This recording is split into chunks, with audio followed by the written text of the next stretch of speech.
It rests on a small YouTube channel, hosted by the wickedest lords of hell.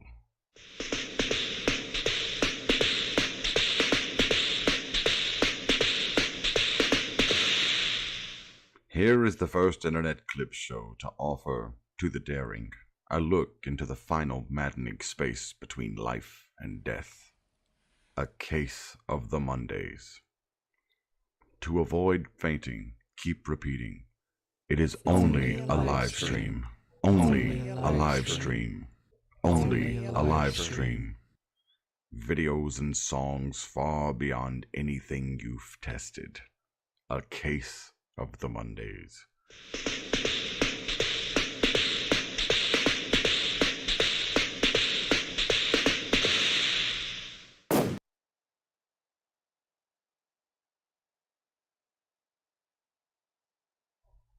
It rests on a hosted by the wickedest lords of hell.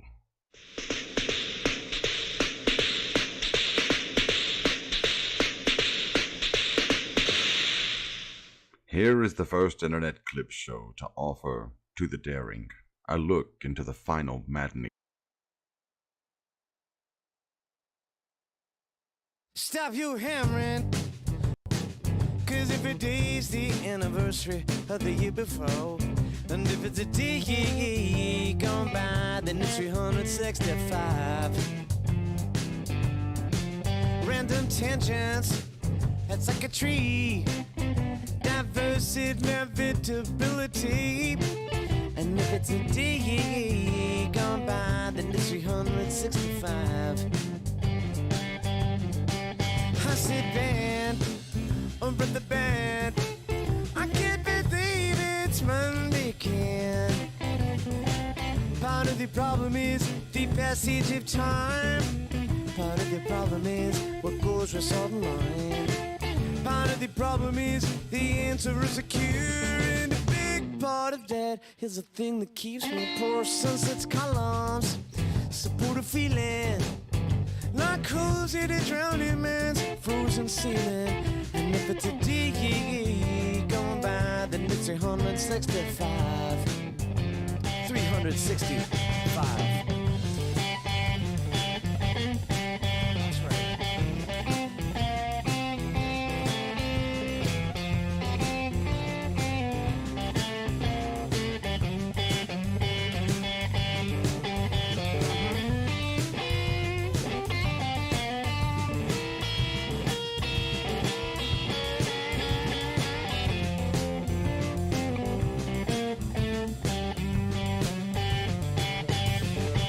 I'll sit down over the bed. I can't believe it's Monday again. Part of the problem is the passage of time. Part of the problem is what goes with salt and lime. Part of the problem is the answer is a cure. And a big part of that is the thing that keeps me poor. Sunset's columns support a feeling like holes in a drowning man's frozen ceiling. And if it's a day gone by, then it's 365. And if it's a day gone by, 65. If it's a day, if it's a day, if it's a day gone by, if it's a day gone by, if it's a day gone by, if it's a day gone by, if it's a day gone by, if it's a day gone by, if it's a day gone by. It's 365. All right, everyone, welcome to Case of the Mondays. I'm your host, Gene Skinner. My voice almost fucking died. I hope we're all having a good night tonight, and as always, let me introduce you to my co-host, Greyhead Snake. Say hello to Chet, Gray. Hey, chat. How you doing? How you doing, Mike? Good. I'm doing great. Thank you. All right. Before we get into the show tonight, I have my beer that I'm gonna open. It's a Slushy XXL by 450 North Nice. Brewing Company. It's a cocoa key lime pie martini. Oh, key lime pie. I like that. Mhm. It has key lime, graham crackers, vanilla cream, pineapple, coconut cream, and rum flavors in it. It is a collaboration between 450 North and Corporate Ladder Brewing Company. That sounds really good. It does. And taste it too. I just took a little cheat there. This is what I got on my finger when I opened it up. Pours like the color of limes, which is very greeny. Oh, hey, Strahd. We already blamed you for earlier, but Yes, welcome. we did. We did blame you for earlier. Welcome, Strug. All right, so let's set that sour aside as we get into the show proper. Oh, by the way, it's not really high in ABV because sours usually aren't. A 5.3. Yeah.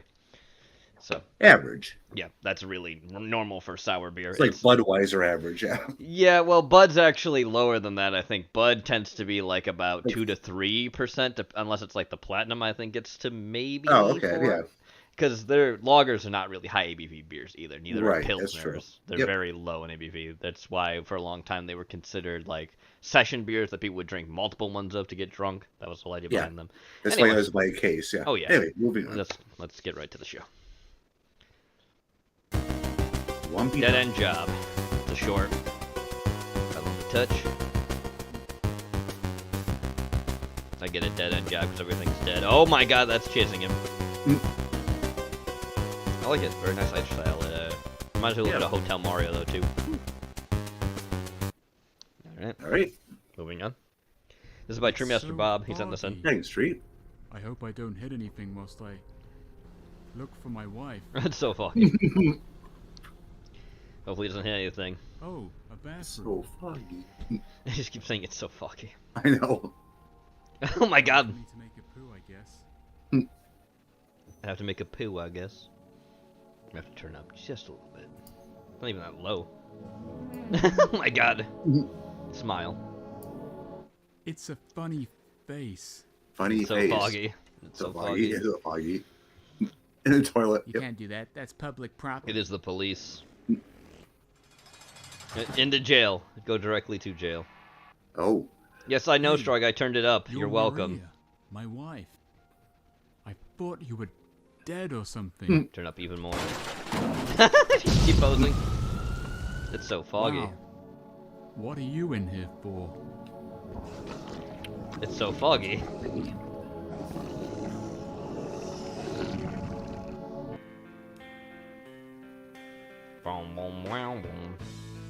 Oh, he also made a funny Funny. face. It's so foggy. Face?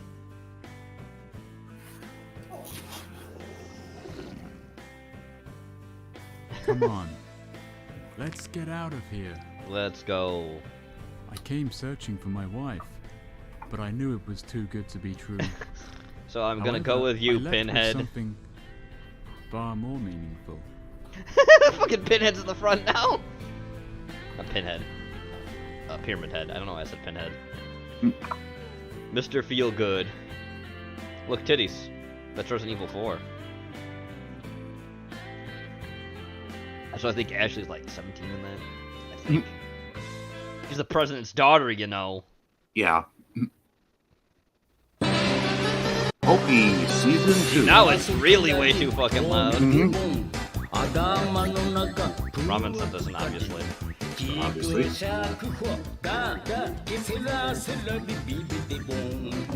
This is season 2. Watched all of season 1.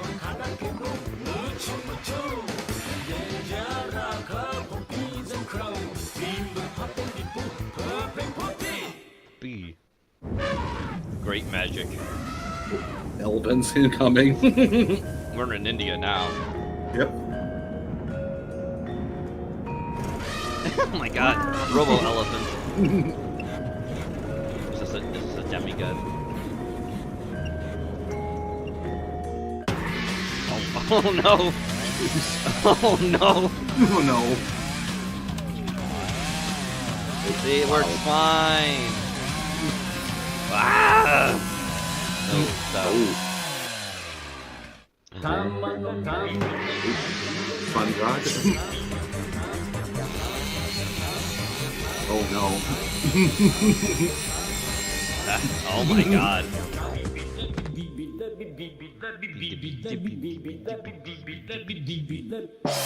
He's fine. Oh, he's fine. Magic trick. Oh.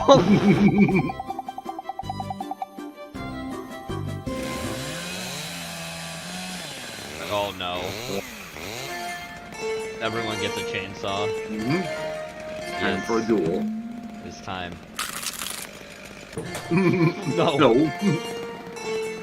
Oh.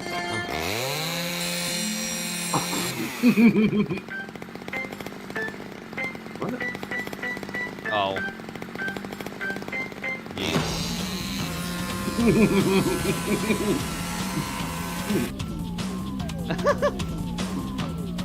Big hit. Bury him. Yep. No. Yes. Murder. Woo.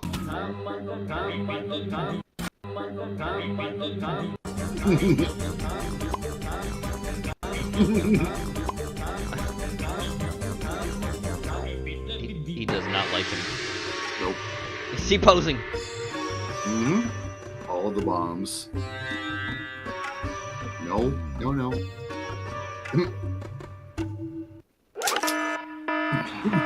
Oh. Nope. How'd you get there? How'd you get there?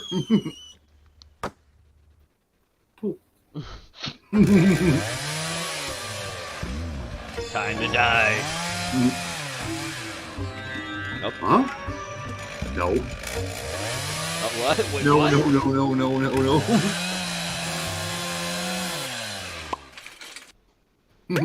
Oh. What? Got both of them.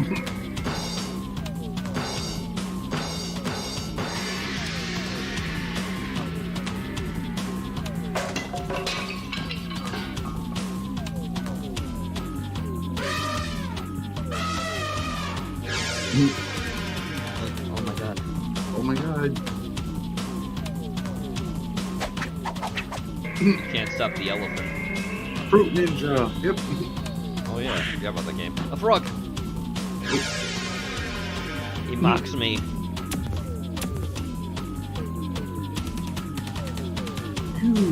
Nope. Yup. Reflection. Do it. Yup. Do it. Oh, yep.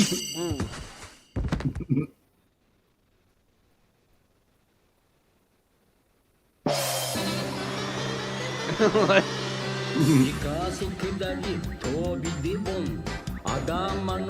Double body parts. Clapping. There's clapping going on. It's a very good trick. Oh. Oh. Oh. Still clap. Beautiful. Thank you, Ramen. I don't think there's any Marvel after credit scenes here, so we'll move on. I can't read these moon runes, so we'll move on. Next. Strong sent this in by Filmation Studios. Thanks, Drug. Content advisory, strong language, and murders. I think we've seen this before, or at least I've seen this before, so if we haven't, then everyone's gonna see it now. I don't think we've seen this one on this channel. No. Nope.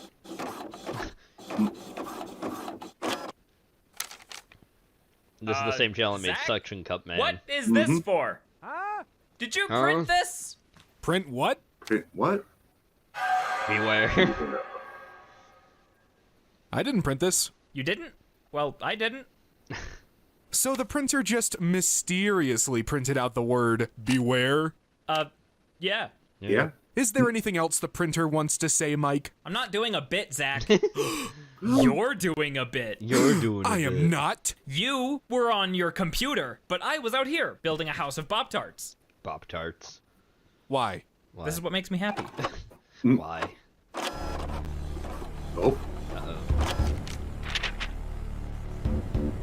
I'm doing the bit.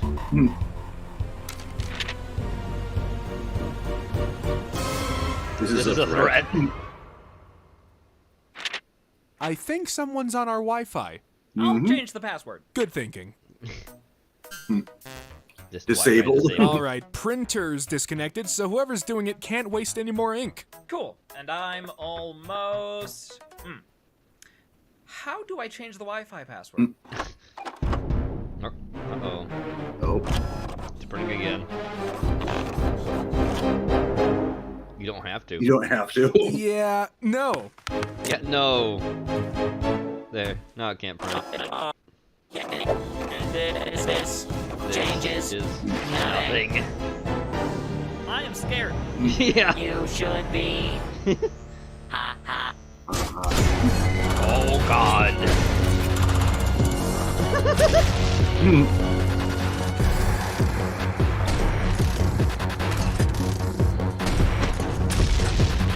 Oh, no, it's not haunted. The AI is just raising I up. am hungry. Yep. Hi. Hungry? I'm Feed me. Okay. Feed Yeah, me. we can feed you. What do you like? We have cereal, leftover pizza. Pop-Tarts. Magenta. Maybe No, it's I think no, they're he needs strawberry. the You You magenta like color. gumbo? Magenta ink. Need magenta ink. It's not haunted. It's just a I brother can't brand print. printer Yeah. What? You need ink? because it wants ink Then we cartridges just all the Fill up with time. black. That's all we need. I can't print. Help. We only print black and white. You don't need color. I need color. In the black. What? Why? Better black. Better black. Scam. It is a What scam. do we do? They Well, can't. It's a like robot, weird. Printers can't print apparently, without so like it would have to adhere to black the laws and of blue robotics. as colors. So you Legally, have to have a it color can't cartridge. hurt It's or stupid. disobey humans. Oh, so we can just respectfully decline. Theoretically, we don't even have to be respectful. Well, we That's should just Asimov's in law. case. Doesn't mean it's Yeah, true though. Printer. The laws of robotics are fictional. They are, yeah. I thought they were real. Sorry. It sounded real. They clearly should be real. Yeah. Magenta. No magenta. No magenta. Favorite. Oh, paper Oh, cut. paper cut. The door. The table.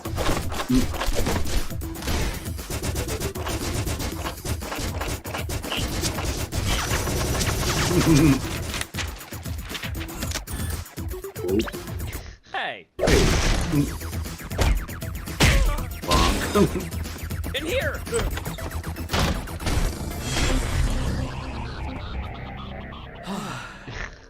What?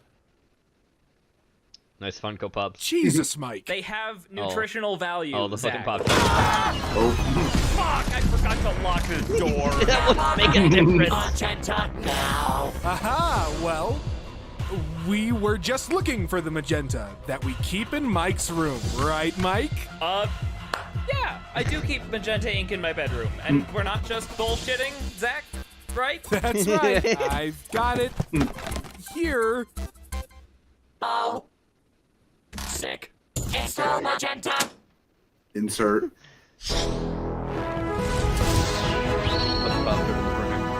Yep. Push hard.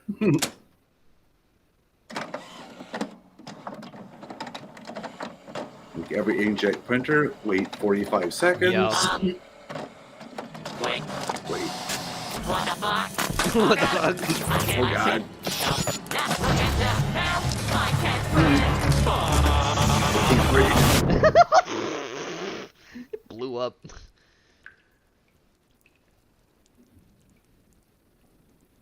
Wow. This is a better black. Big Big Yeah, office. okay. So, according to our records, you did not buy the protection plan with the printer, so we can't replace it. But since it was our printer that transformed into an evil robot and tried to kill you for some reason, what I can do is offer $10 store credit towards your next printer. And you'll need more ink for that printer, so we can throw in those ink cartridges for only $90 more. Okay. Sure. Sure. Why? This is a scam. You know what you could actually do when the fucking thing asks for more fucking ink? You can buy a new printer. It'd be less expensive. Just toss that shit. Printers are awful. They are a scam.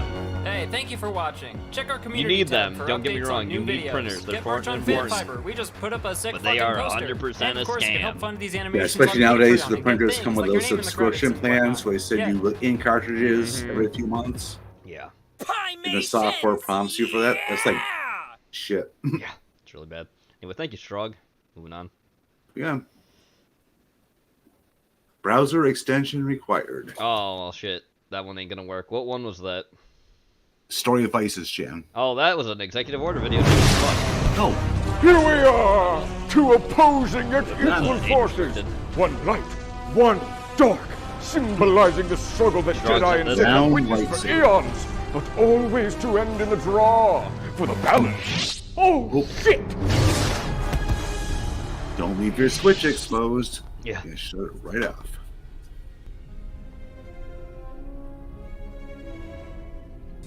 No!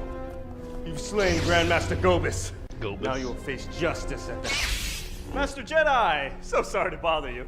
What? What? He's What? not a Jedi. He just killed our ally. I think I know a Jedi when I see one. Oh my god. Clearly that's a Jedi. Is this from what channel? I think it is. Are you talking about his lightsaber color? Among other Yes. things. What, Yes. like his big evil horns? Forgive me, fellow Jedi. My Padawan, he's still in training. Remember the And- rhyme, Danikin? Blue or green, they're on the team. That's not even his lightsaber. Look. This is. I have failed you, Danikin. Oh my. I always knew there was darkness in you. I just said this was his. My lightsaber is right. Yes, this is Wizard with Guns. Good Great channel. thinking, Master Jedi. He could have killed us both. just Lightsaber shot him. color doesn't always show what side of the Force you're on. Yes, it does. Thank you. Did you not hear how evil his voice is? Bullying, the way of the Sith. Bullying in the way of the Sith. Okay, Jedi Master, tell me this. What's your name? My name? Yeah. Yeah. You're on the Jedi Council, right? So, what's your name? Yes, I'm curious. What is your name? It's, my name is, it's Dart. Dart. Dart? Are you kidding me? Stand back, Master Dart, or he'll do to you what he did to the Grand Master. You know I didn't kill the Grand Master. Oh, okay, sure. So he did it? No. Oh. Who the fuck is this that? guy? I don't know. I thought you knew. Is he with You you? know. Not Oh. sure. A brown lightsaber? Still no clue. See? Color is important. No. No. Excuse me. Are you Excuse a Jedi me. or? Oh. Oh. What? What is it? I think it smells. What? How is that possible? It's a poop Oh saber. yeah, it definitely has a smell. Oh, it's got a little give to it, too. Oh god. Alright. Oh boy. I've seen enough. I've seen enough. Oh. Ah! Ah. Well done, Master Dart. You've eliminated the Sith that killed the Grand Master. Betrayed by a Jedi.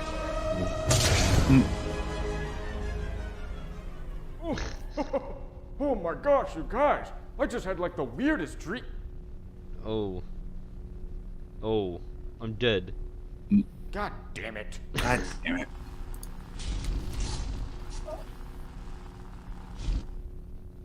Who the fuck is he? Who the fuck is this guy? Hey guys, thanks for watching. This sketch took forever to make, so please Forever to give it make. a like, and if you Like haven't and yet, subscribe. consider subscribing. Thank you. Wizard You've Dart. slain Sorry, Grandmaster Wizard with Guns. This is a good channel. You Why face- don't we take a seat? Oh god. Anyway. Hey, move in. Yep. Ramen sent this in. Thanks, Ramen. Oh my lord. Oliver and Trust Financial, this is Andrea speaking. How may I assist? Hello? This is Hello? Oliver and Trust Financial. How may I assist? Hello? Who? Who? Oliver and Trust Financial. You're calling a business. How may I You help just you? tried talking to me a little while ago, and I called Sugar Creek Police Department. What? I'm not too sure. I haven't called anybody. Okay, well, Like I I said, just I'm a was secretary here. supposedly talking to a Deputy Duncan with the Jackson County, Missouri Sheriff's Department. Well, somebody called me because my phone rang, and that's how I got on it. Okay. Once My again, let me phone go rang. ahead I and picked it research up. the call I log. picked it up. Allow me one brief moment. What are Let you me go ahead talking and about? research our What are call you log. What are you talking What are you about? talking about? Let me go ahead and research our call log to see who made the call to you, sir. That's what I'm trying to figure out, because it's not me, and you're calling back and getting irate with me. So I don't understand your purpose for getting upset with Your me when I have purpose. nothing to do with it. Your So you purpose. just said that, yes, my phone rang, and that's why I picked it up. You said your phone rang and you picked it up, right? That's why my phone rang, and I picked it up. Oh my lord. Okay, well I Not a didn't make soundboard. a call out, sir. So I'm not sure as to why you're getting upset with me. Yes, So I'm sir. getting yelled at for what? For what? You're getting yelled at. You're yelling at me. This is not making any sense. It isn't, so I don't know what to tell you. I never made a phone call. My phone rang. And I didn't either, sir, so I'm not too sure why you're yelling at me and calling back. You've got to be the most retarded motherfucker on this planet. Sir, that's your mother. Talk to your like that. Why don't you just come on over here, Mr. Mouth? I'm not a mister, I'm a missus, and I probably have a bigger dick than you do. You're going to jail for harassing me on the goddamn phone. I don't know who the fuck you are. How do you give me my address? You got the wrong motherfucker. You're barking up the wrong tree. You got the wrong bitch, too, so what's up? Oh, this chick is so Go fuck pissed. yourself, you dipshit. I ain't the one calling you, you fucking retard. You're a fucking retard. Your mother. Pull the Your trigger. mother. Pull the trigger. Pull the trigger. Hello? Hello? Hello? This is the police department? Hi, is this the police department? Can you hear me? Can you hear me? This is Angela. Can you hear me? Yes, I can hear you. How may I assist you? Okay, and now tell me what's going on. Is this the police department? This is the police department. Yes, ma'am. Yes, ma'am. Okay, one of your employees got really irate with me for no reason. They keep calling back and harassing me. So I don't know what's going on, but they keep on telling me all these bad things, called me the N-word and whatnot, and I just don't appreciate it. Let me tell you from the beginning. 30 minutes ago, the phone rang. Okay? I got the sheriff's department on the line, and I got a third party on the line. Do you know what I mean when I say a third party? My question is why are you guys calling back and harassing us? I don't understand that. There is someone trying to get a hold of the sheriff's department that is coming from a room. Okay, well, it's not us. Like I said, All there's I somebody know- that keeps calling me back from this number, and they keep on getting irate with me, so I don't know even the correlation as to why you're calling Man, me this is back some next getting level. upset with me as Next well. level trolling. All I'm I a know secretary is- here. All I know is evidently they're trying to call 911 or something, and it's Or being something. routed in Winter Haven. Okay, well, then you have the wrong Winter number. Haven, that So I figures. don't know what to Have tell a you. third-party call coming in, okay? I don't know what's going on. I got Polk County Sheriff's sitting out here in my parking lot. Okay. Hope your mama gets fucked and your daughter too. Wow. Fuck you. Fuck you. Okay. We're dispatching the police. Dispatching the police. I don't give a shit. You clearly do because you called back, sir. I love trouble. I love trouble. Oliver Trust and Associates, how can we help you? Do you fucking realize it's 2:30 in the morning, you asshole?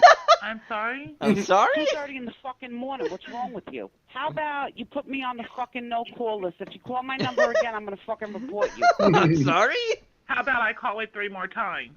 How about I call Again, it 3 more bitch, and I'm times? calling fucking 911, and I'll have them trace the How fucking about I call. call it 3 more times, ma'am? It's 2:30 in the goddamn morning. Who cares? I Wake up. didn't put, Who I cares? didn't Wake put up. any fucking information anywhere. What are you, fucking deaf? You fucking I deaf. can say that about you. Yeah, stay on as long as you want. Well, you're the one being deprived of your sleep, ma'am. The longer you stay on, the easier it'll be for them to trace the call. Wow. Okay. Why don't you want to go suck some dick? Because why weren't you? Why Hold weren't on, your you? man is a calling. bitch? Hold on, your man is calling me. Fucking number, bitch. You goddamn cunt. Your man is calling me. Hold on. Your man is What do you calling think me. you Hold Your on. man's calling me. Number that can't trace the- Here it comes. Hello? You goddamn cunt. You know what? You're a fucking cunt. Okay? You're a fucking cunt, and you're a fucking coward. Okay? Your man is calling me. What are you, fucking deaf? Your man is calling me. Call me again, and I'm fucking calling the cops, and I'll have them trace the goddamn call.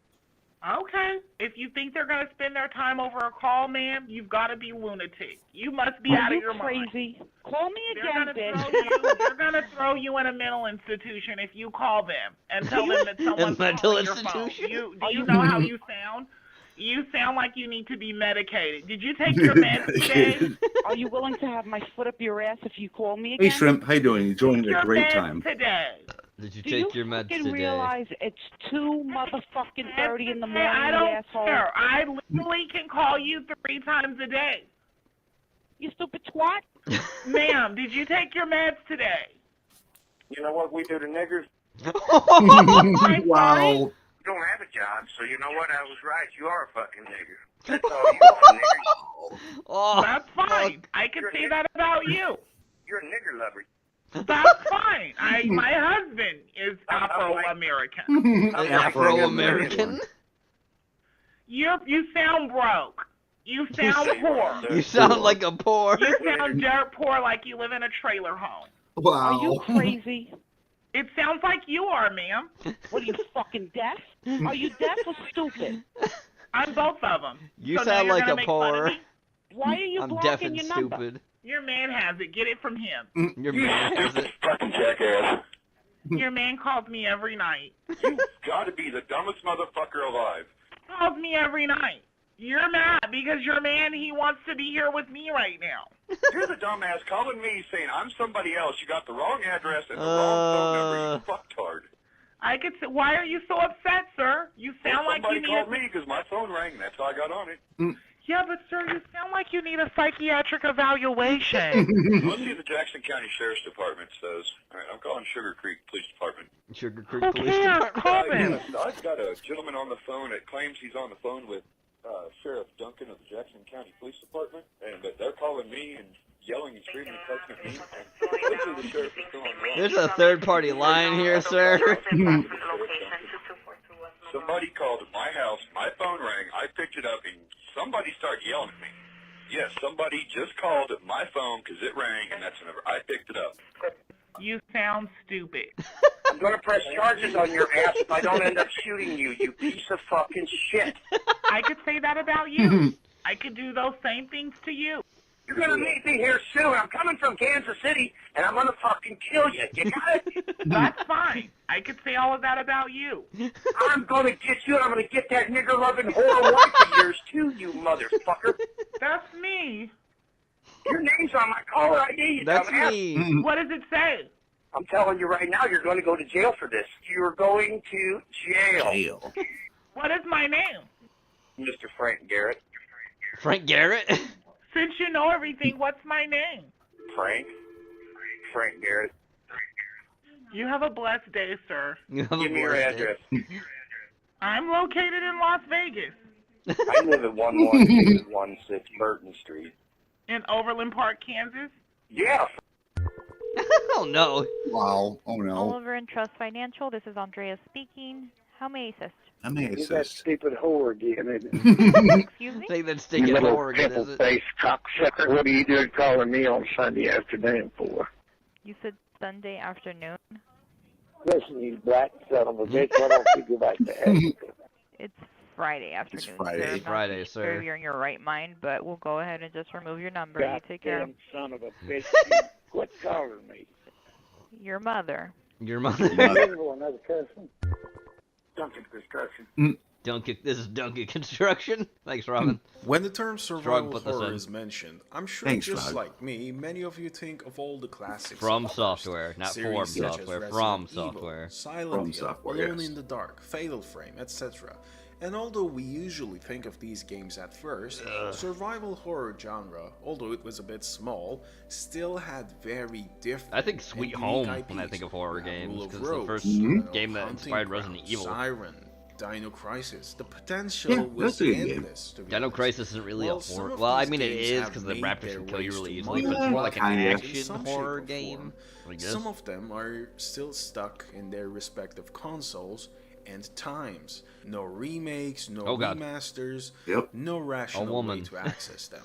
If you often check discussions But I mean, surrounding when some people of these hear games, From you Software, they usually think see the same something like complaints maybe about Demon how Souls, their Dark original Souls, consoles were Armored Core. Alien. expensive, Yeah, but they had games before that. Yes, they did. Mhm. They had what was it? When it comes to this specific King's quality, King's. Haunting Ground, I think Rule it's of King's Rose, Gate. and Yeah, Kuon maybe. are It's the one that's three the main proto games. Dark Souls, All the one that three Dark are Souls and very Demon Souls. hard. Exactly, are the, yeah. lineage And of, even yeah. if you manage to find them, they're usually ridiculous. Dino Crisis had some good ambient tracks. No, I'm not saying it didn't. I mean, it does. Playing these But video games, I just don't know if it's a I shame consider it like a pure these horror are game. incredibly good, unique Also, survival Parasite horror Eve was a games, pretty and the decent fact horror that game they're series. slowly It was being good. erased I like from Parasite. the In the box. face of horror gaming is a little bit sad. Today, I'm gonna talk a bit about one of these games, and depending on the reception, maybe I could talk about the other two in another video as well. But alas, start. today we are taking a look Classic at PS2 Kuon, or PS1 maybe. one of the most popular The and ghost there well-liked blinks, development by the studios way. of They our had day. some of that ambient We creepiness. currently know them as the Push makers start. of the Dark Just Souls push it already, series, God! Dark Souls, yep. Sekiro, Bloodborne, and most Sekiro, yep. recently, All the Elden From Ring. games. Elden Yep. Ring, From yeah. Software has a pretty significant presence in the survival horror genre, and we're gonna talk a bit about their classic survival horror game, Nice. Kuon. Hello everybody, Dino my Crisis name is is awesome, Herc, but I don't think and it was welcome horror to a yet, new exactly. horror visuals video. Today's video, as I prefaced it already, is going to be about That's Kuon, not how you say one of preface. the most beloved and obscure That's not how you say survival preface. horror games of the No. genre. Preface The goal of is this not how you video say is preface. to give you some surface level information about Kuon and maybe pique your interest so you might want to try Dear it yourself. other Japanese Kuon person, takes place in the Kuon. Heian period inside a massive estate in So my Kyoto, lord, Japan. who resides The in residents there, of the should've gone for Fujiwara time, Manor or disappear acquire my players and suddenly, and the skills to game convince begins with this Spurs. mystery. In Kuon, there are 3 Okay. playable characters in total. All 3 of these characters have their own phases in the game. Phases are Nice. somewhat like different campaigns. They're all tied to the story and roughly take place at the same time, except the 3rd phase. We'll come to that later. All of them take place in the same manner. Are they all However, dudes? they all have different stories, characters, puzzles, and ranging playstyles. If you're familiar with Or are they From all Software's women? storytelling from their Japanese Soulsborne people are pretty series, fucking then you might androgynous. guess what Not gonna kind lie. of a story It's kinda Kuon hard to might tell have. sometimes. It's not as vague or That's a subtle woman. as these newer Maybe. games, but Kuon still has its fair share Maybe. of vagueness. It doesn't really try That's a to woman. explain Maybe. everything to you, and it requires a bit of external Oh, there's the titties. Okay, that's a knowledge woman. about Yep. Japanese traditions. They're not and like the beliefs. Thai. I Basically can say that speaking, confidently. That the is a Hata woman. clan plants 2 mulberry trees near the Fujiwara Manor. These I like the trees, same game though. It's kind of the same yes, thing are as magical trees. They Odin's have Sphere mystical that powers. Vanillaware did, These trees where the produce game is told from rather like different perspectives, Yeah. different characters silkworms going through the Yeah. story. and weave cocoons as they naturally do. But the difference All is the horror they waifus, weave lol. these cocoons around dead people. Now, Dead people. why, you ask? Why would they do that? Turns out they can resurrect dead people by doing this. Oh, But okay. there's a caveat. This Caveat. resurrection can only If he occur keeps if mispronouncing they words, merge I'm with about to other kill. living beings. So it Caveat. basically requires Caveat, he sacrifice said. of another Caveat. life.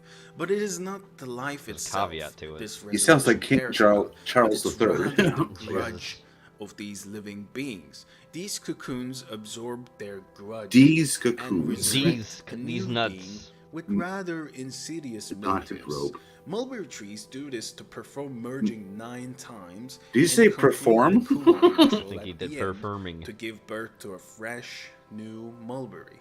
It's somewhat like the storytelling we are used to from Soulsborne games. There's a So loop, mulberry and it trees can goes bring on people back to forever life by until eating other someone brave people enough by breaks being the parasitic, chain. I guess. I don't know. The main story Mulberry trees revolves are things around in real 4 life, main so I don't know what the characters. fuck's going on with that. Utsuki is one Yeah. of the 3 playable characters, and she's also considered as the protagonist in Kuon's story. She's a shrine maiden, and she lives pretty close to the manor. She's the daughter of Doman, who is the main antagonist of the game. Doman has used to be a royal exorcist and worked at Royal the Fujiwara exorcist. Manor. But later on, due to the shady business he conducted, he left the manor to become a civilian exorcist. He sees Exorcist. Abeno Seimei as his rival for whatever reason. I guess it's because she's Strong simply presence better to the in every south. way. He She's wants better. to use her to finish the Kuon ritual. Kuon. And she's also another one of our playable characters. Her phase, the Kuon phase, only unlocks after you beat the first 2 phases. Okay. Abe no Seimei is a powerful, wise, and just Onmyoji, complete opposite of Doman in every way. Lastly, we have Sakuya. She is also one of the main playable characters. Sakuya is an intern exorcist and a disciple of Exorcist? Doman. Although an Jesus intern, Christ. she knows quite a lot about exorcism, and she's How do you say it right that pretty time? brave. Yeah, you said exorcism, Managed to fine. take place in What the game. fuck?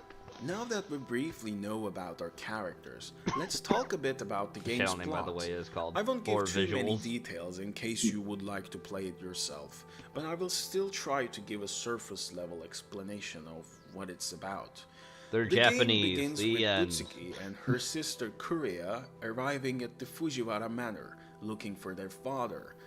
During that, in the There's a Yang lot of phase, spider our webs. other protagonist, Sakuya, also arrives at the manor alongside her colleagues because they heard of Colleagues? some strange occurrences inside the manor. Naturally, our protagonists later meet. I'm in surprised both he's of not their mispronouncing phases protagonist. And form a close relationship, considering each other as friends.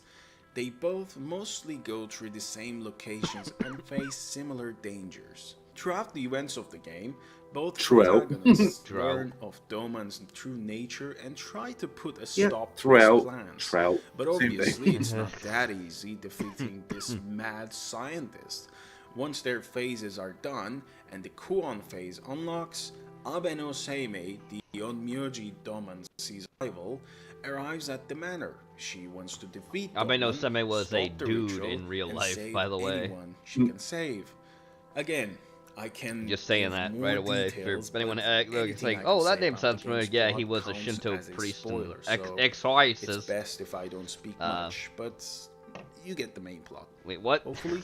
When you begin a fresh playthrough, you can choose either the Yin phase or Or the the Yang Yang phase. phase. The third phase, which is named the Kuon phase, unlocks only after And you Abe no finish the Seimei was first 2 believed to have been phases. like part Canonically speaking, demon, it by is the way. That's why he recommended was so to good at start the exercising game with stuff. the Yin phase.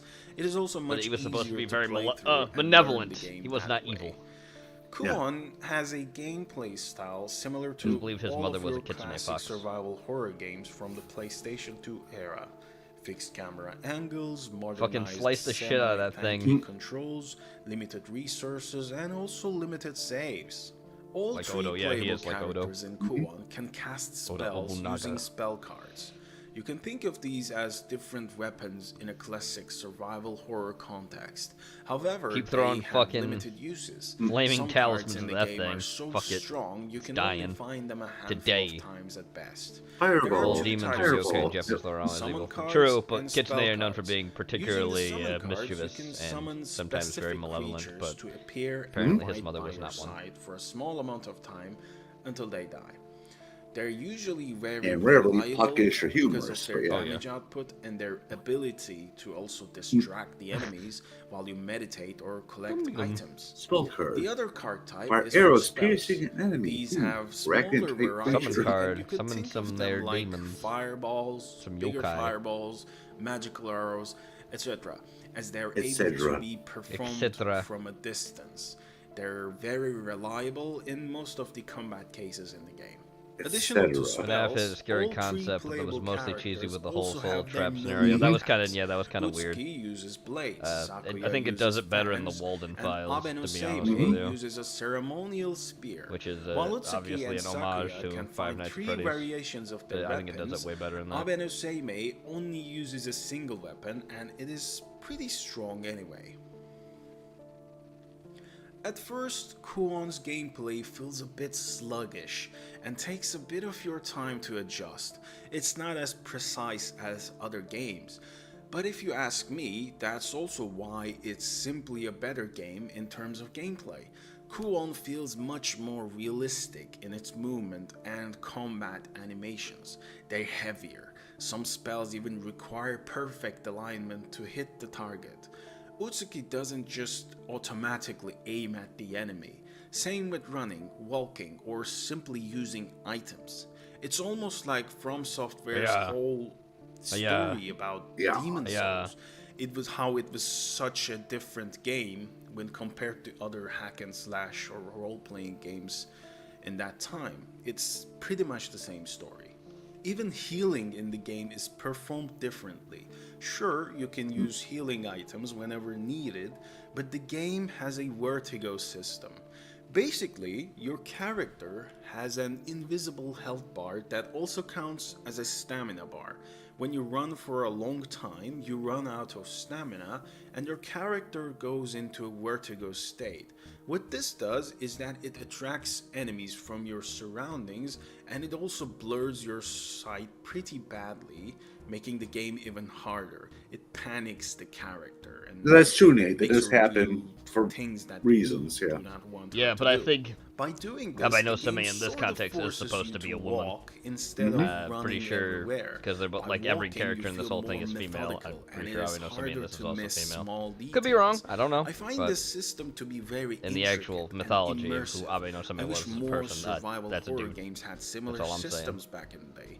What do you know? Haunting Ground has a similar Titties. system, and it works great. But back to Kuon, whenever you're running and you notice that Also your titties. character is getting tired, you can simply press a button to meditate. Your character stops for a few seconds, meditates, replenishes her health, and it's all back to green now.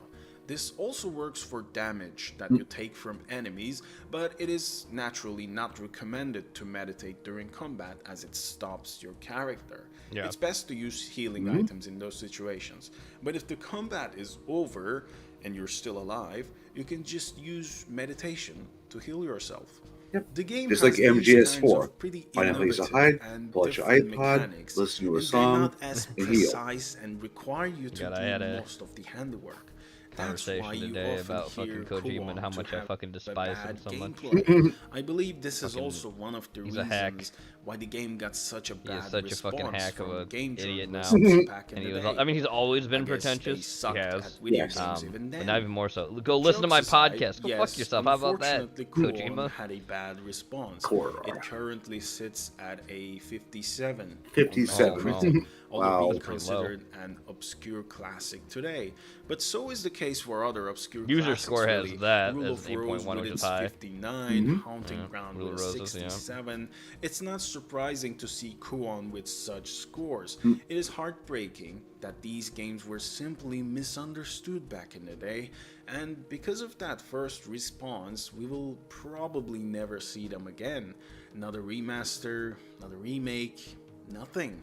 I don't even think they saved the source codes because the games failed on a surface level. Yeah. Really heartbreaking to think about. And also makes you think about the current state of game journalism too. Game journals, Nothing has boy. changed. Reviews shouldn't be just subjective. They should be objective with a small amount of subjectivity. But I digress. People aren't ready to talk about that yet. Maybe in another 10 to 20 years, we'll see what happens. Anyway, without succumbing to my ADHD and distracting ADHD. myself too much, going back to Kuon because I want to talk a bit about its atmosphere and horror elements before closing off the video. We all know by now that the Japanese are good at horror, right? Be it in movie form or video game form, their history, Video game. beliefs, and Video game. traditions fall in line with classic horror perfectly. As I mentioned, the game has a slower pace, and I believe that's also one of its strong points when it comes to portraying horror. Because when you constantly run around, shoot creatures, and say corny lines, games lose their sense of horror after just a few hours. Kuon, on the other hand, stops you from running around with a simple mechanic. It prevents you from feeling powerful, no matter how many resources you might have in your inventory. A small, simple creature could easily defeat you if you take damage too much. Vertigo begins, it becomes even harder to control the character, and you simply perish in seconds. This sometimes makes Kuon a terrifying experience. Panic and terror combined could create some of the most horrific situations imagined. The creatures you fight throughout the game are also very well designed. They all have Very well grotesque, designed. unique designs that we're used Very. to seeing in Very. From Software's library by now. I don't know why The game even his voice has is so some weird. enemies that you Yeah. will probably He's foreigner of recognize some kind, if but I you can't played tell what. Sekiro before. When it comes to sound design, that's I'm where usually the doing a game good job with shines the with review, don't get me atmosphere. wrong, but it's just Because I can't you're with the words. mostly walking instead of running, you get to experience the perfect silence around the manor. Long corridors, creaking floorboards, sounds of pain coming from a distance, and when all of these merge together with the game's grotesque imagery, let me tell you that you're in for a good ride. Kuon is a good game. It's a shame that it was misunderstood, and while I'm doing my best to remind people of its existence over at Horror Games Community, it is hard to do it by myself. But it's also understandable why people cannot or won't talk about it as much as other survival horror games, because there's no reasonable way to play Kuon. It is stuck. He sounds in the Eastern PlayStation European or 2 South era, American. and Yeah, I finding can't tell which an one it original is. copy to play on a PlayStation 2 is the only legal He option. definitely sounds Eastern But European. of course, scalpers, the bane of our existence, sell the game for ridiculous prices. So when it comes to that, Then just get a naturally, fucking your only ROM. option is to play the game on an emulator Yeah. using a pirated copy. Its emulator performance is pretty stellar, at least. It might require you to do some fine-tuning, but you should be able to figure it out in no time. Yeah, Nate, Please you're right. take He a look sounds at it, give Romanian, it a but maybe shot. Italian, Kuon but they're is basically a the same really thing. good game, Yeah. and it Whoa. should be regarded as another From Software classic. Come at me, bro. It should also be regarded as a I'm survival not gonna defend horror either, classic but I in just general, wow. not just an obscure classic. Lock your But I doors at night because digress. you're gonna get cannolis Please in your let bed or me something. know I don't know. down in the comments I love what you think cannolis. about Kuon. Did you play it already? Not with Or the plan on horse meat playing in them, I don't anytime think. soon? No, What no, is the your horse favorite head, yeah. thing about Yeah. it? You know the drill. But alas, thank you all for Thank you. watching. I know I've been Thank you, too. very slow with uploads. I'm Count but Dracula. now that Thank you Twitter for is watching my rapidly video. turning into a That's capitalist Renfield at best. shithole, I plan Yeah. on spending more time on this channel and on Twitch in general. I will also be covering other game genres and not limit myself to horror. I hope you will be as interested in them. You can find all of my links below in the description. There are links to other socials that I plan on carrying the Horror Games community to. Please also remember to leave a like on the video and maybe subscribe if you haven't already. Maybe. Again, thank Why you you all should for play The watching, Sinking City. and I will Looks see pretty you, hopefully, soon. Yep. All right. Thanks, Strog, for that. Moving on. Oh, yeah. Ramen sent this in. My friend Arston began the project. He assigned me with a Warrenville Archivo, the old Garfield broadcast upcoming CBS streaming platforms. After processing thousands of reels, he discovered something strange. Garfield goes to Hollywood and a few extra feet of film. Yeah. Oh. Mysterious broadcast title Gilbert Garfield crossover. Yep. The HST. Yep. There it is. Cross. Only a few traces of the broadcast remain. As soon as I message Salvage anything viewable, I'll post it on this channel. Spooky. Yep. Stay tuned. And we've seen it before, it's terrifying. Anyway, look who it is. Yep. Sir Spooks. Sir Spooks. Which means Zach Baggins time. Hello everyone, my Hello, name is Sir everyone. Spooks, and We know today who we'll you take a are. look at 5 scary videos. But before we begin, make sure to subscribe to my channel so you don't miss Subscribe, any future Click the uploads. bell. Yep. Alright, let's begin. Let's go. Number 5. This that first Zach creepy Baggins? video was posted to TikTok by a man named Kinda Danny looks like him. Tumia, It does. and starts off with him inside of his bedroom before opening the door to leave his apartment and walk down Terrifying. the hallway. Leaving somewhere you live. He says that his building lost power. We watch as the camera pans down the hallway, which looks to be long and dark. However, nothing overtly scary happens. At least at first, that is. At In first. just a moment, something truly terrifying occurs. Take a look. I'm terrified.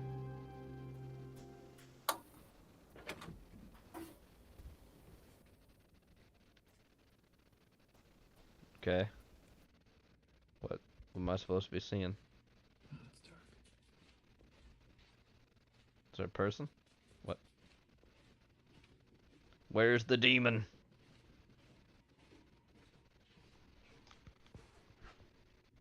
Okay. Oh my god. Feet. What was that? There were feet. Kitty! Or is that a puppy? I can't tell. Out of nowhere, a pair of ghost legs appear right in front of Danny's. This obviously scares him and he proceeds to ask, "Who's that?" But he doesn't end up getting any sort of response. What the hell is that? Ghost feet. What do you think was standing directly in front of Danny that day? Was it a ghostly entity, or was it all just a hoax achieved with some clever editing? Yeah, that one. Let me know what you think in the comments below. I'm proud to reveal the next design in the Cryptid collection. Bigfoot. Bigfoot. I love the design and I hope that you do too. So if you want to support the channel and get yourself an awesome piece of merch, go to bonfire.com/BigfootLimited. If you ever wanted me to narrate a sentence you wrote, now is your chance. Oh god. I will be handpicking 10 random viewers that buy a Bigfoot shirt and narrate almost anything you'd want. You'll be contacted using the email you purchased with. The Bigfoot campaign will be running for 14 days. Wow. Be sure to get yours at bonfire.com/BigfootLimited before it's too late. Thank you so much for your support. Now watch as I go into Chernobyl. What is this? God. Today's sponsor is myself. Reddit user MGE308 shared this video online with a caption that reads, quote, "I used to work at a meatpacking plant where they drove pallet drivers. During a weekend that we had off, this happened." End quote. Without further ado, let's take a look at the creepy security camera footage and see what the uploader is talking about. God. This happened. I recorded this. The pallet moved on its own!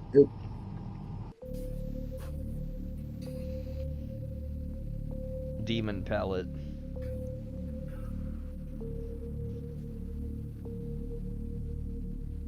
What initially looks to be just a normal piece of footage from a meatpacking plant instantaneously turns into something incredibly freaky when one of the pallet drivers begins to move around all by itself. It is now. Okay. How is this possible? It's a question that's been on everyone's minds ever since the video has been uploaded to the Ghost subreddit. What do you think happened here? That Let me know forklift your is a real go-getter. Oh yeah, he's trying to work in the after hours. He's got a wife and kids. Number 3. Jim Hammer posted the following video Jim to his Hammer. Facebook What a profile, fucking name. hoping that some of his friends would be able to help him explain what exactly it was he heard one day while out in the forest. In the video, Jim is walking around a patio, simply trying to make the most out of a nice autumn day when suddenly he hears some strange noises that chill his blood. Hey Victor, good to see you. Have a listen. And that's just your local skunk man. Yeah. Or a homeless person. The siren.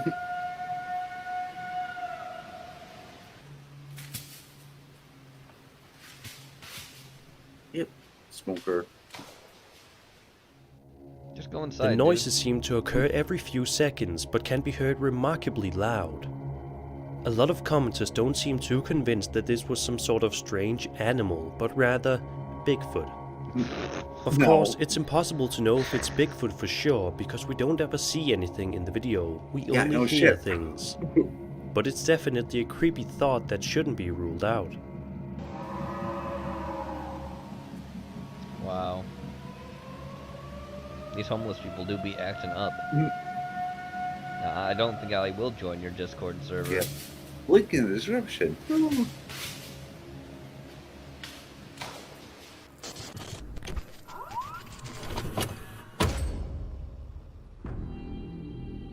If we get haunted by a ghost, we all hope that it's at least going to be a friendly one. However, unfortunately for TikTok user Josiah Wally, he found himself being haunted by a violent one. The footage that he posted to the social media app shows something genuinely shocking happen that you won't be able to explain no matter how hard you try. All the dust in the dirty room. Take a look. Yes, the stock photo. Okay, so I will say I'm stupid for Oh, drinking. this. That knife This is a meme, my guy. Yeah, it is. Oop.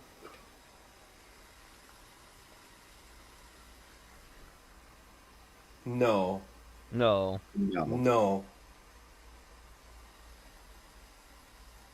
No. Is this all because, dude, this is getting dangerous, bro. You're gonna cut yourself. You need to be careful. No. No. Actually, oh, what the just happened? Right in front of my fucking face. Shit. Shit. No. Bruh, this is a meme. They made, like, people made several, like, TikTok memes of this fucking thing. Mm-hmm. It's a regular old knife container thingy.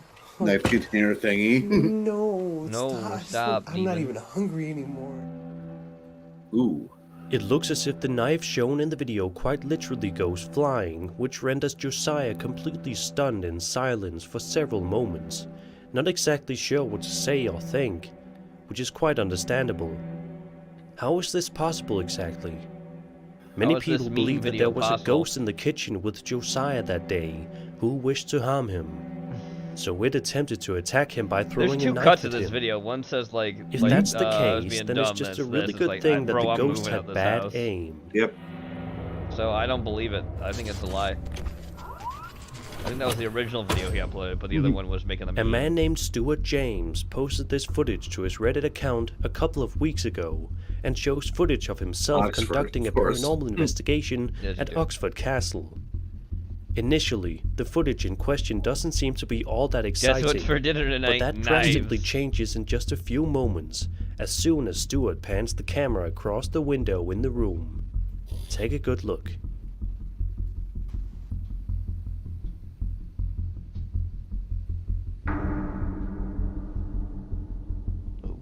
The door.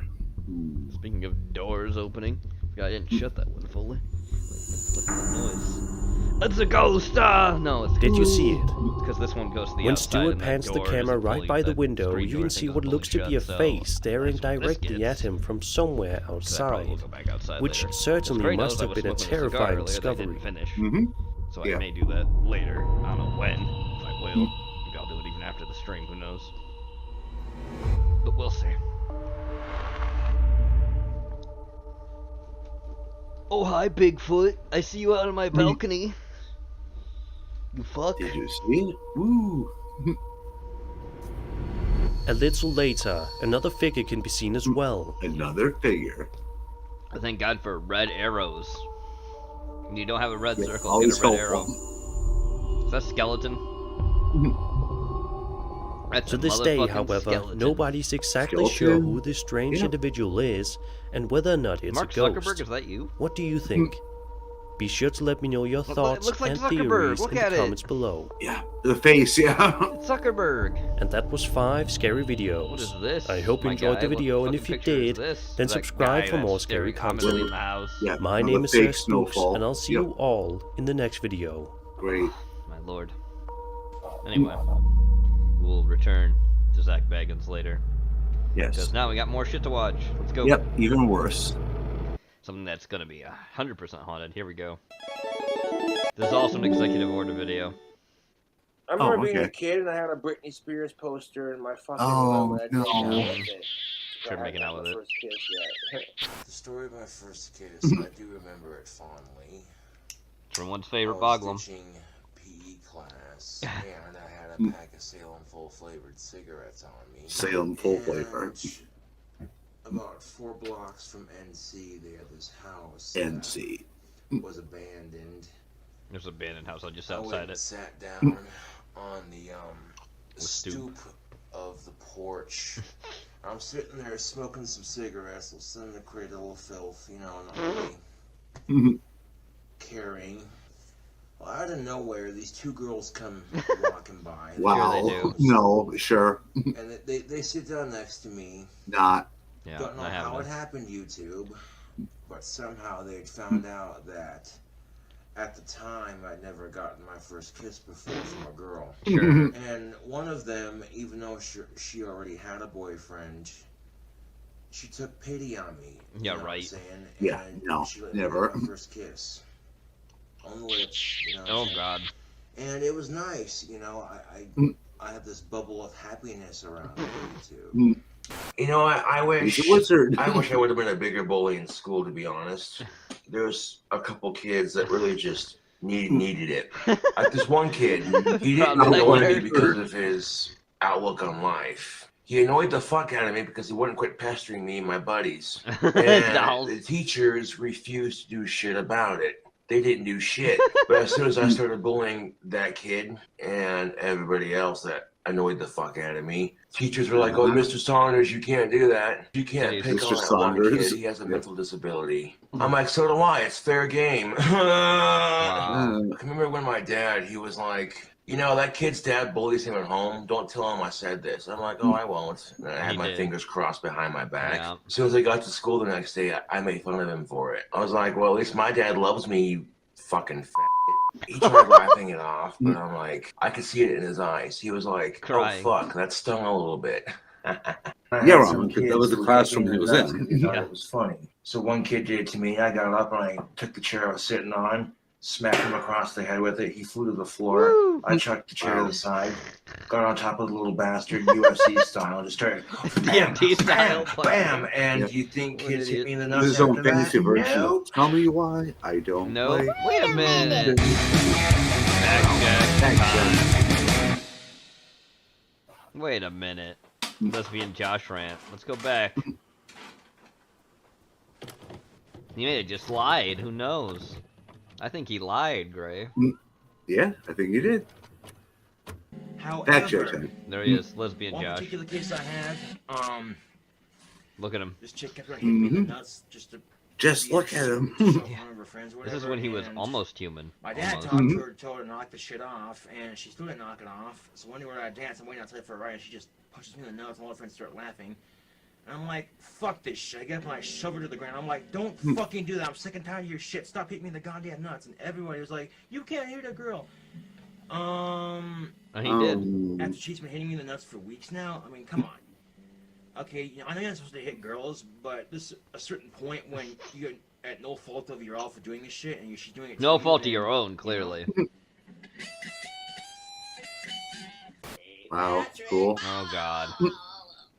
Here we go. No, that's the best, dude. When I go to a bar and I'm gothed out, I'm like all black. I go outside for a cigarette and I see a cute chick, and I see a cute of-age chick at the bar smoking a Of cigarette. age. Yeah, it's Wow. always that way with him. Yeah. SpongeBob Gets to voice. cover his She tracks. has no idea when it's coming. It just happens, and two things are gonna happen. One, she'll either think I'm weird and creepy or funny as shit, or two, she'll laugh her ass off. Like, what? What? You're hoping for the latter of the two. Yeah. Oh, here we go. Yay! Oh. Hey, Patrick. Patrick! What the hell do you want, SpongeBob? His impressions are so bad. Hey, Patrick. Wanna go jellyfishing? Yo, SpongeBob. Oh, God. That sounds great.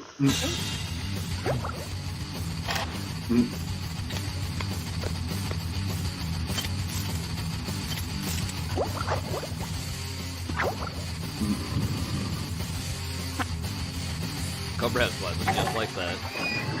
Yep.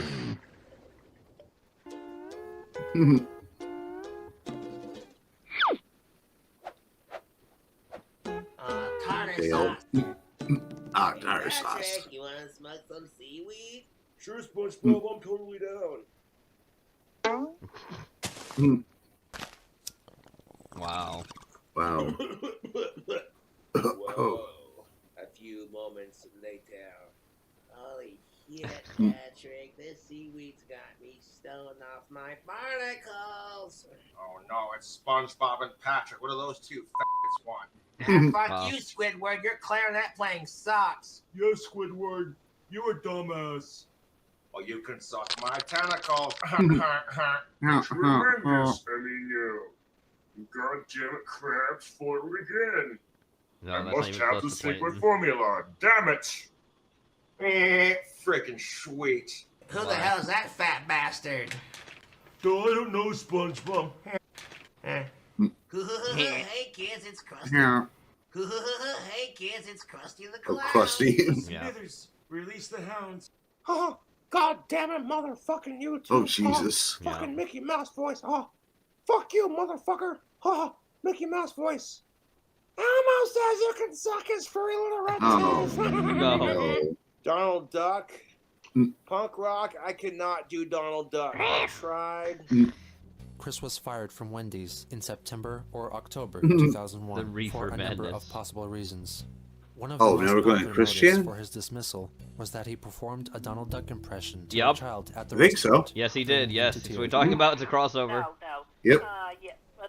That was. See, look, there they are. That was nearly Mhm. the beginning of the decade. There's Cobra switching out the wrong iced tea. When I was working at Wendy's for the few months, I did not there was a child crying because the child was tired. I had nothing Child to do was with tired. making that child cry. Had nothing to do with it. Yes, he did get fired whatsoever. after And when that. I was just happened to be at the table nearby as it was happening, and I went by there, and I wanted to help them be on their way, so I offered to get them a lid for their baked potato they were having. And Wait for the I baked got them a lid for potato. their baked potato. No, no. No. That's what got him fired. Yeah, the kid cried more. Good job. Wow. Good job. Anyway, moving on. True Master Bob said, listen. From outside of this solar system. Thanks, Tree. Master Pan.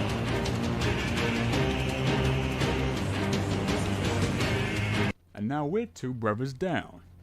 Which is the whole reason we started the Third Brother Initiative. The Third Brother Initiative. So now we're bringing you in. Oh, God. This is Wario?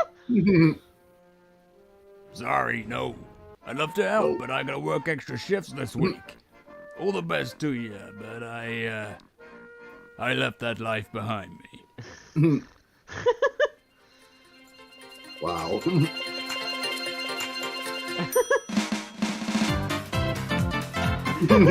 Oh, jeez. So, where to next? Where to next? Banana peel? Bonk. Why? Beautiful. Thank you. Thank you, True Master Bob.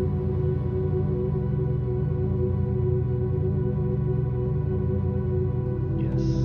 I sense it. I sense the deep the music. Do you know what commits an executive order? Yeah. Pretty much. Anyway. Popey, Season 2, Episode 2. Mirage. Ramen obviously said nothing.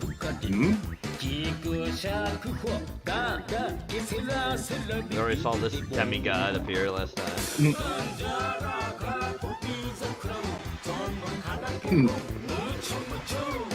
The Dragon Balls.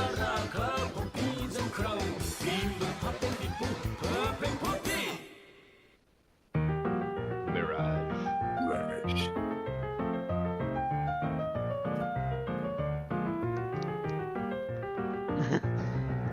Wow. It's good and zen with it. The brick wall. Stripping out. He's back. Yep, he's back. He's going. He's climbing up the invisible wall. Wow. Woo. Very good. Not happy. I can do better. Ah! Arr. Oh, wait, yeah. Oh, it was there. Ah, you failed, son.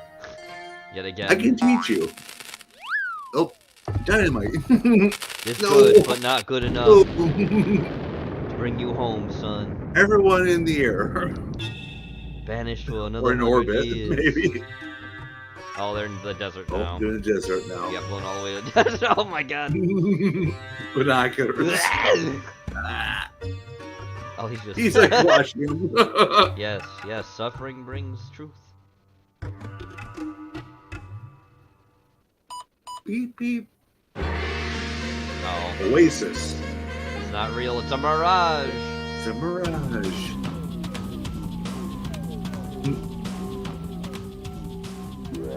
Ah, I'm gonna get it. It ain't real. Transcend.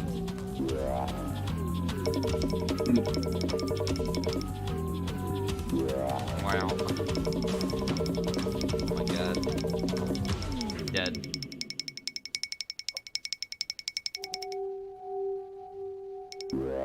Oh. Fading out. Oh, meditation time again. Psychedelic. Yep.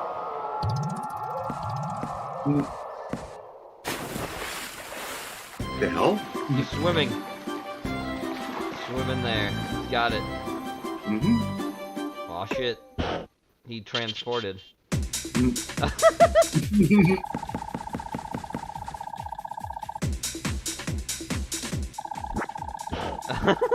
From the ears. Let's go. Oh. Does death? Does death come? Yes. Oh, no transcendence. Nope. Rescue. Yes. Oh shit. Oh the fuck! He is very good. Swing. Swing. Oh, gonna cut the cactuses, so that's water. Up. Took that off. Right What did we off. say?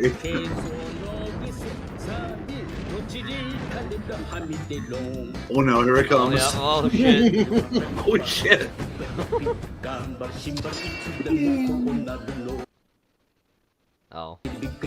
Haha, yes. He did it. No. Oh, good. Oh, look, all the water. Yep. All the water. Uh-oh. All the alarm. Blood. It's a great flood. Oh no. Yeah, oh. Woo! Thank God. Honk.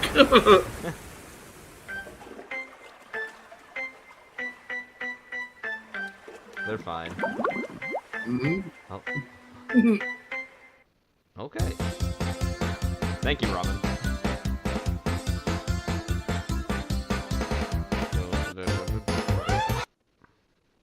Moon runes, I can't read. Anyway, moving on. In January of 2019, Strong, send this in. Ghana, Thanks, no Strong. military Dark tech. pretenses, took the world by storm. Ghana. But perhaps not for the best reasons. Oh, yeah, no. During the 38th Annual Technology Exhibition, organized by the Kantanka Africa. Company, the corporation's most advanced technologies were displayed. An armored personnel carrier, safeguarding a these group of fucking soldiers armored with exoskeletons, rolled before the eyes of a hypnotized audience, with the event calling for a solemn attitude and Come on, igniting G, it's national pride Wakanda. among the Yeah. attendees.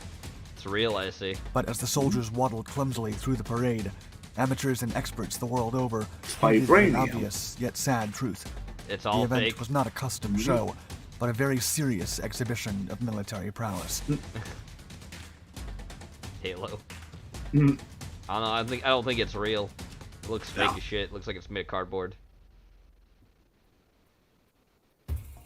Self-made. Just like, Self-made. yeah, self-made.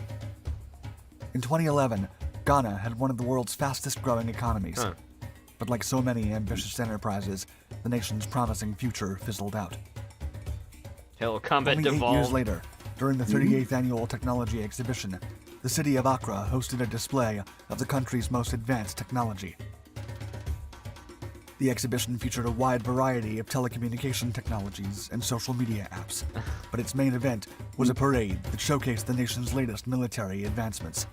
As shown in footage taken that Yeah, day, cardboard. a bulky Yeah. personnel carrier with a coat of farcical camouflage scheme paint advanced steadily through the cheering Not crowd, actually covering the rear of camouflage? three Okay. so-called cyborg super soldiers. Cyborg super But soldiers. as proud as the Yep. Ghanaian attendees were of their nation's latest developments, the rest of the world couldn't help but watch in astonishment. Many analysts agreed that the performance would be almost ridiculous if not for the worrying underlying reality of Ghana and many other developing countries. For one, Brett Tingley of Mysterious Universe noted that, quote, Those guys wouldn't even make it into the top 10 at a cosplay convention. Indeed, in the video, it is pretty evident that one of the super soldiers had a loose hose hanging from his leg, or what appeared to be a hydraulic cable, but was, in fact, an empty split-loom tubing. Yep. Yeah. Moreover, the soldiers were wearing motorcycle helmets disguised with spray paint. Yep.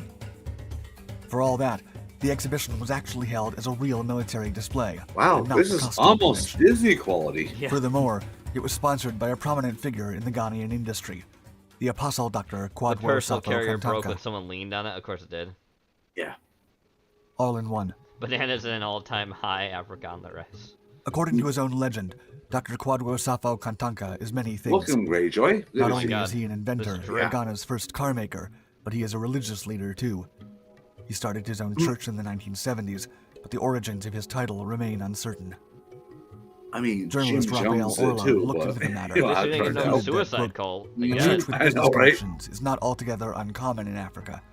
It's just that nothing has ever been this technologically advanced or sought this scale of production. Every year since 1980, the inventor and guru has organized tech fairs and unveiled a remarkable collection of products. But as his church and power grew, Kantanka's creations Kool-Aid also Man. increased in ambition, including robots that were supposed to act like security guards Yeah. or farm workers.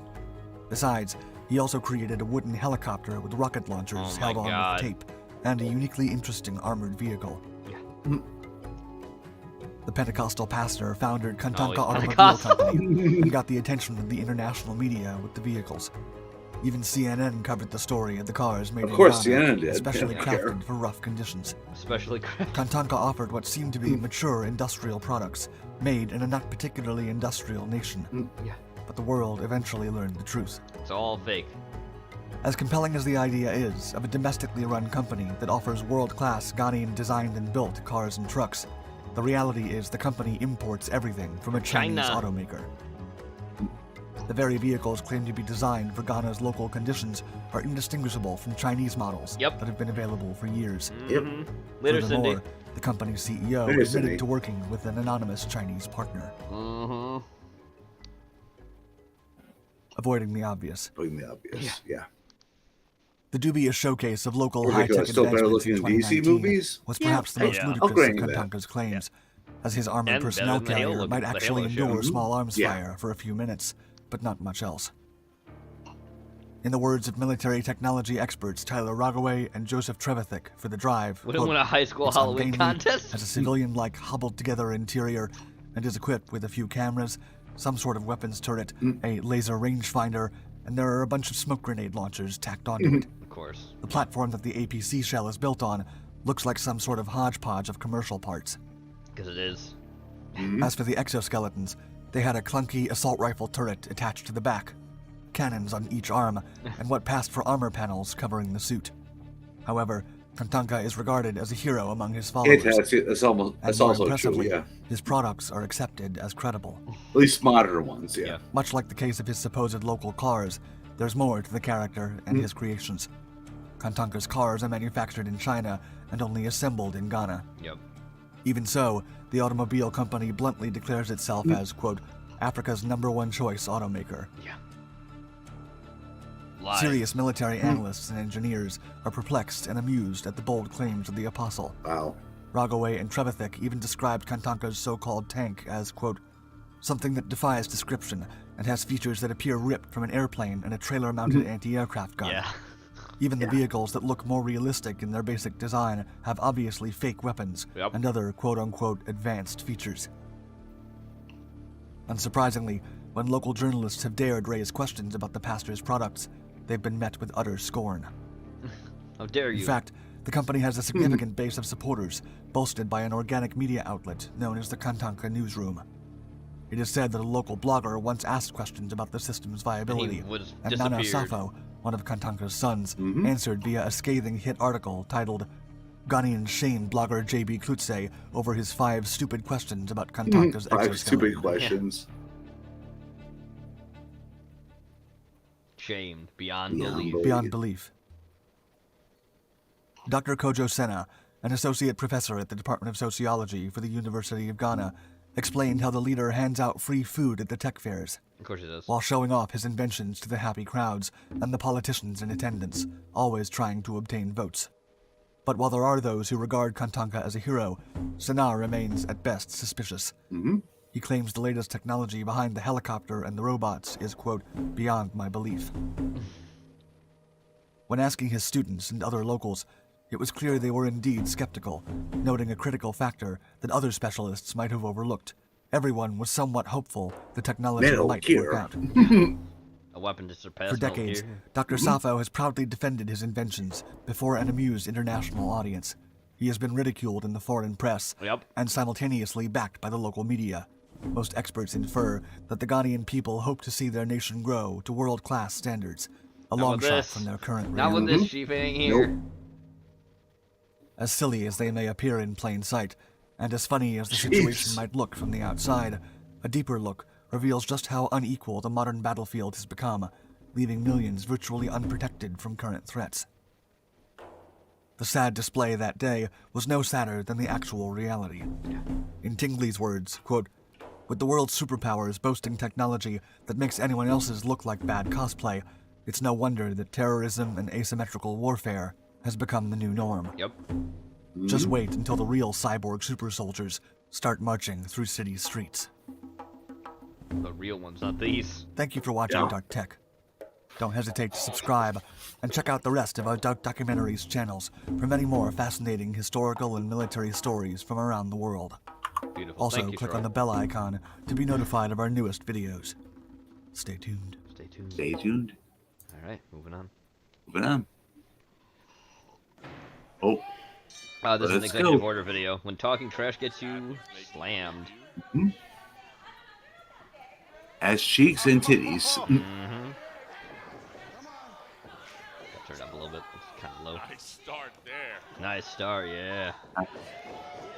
Oh. You power slammed.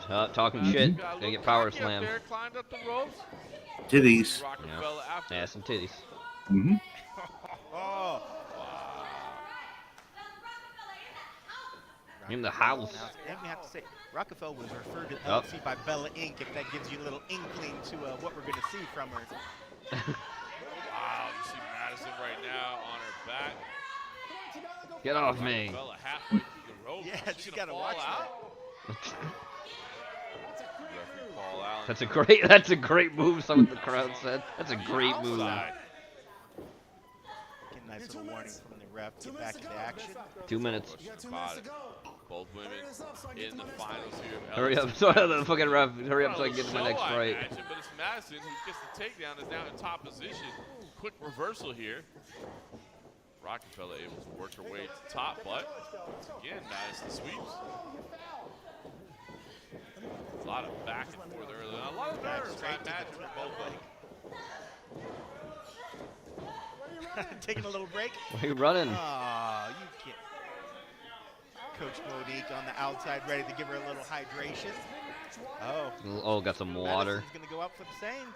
Oh, we're going to get some action outside. Oh, wow. They're running outside the ring. Action outside of the ring. Wow. Now back in. Where is she running? Rockefeller stepped out to get a little drink of water. Madison wasn't having that. Off the ropes, Home. a big slam for Rockefeller. He is not having it. Someone get pinned. Now she's working on that left leg. Can't quite grab it. Looking to secure the ankle there. Now grabbing the arm as well. Madison rolls away. They're working on the knees. Pin. Someone get pinned. Yeah, watch, gave up her back. Slamming her Attacking leg. Decide to separate, get a little. Got tap. As they do, yep. Welcome to the LFC tap. I'll allow it. Rockefeller on top right away here. Someone pin. Someone needs to pin. 30 seconds remaining here. Oh, Madison Titties. out. Oh, titties. Oh, the little choke. You can't do that. Whoa. Yeah, you can't go choking people. 15, 14, 13, 12, 11, 10, 9, 8, 7, 6. trying Up, to who's getting drive pinned? in there. She does 5, get top. 4. Wow. Rolls the leg, but Rockefeller Up, rolls 3. top. Up. Big Nope. shots at the end there. 2, 1. Back It's over. and forth for both of these debuting LFC Wow. Madness Now this finalists. is entertaining. Yep. Okay. All right, here we go. Oh, they're back at it fighting? Oh, Okay. they're back at it. Yep. Now Madison Victory hug. made the mistake of charging in there. Rockefeller picked her up like a sack of potatoes. Dang. And dropped her on That's the a great back. line counter. She picked her up like a sack of potatoes. Madison is in a lot of pain. Go for the missionary hold. Through the canvas. Rockefeller just Yeah, just keep rolling over. trying to push her out. Push the ring. out the ring. There, gone. Push her out. I will be here. Concrete floor. It wasn't that big of a fall. She's fine. Wow. Wow. Disrespect. Oh, she's back in Uh-oh. with her pink gloves. Yep. Not Watch your happy back. after that. You cannot turn your back against an opponent. Nope. Oh. Oh, charging for a little payback. Slap, slap. Those tough shots on the backside, man. I think. Those tough shots on the backside. Oh, well, that's in deep. That's in a bad position. She's repositioning for it. It looks. She grabbed it. No, she let it go. She let it go. Booty breaker. Back to the feet, survives that submission. Wow. Madison angry, no question about it. Rockefeller working with it. Madison with the single leg there, but she's rolled through there. Rockefeller showing Yes, get down. exceptional awareness of the position. Oh, big kick to the bottom. Just riding her Jumps like on the back. riding her like a bronco. Oh, falls off. Ah. Yeah, she was a little high. Looked like she was trying to secure something. Got a little high. So they get bucked off. Get fucked off. Madison talking, Better not fucked happy off than about fucked it. down, I right guess. now, she's do something about it. Do an RKO. Into You better do something. You got a minute left. Drives her head into the turnbuckle. Secured it for the choke. Nope, pushes it Nope. away. You want to do something? Come on. Wow, that's like the most low effort kick I've ever seen. Yeah. put the pressure on there. Look at that. Down. Just throws her to the canvas. Big elbow to the neck. Wow. I thought she was more hurt. What toughness. deduction. She's flipping them off. Wow. Yep. Wow. That could be costly. Yeah. I think you can. I don't know if you can punch like that in this. There's rules. Wow. Yeah.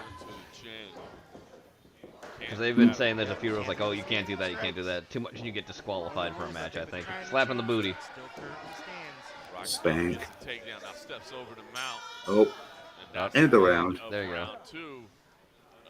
Another intriguing round. Intriguing. Point deduction there as well. So will that prove costly for Bella Rockefeller? Bella Bella Rockefeller. Find out. Round 3. Go to the judges' cards. The old bum rush. Yep. Round Bum number rush, 3 yep. scores can literally be anywhere. Oh.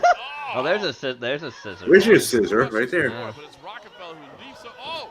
Nope. He's hanging Just over the top squeeze. rope. Little scissor choke as she's hanging outside. Dangerous for Uh-oh. Bella. Uh-oh. Someone's getting slammed. Boom. Dang. Drops her on her back. Oh, just that rage. My goodness, you see Rockefeller. It's Rock- all Right in the butt. over. Or is it? Banker, how about a Those- little kick to the butt? A little kick. Oh, Oh, someone's gonna have a submission. She's the blonde's gonna submit, I think. Submission here. You see referee Paul Allen watching Yep. close. Yep. she got Wow. Wow. So quick. Yeah, barely even saw the taps. That was so Bella Madison. amazing. Still in pain up there. Winner, representing the pink team. The pink team. Middle finger. Yay. No. Shut up, you. That's what you get for talking shit. Camel clutch, no. Team Bella Madison, congratulations on your victory in the LMC Madness final. Killing it, coming all the way from Orlando, Florida, Las Vegas. How you feeling? Orlando, Florida, Las Vegas. Yep. I feel great. Woo. Look at his outfit. I want Amazingly that said, for it. beautifully done. Give it up for T-Bell and Madison. I want to own this company, but you know, that's dreams. That's what I would do with my. Strog sent this in, by the way, and I gotta turn that down because it's way too loud. This is the most annoying YouTubers. Mm-hmm. So let's see who we got. Most YouTubers are the source of inspiration to their viewers, but there are also those who irritate the majority. Here are 9 YouTubers considered highly annoying by most YouTube watchers. Number 9, Run for the Cube. Never heard of this YouTube channel. But I wish I had It's now. one of those things that's either gonna strike you as nonsensical, weird fun, or the biggest waste of time on YouTube since it first began. I think Rob Dyer, but like This 0% faceless YouTuber interesting. reviews toys just like any average Great. review channel, but with an annoying twist. The 38-year-old Canadian first started out by making pronunciation videos and has since gone I can on to imagine. dissecting toys while wearing green gloves. Either way, it's a bit creepy to say the least. Number 8, Sammy Classic Sonic Fan. Oh, that kid. Sammy Harbors is a YouTuber best known for his rants and reviews on He was a Sonic kid. I games and can't its blame him fanbase. for it. He's He's been a criticized for both being illogical and disrespectful to other gamers' opinions. Because you freaking freaks just can't He's a ever kid. You can be quenched. Look at him. Your fantasies can't ever be quenched, can they? He Your grew in fantasies. popularity after publishing a series of videos showing him scream at the top of his lungs and even going as far as to destroy his stuff in anger. Number 7, Drama Alert. Keemstar. You knew this was coming. Host Was of this a bit? I Drama believe Alert, it was, known so as I Keemstar, don't got his think start that's as a as troll back annoying. in 2009 Keem and was a troll, continues that's to right. masterfully trash talk fellow YouTubers and other gamers to gain views. It's Keem's said that also, he frequently kind of a creates feuds with people in Just order in to general. compensate for his lack of talent, He's not as bad and as some thus people, but drawing he's also much kind needed of attention an to idiot, too. himself. He's also known for having the most annoying intro in YouTube history. I'm your host, Killer Keemstar. Let's go right into the news. Number Into the 6, news? Chris Crocker. Chris has been accused of attention seeking by bitching and moaning about anything dude. random that happens to cross his mind. Yeah, After the Leave filming Britney himself Alone guy. crying about Britney Spears in a video called Leave Britney Spears Alone,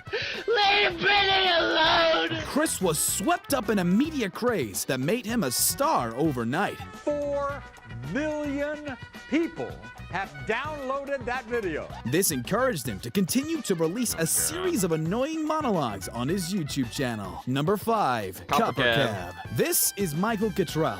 You may remember him from the 2010 viral video titled Gingers Do Have Souls. Gingers have souls! He went on to continue having fits of rage original over all E-Crew, sorts yeah. of things in front of millions of watchers. But he may have enjoyed expressing his feelings and opinions one too many times on YouTube. Michael Oh, recently God. released Oh, a no. heartfelt video admitting to be transsexual, Oh, which wasn't God. received too well by the no. public. Number 4, Boxy. Boxy. My name is Boxy. Most of you know me as The Queen of B most on of you know me as 4chan. Yep. Katie Wayne. This shit is old as fuck for these people. It I is. feel like I'm going back in time to when I was like the wee lad growing up in YouTube Mhm. and Yeah, being this on is me- Queen of B. Yeah. He 4chan. came to be known on YouTube Speaking as of, he's Boxy, gone an now. It's no overly longer energetic Borg. character that went on to annoying millions with her Probably a good heavily thing, lined though. Yeah, eyes. it's probably and for the best high-pitched that Borg's voice. fucking Her dead, rise let's to be fame honest. began in 2009, and she even went on to become a meme that circled the internet for quite some time. Once her identity was exposed, she was freaked out by the attention and later abandoned her channel to pursue a life out of the spotlight. Number 3, Miranda Sings. Oh, Miranda no. Mayers is a character No. created by the 29-year-old Colleen Ballinger, who's No. an internationally remember this annoying, chick. talentless, and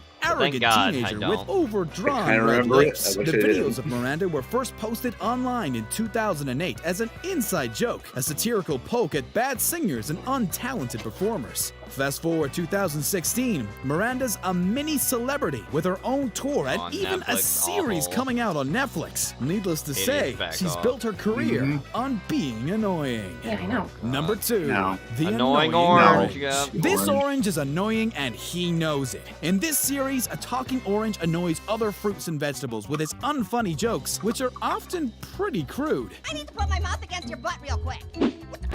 No! The episodes are characterized by his adolescent behavior that frequently include burping, pestering, puns, and play on words. These actions often infuriate the other character to the point where they start yelling at him to shut up, only to have Orange warn them of their impending death. Number 1. Fred. Yeah. Hey, it's Fred! Oh, There's God, a fine no. line between being amusingly quirky and tediously annoying. This YouTube sensation was known for his Thanks, Grog, for high-pitched making me voice remember and doing things I didn't stupid want things to. on camera. Like running around in circles Help for that no with reason. fire. But I was what's expecting even Cobra. more No, annoying they don't know who is Cobra when he is. This is one of those screamed. big YouTubers. Things that were, 2007 No one seemed to find him vintage. funny, even back in his heyday. But Fred managed to score 3 mainstream movies that's and true. even his own show on Nickelodeon. Oh, God. Like this video? Click here to see which of them made the most hated YouTubers list. I'm good. I'm moving on. Thanks. Yeah, Thanks, thank Grog. you. Anyway, Ramen sent this in.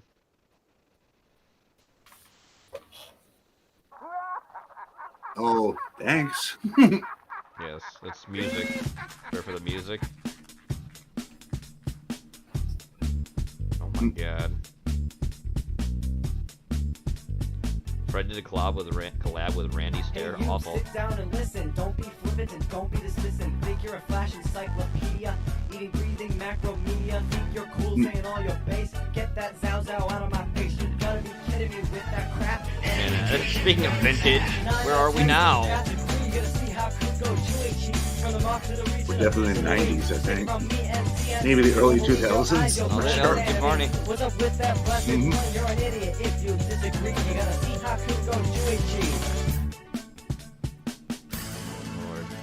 If you got the time, go grab a pen and watch that thing again and again, trying to figure it out. What does it mean? What's the significance of Mr. Bean?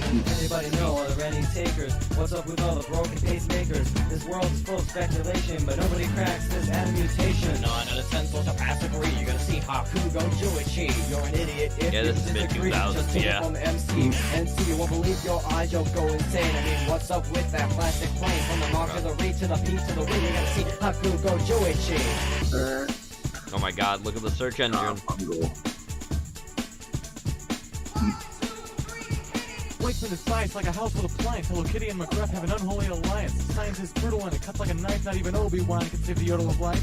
Your name is Bob, hear my heart throb. I lost my job when I got fired by a guy named Fargie. He was full of starch, he smelled like an orangutan's old apartment. Found a hobo in my room, what do? He looks dead, he's full of blood, bleeding red onto my bedspread. And he also seems to be missing his head. Why am I holding this gun and axe to exploding pacemakers cause heart attacks? Will Mr. Bean ever get his fill, or will he just keep on telling me to kill? Hey, don't you give me that look. You never had what it took. I took the beef and I beefed it up. You sat and whined while I took the cup of gold. Animation was pretty popular though. Final Black came around. Take this mop and shove it, boy, 'cause it's the only way you'll be in wood. Beef bastard. Everyone knows I'm the ultimate master. Beef bastard. Everyone else knows I'm faster. Beef bastard. You don't have to know I'm faster. Beef bastard. Everyone knows my Thank God.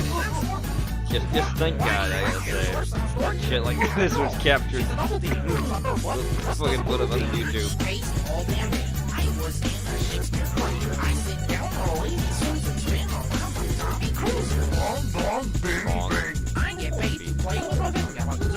George Bush.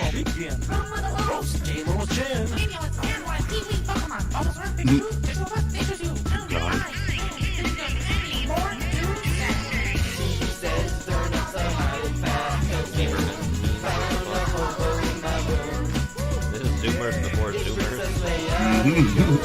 More shit, yeah, there's a bunch of shit. Cancelled. The bungo.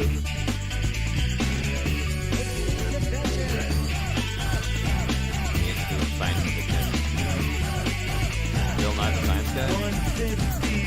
fun. Pokemon on the run. Suzuki-san is the formation of a bun and a veggie burger with Sukebono. JJ has flown away with Sonny Bono to the afterlife to visit Barney Fife and see her screenshots of his wife named Chris Benoit wearing a pretty dress saying, oh god, Chris Benoit. Mario, Itsy Bitsy Hockey. Oh god, yeah, Benoit. Magic like a monkey, Captain Lou, body slam the rubber ducky, just like in the massive Earth versus Funky. Lucky, nice to meet you. I need tea for two. How about you, Mr. Coldheart? Or should I say Professor? It looks like Wesco got revenge on my dresser. Pups and Eel, he's the real deal. His friends all call him Mr. Peel. He's a computer geek who doesn't shower for a week. His looks are hot and his clothes are chic. He single-handedly changed the face of the net. He's an online semi-celebrity you won't forget. He's starting to scene like a raging thunder and a singing news flag. Oh god. Hey kids, come here, Professor Bob. We're gonna miss you. Wanna go get ready to rumble. Bamba Gita, Babala Bita, Anamana Gita, Amana Gita, Anabeto, Kitty, Anamana, Walla Betty, Anamanada, Anada, Amana Zepa, Bola Bo, Rama, Rama, Ina, Anda Betty, Hey, your mother. It's up here.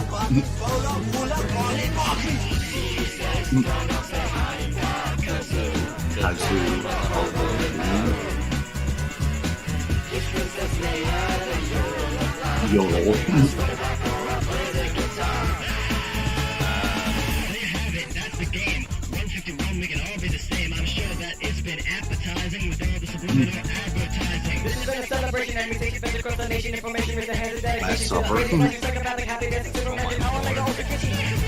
9 out of 10 soldier pass agree. You gotta see Yakuko Chewy Chewy. From the mop to the reach to the P to the week. Take it from me, MC. You won't believe your eyes, you'll go insane. I mean, what's up with that plastic brain? You're an idiot if you disagree. You gotta see Yakuko Chewy. Whoa. Well, thanks, Ramen. Thanks, Ramen. My brain is wrecked. But was it really that stable to begin with? No. Macromedia Flash player. Yeah. This is literally cheats.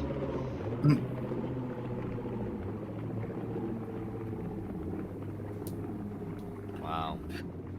You think you know something about the world you live in, then this just comes back. Yes.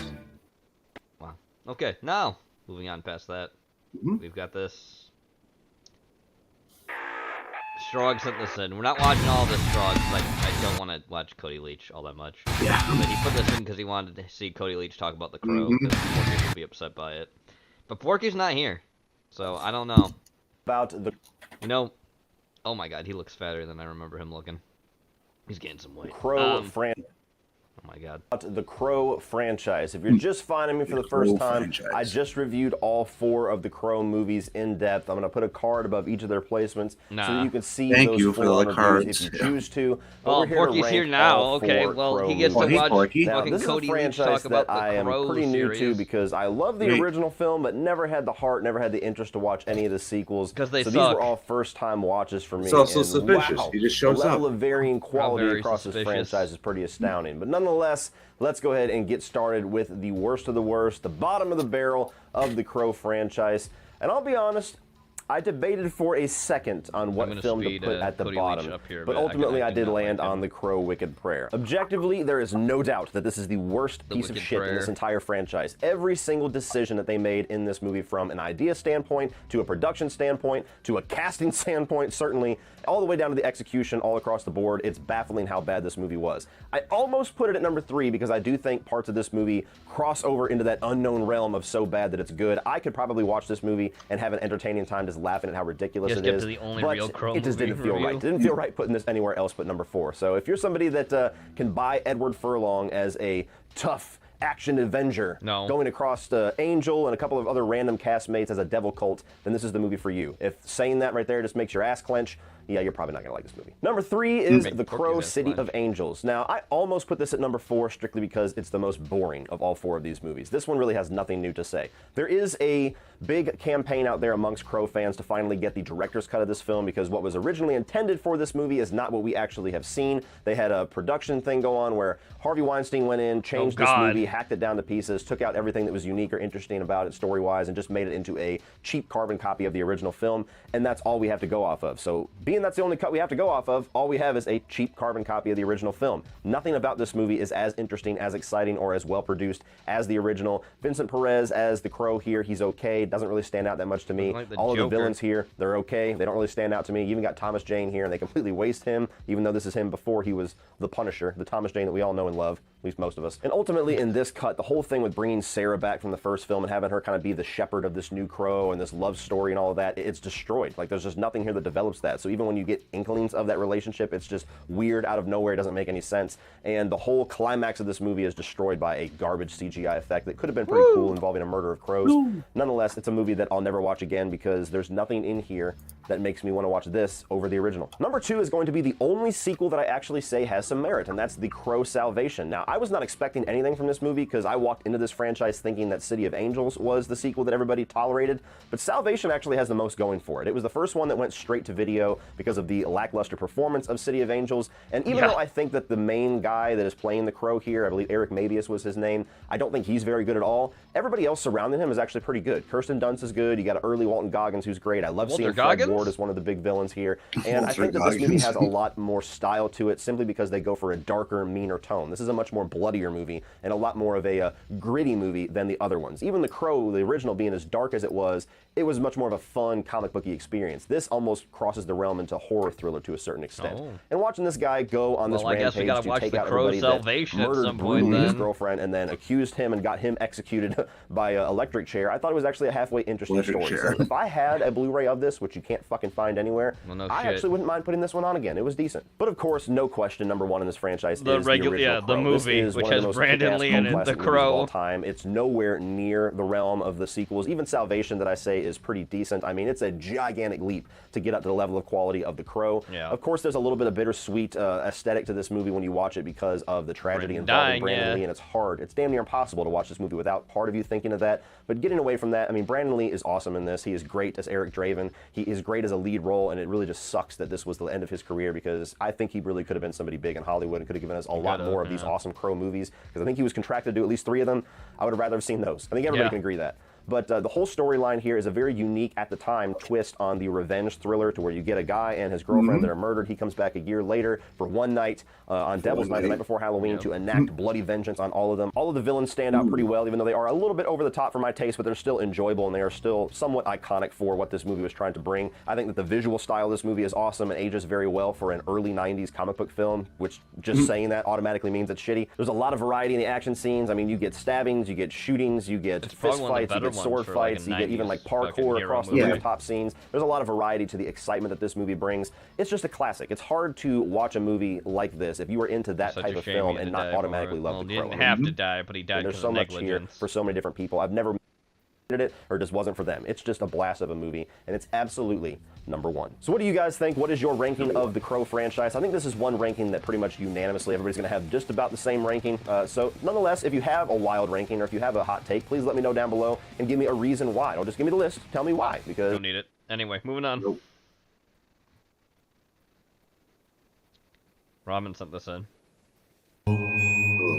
I am Thor High Heels, and I would like to talk to you about a video game today. A video game that I love very much for a variety of variables discussed in this very video. And that game is Tomba, with an exclamation mark. Or, Tom B, as it was called over here, with a very European exclamation mark. Oh, I made a review for it once, and it sucked. I basically committed the heinous bad reviewer crime of focusing only on the negatives, essentially making a video being all like, the game is good, but followed up by this massive rant about the very few downsides that it had, most of which not even showing up until the very end of the game as well. Today, though, the only thing that I will suck is my own trumpet. Wow. Yes, High Heels. Some people say they spied Alec Baldwin on the set of The Crow.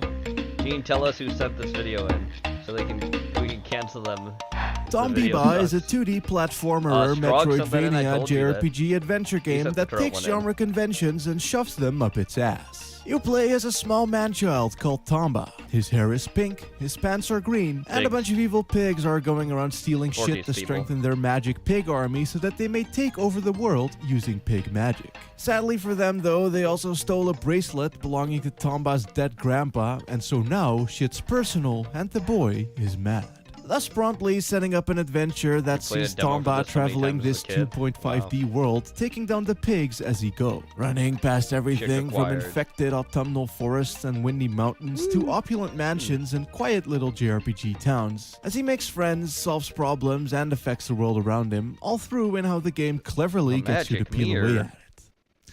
For example, on the very first screen, one can already see a mailbox on the other side of a fence with some weird-ass shit going on. A giant mansion off in the distance, and a big tree with bright red fruits and monkey. All of which will be things made interactable, like they'll get to the tree right away, teaching you about the swinging and climbing mechanics as well as fruit being good, and even introduces you to said monkey friend named Banana, thus setting up an immediate side quest. And the mailbox can be accessed after you've climbed over a house, confirming the slight 3D-age that all of the other guff behind the fence implied. And while the house might not be initially enterable, you will eventually get there through a wee canoe ride and cave of late-game treasure chests. This blew my fucking mind first I played it.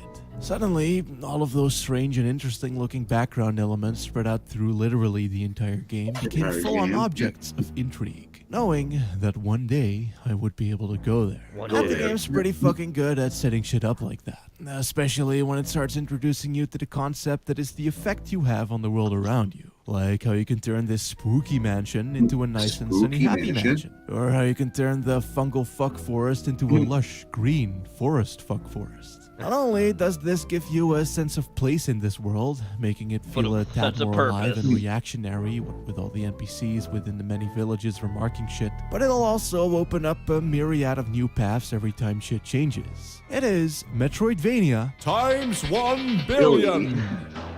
Times 1 billy. Fuck just looking for some double jump boots to be able to clear a gap. How about making friends with an entire village just to gain entrance to their secrets? Sexy stages.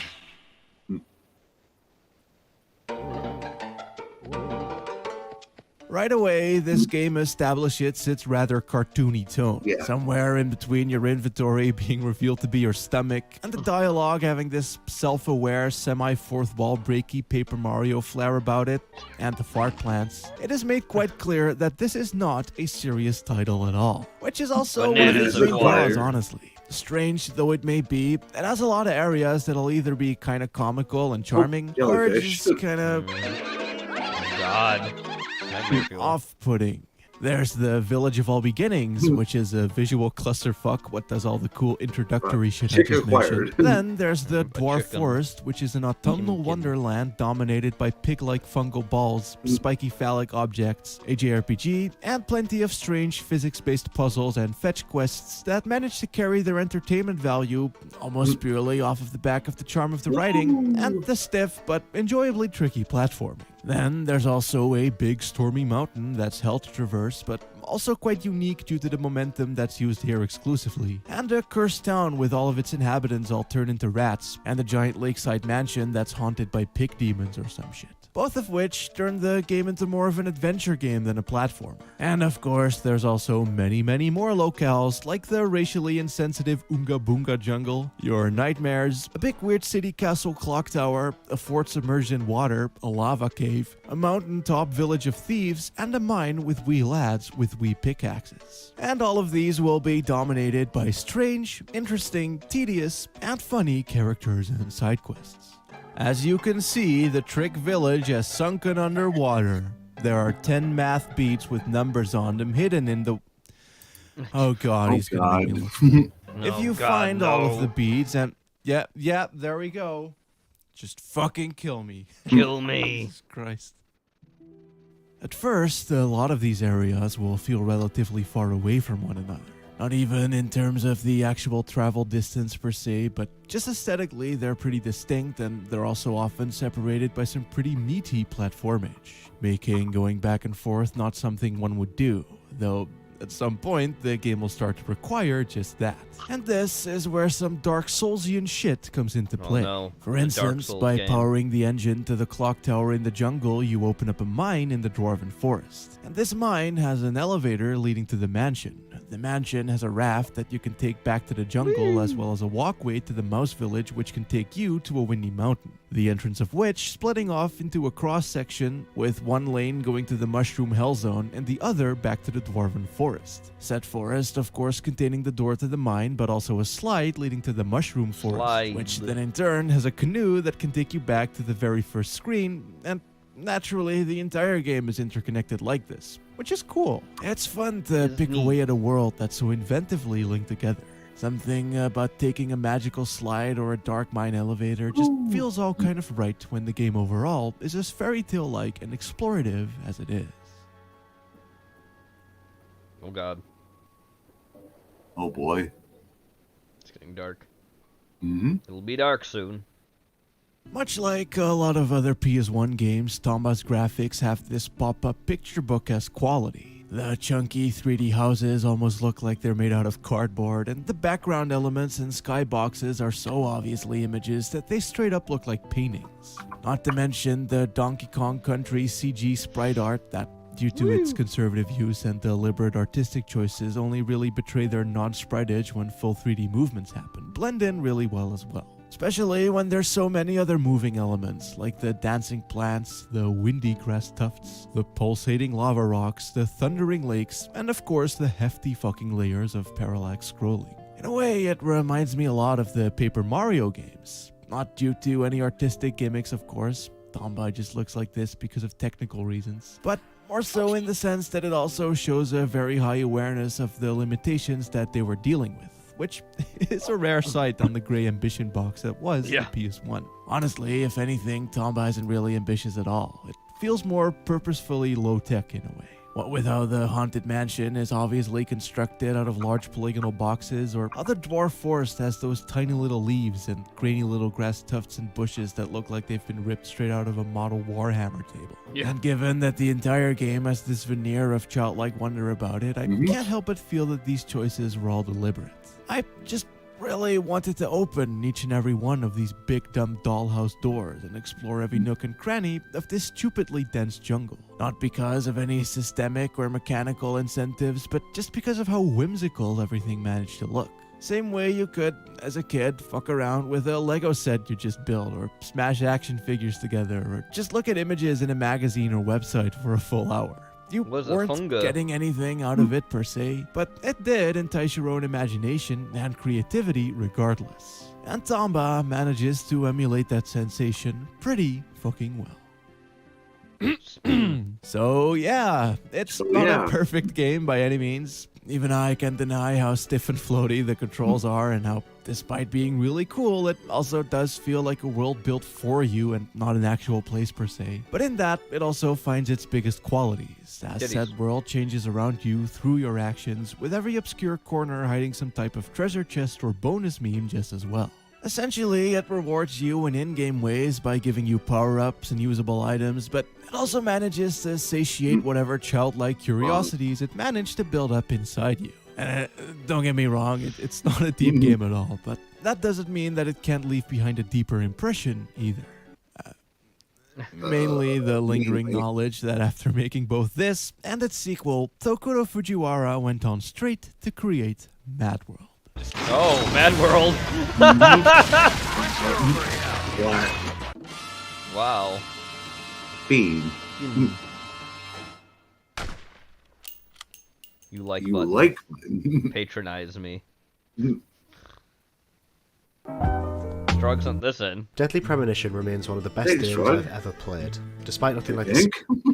By you, Ball, Deadly love Deadly Premonition is hands Premonition. down one of the most Yeah, unique Deadly video Premonition games is really ever good. made, It mainly is. due There's to a its fucking bizarre and sequel out surreal now, presentation, by the way. likable three-dimensional characters, and a memorable narrative that is worth seeing through to the Which no end, one's really despite talked looking about. like an early Dreamcast That makes game me and think it's not that controlling like good. absolute dog shit. I'm not the only one to share this opinion either. Since its initial release, Deadly Premonition has gone on to gain a cult status, leading to the game receiving a director's cut on both PS3 and PC in The director's cut is 2013 actually that featured kind a of large number bad of quality because of it life just makes improvements that everything made it a less far more green. accessible accessible experience for those trying it out for the first time. It's It even pretty received green, a yeah. board game It should adaptation be. in That's how it should 2017, raising Yeah. almost 3 It's times its Greenvale. $50,000 on Kickstarter, proving that fans of Deadly Premonition hold it in such high regard that they're willing to spend nearly $150,000 just to get more of it, regardless of medium. To anyone who's ever played it, this just made sense. There's nothing else out there like Deadly Premonition. Yes, it's clearly a homage to David Look at Lynch's MGS4, Rockforce's seminal long 90s pause, TV show smoking Twin cigarette. Peaks, with its quaint northwestern setting and murder mystery narrative, but its And now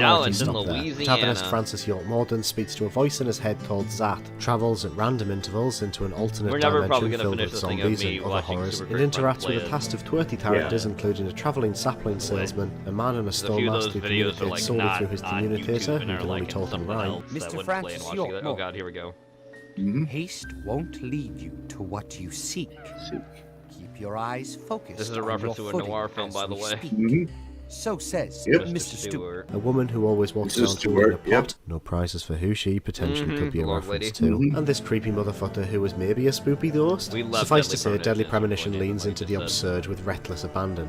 Yort is shocked when the man in the stone mask recommends him a cereal, turkey, and jam sandwich at the local The cinder diner. sandwich is actually good. I've made it before. It's a good sandwich. You use like Kellogg's, or Frosted Flakes, turkey, and any kind of jelly. It's good. It's tasty. I can't believe it. This is Look at fantastic. it. Fantastic. Really Yeah. good. An early puzzle in the game requires you to understand the differences between American squirrels in order to find a tea. Long car journeys involve Yort having a conversation with a voice in his head about 80s B movies. You find important clues within your morning coffee, and one particularly weird section sees you chasing a dog around the town to some of the greatest Dalmatian. music ever composed for a video There's game. Horace Kaysen. He's an important character. Depends on the Contrasting turkey. this are character Good arcs turkey, and man. emotional sequences that are genuinely engaging, surrealist horror segments that refuse to shy away from the disturbing and the grotesque, and a mystery narrative that is arguably better and more well-rounded than it has any right to be. On a design level, Deadly Premonition features a comprehensive routine Also, system where every D4 was a character in the game game where goes he to came up work, with as well. spends That time with came friends, out and visits family, a huge number of side quests and mini-games, a Resident Evil 4-style combat system Before that that, sucks there was ass and is Spy really Fiction, just which no there's good some whatsoever, characters in and a Deadly Hunter Premonition tightness who and are hygiene kind of the system same that gives a characters functional as reason for changing your character's outfit, as with- well as with the shaving names and switch eating. who All they of this are. combined creates what can only be described as a fever dream of an experience that is unlike anything Flourish else is you've ever fever played. dream. I From a can say traditional highly- game design highly, perspective, its flaws are many and highly hard to good see things about it. through, He's one of but my favorite despite these, games. Deadly Premonition remains a wonderfully surreal survival horror game that has surprising emotional depth and clever design. Upon finishing Deadly Premonition, I quickly became enamored with the director and creator of the game, Hidetaka Swery Suhiro. The 45-year-old licensed Swery. Buddhist monk has been making Yep. games for just over 20 years, but it was Deadly Premonition that really put him on the map. As eccentric and Yeah. honest as the games he makes, Swery is known for always carrying around his stuffed monkey sidekick Sharapova, and has the most incredible back tattoo Oh my I've ever God. seen with the Wow. previously mentioned Damn. monkey, and is known, at least in my mind, for his near-daily Instagram posts of him drinking. He is, to put it simply, the embodiment of the Japanese auteur. I love Japanese auteurs. I love the games they make.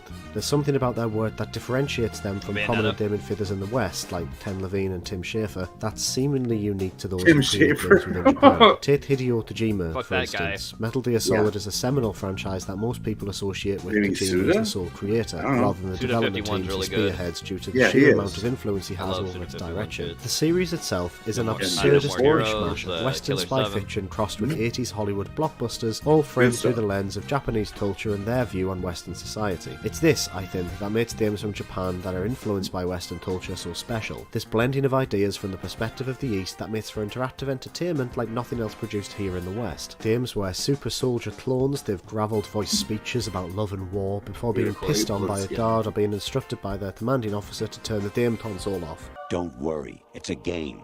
It's a game just like usual. You'll ruin your eyes playing so close to the TV. It's no secret that Japan as a culture has embraced absurdity far more than most Western societies. Spend 5 minutes searching for Japanese adverts or game shows on YouTube and it's evident that the surreal is both a taught and indeed culturally accepted It's 'cause theme of the within nuke, Japanese let's be media. But this honest. absurdity It's the breeds a special kind of creative outlook that is It rare has in that Western effect, art. yeah. Japanese developers, more so than any other region, are less afraid to challenge the conventions Radiation of traditional fallout, video game okay? design. Take Yoko Taro, for example. Oh, that's Oh, Yoko Taro, yeah. Director of last year's incredible Nier Automata, Taro used the medium of dames to subvert a player's expectations about video game design as a practice through the inventive use of multiple separate playthroughs, creating a game that is a fascinating experience into existentialism and what it means to be human, despite on the surface appearing to be a game about nothing more than hitting robots over the head with swords while playing as a very angry maid. But I love Swery's work the most. Although he shares a lot in common with his fellow Japanese auteurs, Swery's games are expressive, bizarre, earnest examples of this particular style of video game design. Taking heavy influence from Western mystery storylines set in rural communities, Swery's games pass these concepts through a filter of absurdity, warping and crushing expectations about the conventions of these widely used genres, but not without a smile on his face whilst doing so. That's the thing, there's joy behind these games. That's what makes them special. Since Deadly Premonition, Swery's work has been sporadic at best. His last major game, Dark Dreams Don't Die, or D4, was released on the Xbox One in 2014. D4 was an offbeat murder mystery game filled with enthralling action sequences, great characterization, and an intriguing storyline. Originally conceived as an episodic title, D4 was cancelled early on in development and was left unfinished. Even a PC port, released shortly after the announced cancellation, didn't gauge enough interest to save D4, and that's a shame. Dark Dreams Don't Die was a far more competently made game from a technical standpoint when compared to Deadly Premonition, and its narrative was more tightly focused due to the episodic nature of its distribution. It's a game that could have matched the dizzying heights of its spiritual predecessor, but its lack of a conclusion hands over the whole thing, muting its narrative and leaving it feeling less like the full game and more like the prototype that was never truly expanded upon. In 2016, Swery left Access Games, a studio he co-founded in 2002, in order to take some time off for both health reasons and in order to get his arse tattooed. Again, just look at that tattoo, glorious. In 2017, Swery returned with the news that he formed a new studio called White Owls, and begun working on his next project, stating that we want to create games for you,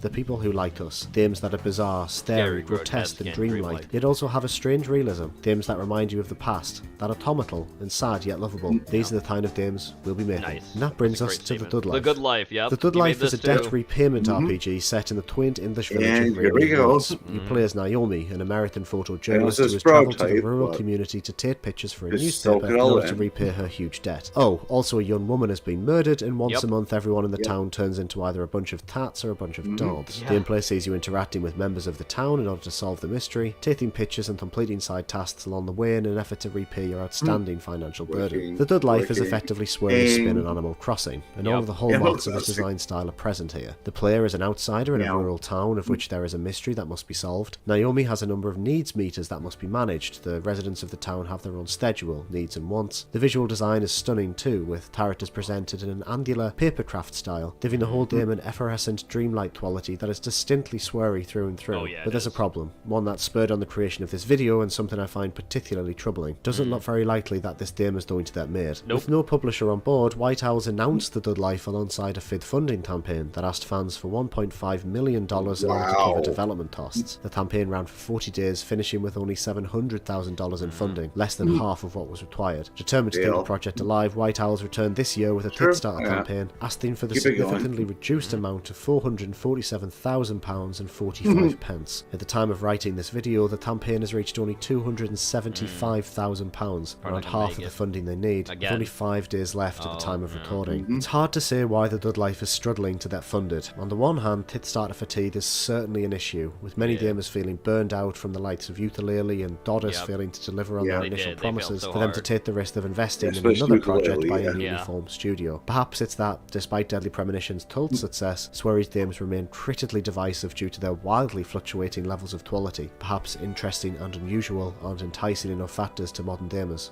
Who knows? I'm not naive. I'm not making this video in an attempt to pull everyone together in order to get The Good Life funded in some kind of last-minute hurrah. I have a tiny reach and I accept that. But last night I received a playable prototype of the game that stole my heart so swiftly that I felt compelled to do something. Because The Good Life is a really neat idea. Even in these early stages, The Good Life simulated English village of Rainy Woods is a quintessential country locale. I grew up visiting villages like this. Hell, I went for lunch in one as recently as last weekend. And The Good Life captures what makes this specific type of location so unique. It has multiple pubs serving real ales, a fish and chip shop, a number of tea rooms, and even a gift shop with sheep in the window. Have you ever been to a countryside village in the Yorkshire Dales or the Lake District? I'm telling you now, they have gift shops in their dozens, and each one has a footing sheep in the window. It's always a joyous thing to see something you relate to represented in a video game. Seeing one of my favourite Japanese auteurs tackle something so close to my upbringing is enchanting. And this is the thing. This is a game about an American photographer moving to an English village created by Japanese developers. Yep. That in Yes, of itself you know, gives the that's game a the unique lore of the whole perspective game, I'm yeah. desperate to see explored further. The Dud Life feels like the game Swery has always wanted to make too. In interviews, Swery has stated that Deadly Premonition's Tombat sections were a late stage addition, only included due to publisher concerns about no one wanting to play a game that lacked combat sequences. From what we've seen so far, the Dud Life is effectively the life simulator sections of Deadly Premonition expanded out into a full game. The town itself is even called Rainy Woods, a direct just like reference to the Greenville, development code name of Deadly that was what it was Premonition. originally Even if called this too, never Rainy gets Woods. made, even if development stops right here, I just want to talk about the simple fact that this prototype exists. This wonderful little prototype where you're free to explore what is effectively 2 streets of a finely crafted English village, taking pictures of kissing couples and alcoholic Shit, victims. and alcoholics. Brilliant. I really want the Dud Life to succeed. Swery has recently stated that if the Titstarter fails, the team will find other avenues of funding, course they but will. it's clear that they're seeking financial independence for this project. I Yeah, know they're this doesn't trying. always work They're a new out. company, I man. funded Doddus, for Christ's sake. I know the risks, but I really am rooting for the Dud Life. There's a link to the crowdfunding campaign in the description. Maybe check it out, or at the very least, like and share this video on social media. Reddit, worry, we shared maybe? it already. Get the word out a little. I'm probably too See late, what people though. I don't think. know when this We live in was an age published, where but- indie development is no longer shared a it. niche segment of a I wider like it, industry, but it's fine. where unique and interesting ideas created by small teams are no longer a rare Happiest occurrence. town in the Perhaps this is why the Dud Life is struggling to be noticed. But what I see here is a game that has the potential of being something truly special, and that alone is reason enough for me to take to my tiny soapbox in order to try and ignite a conversation. The Dud Life looks great, and I Jesus don't want it to die. Christ. He knows. He knows. Hey, he's thanks for watching. Like, Anyway. comment, and subscribe. Moving on. Yep. Thank you. Gilbert Garfield. Yep. It's officially on hold. I've reached the end of the salvageable footage of my friend Austin Gaming. I'm having the pleasure of some of the lost media, but I'm sleeping terribly the last month. Couple nightmares I can barely remember. The idea of cinematic chimeric cartoon of Garfield and Gilbert Godfrey is isn't fun anymore. I will not be investigating it. Flip 4. Thank you for Right. joining me briefly in this journey. Journey. Thank you, Rowan. Anyway. Spooky, spooky. Yep, and I'm gonna speed this up because it is like near 20 And get minutes. Zach Baggins on. The following video was captured by a young driver who was on the way home. It was early in the evening, and King nothing Frost seemed never out of went, place at the obviously. time. He takes this road a lot, and based on his reports, there had never been any strange incidents taking It's his place. reports. Eventually, he started speeding. The Guardian Angel. Real. which he struck at 150 miles an hour. Legendary Guardian Angel.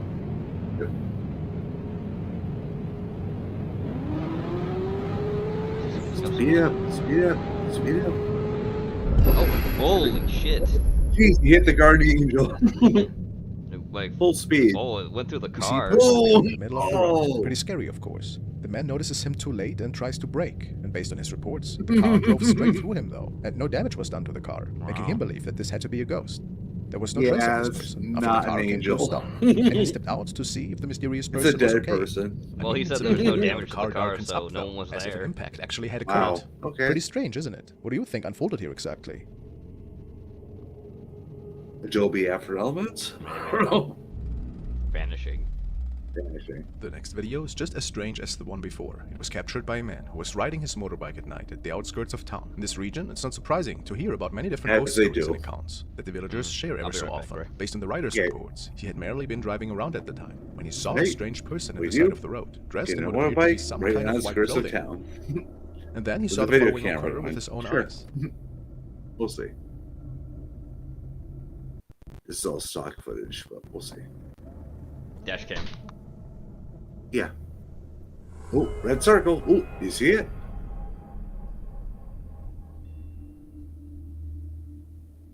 Went right over The man his head. turned around after seeing this person moving up into the air, and they were just hovering He there. just flew. Obviously, no ordinary person can do such a thing. So, do we have to believe that he came face to face with a real spirit here? The man was so freaked out that he avoided driving this road at night for a while. And who can blame him?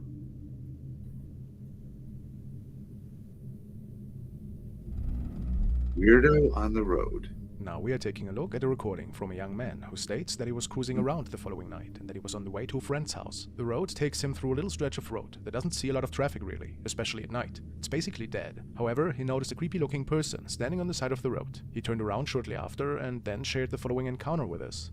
Yeah, if you see a creep person on the side of the road, don't turn around. Just keep driving. But There's something up there. in this case, Hello? hello?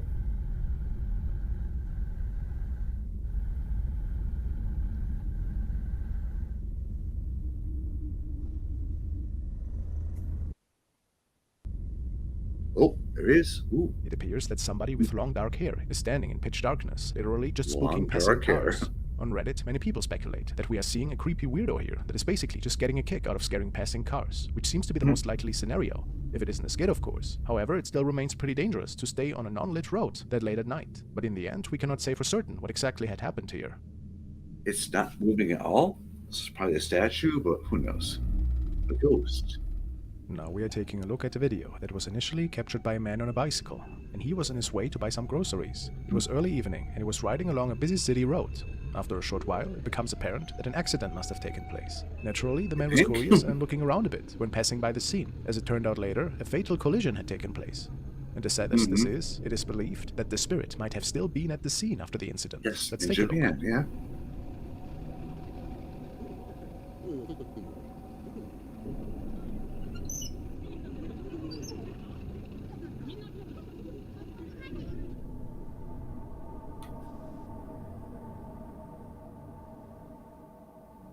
Oh, the big face. Ooh.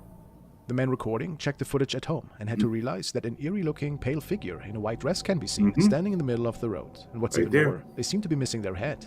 For the man, there was no doubt that this scary-looking thing was a headless ghost, but he is uncertain if it was indeed the spirit that could have been related to the crash. Whatever the answer, it's pretty creepy though, isn't it? Was actually looking at the ground. This video has been Man. uploaded by Quemahoning Paranormal Group. They believe that the uploader might have come face to face with the Lantern Man that night. The Lantern Man of the Quemahoning Dam is an entity that is said Do to you lurk in and know around the what the reservoir. He is Lantern most often Man encountered as a was? distant, out-of-place red light, where there should be no logical reason to be one. The man who filmed this clip claims to have been driving home from a fishing trip on a remote stretch of road that runs through the thick forest surrounding the Quemahoning Reservoir.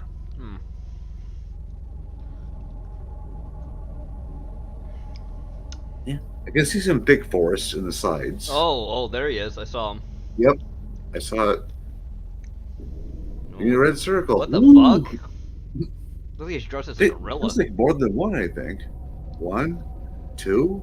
No, it's just that one guy on the side, but he looks like he's dressed weird. Look at him. What the fuck is he wearing? Like Jack You certainly Sparrow, can see a kind creepy of. I figure don't know. In some form of black clothing.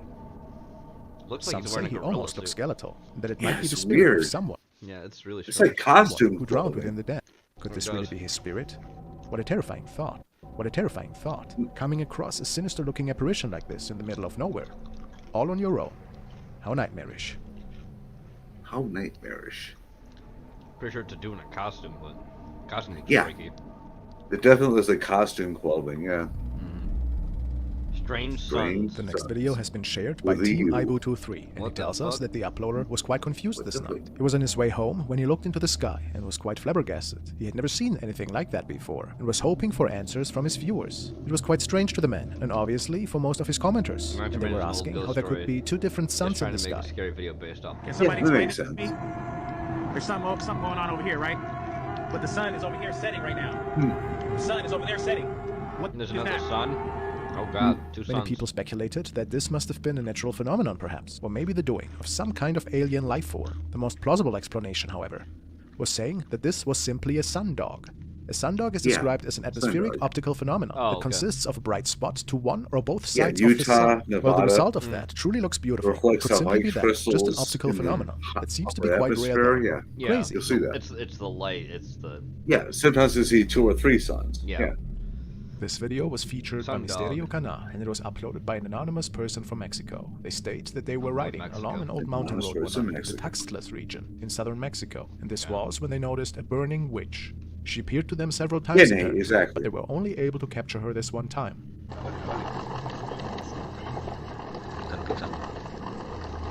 This is the burning witch. Oh, there she is. She do be on fire.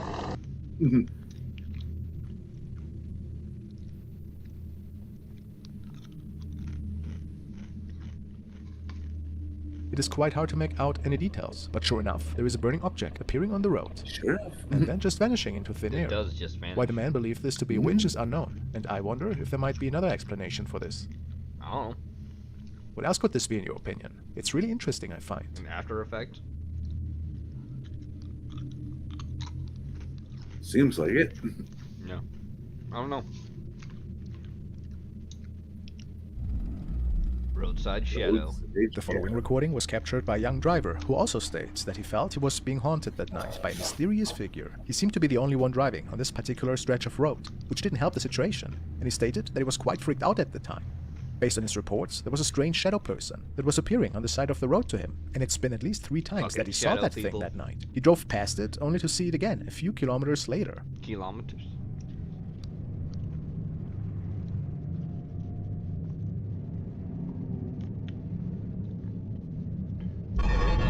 What? Did we see it? I didn't see shit. Oh, here. Thanks for zooming in. He thought at first that he was just imagining things, and that he must have gone crazy that night. However, there really seems to be a strange shadow person appearing on the left side of the road. Oh, is that where it is? I can't see shit. Okay. Could it be that something inexplicable was following him that night, perhaps? Maybe. I don't know. I could barely see it. I just squint. Yeah. Shadow incident. This recording stems from another nightly driver who was traveling on the highway on 342 in the middle of the night. Little did he know that he was about to record the possible reason for a really odd accident that had occurred this night.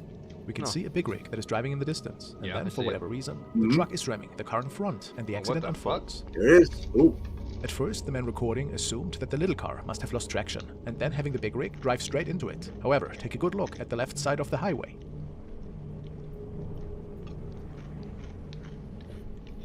Yep, I see it. See it? No, I don't. Oh, whoa, there it is. Wow. Something hit hard there. Yeah, you see it? It's right there. Yeah, there's a person. There's a person that just appears. It's quite eerie how a thin black shadow apparition is just standing there, while all the other cars are driving by. Was this perhaps the reason for the accident? Did the small car try to avoid it, causing it to lose control, and then crashing into the truck? It can only be speculated what exactly had happened. It wasn't an apparition, but it certainly probably strikes was me as a shortly paranormal after. incident. Well, it looked like it came out of nowhere. Yeah.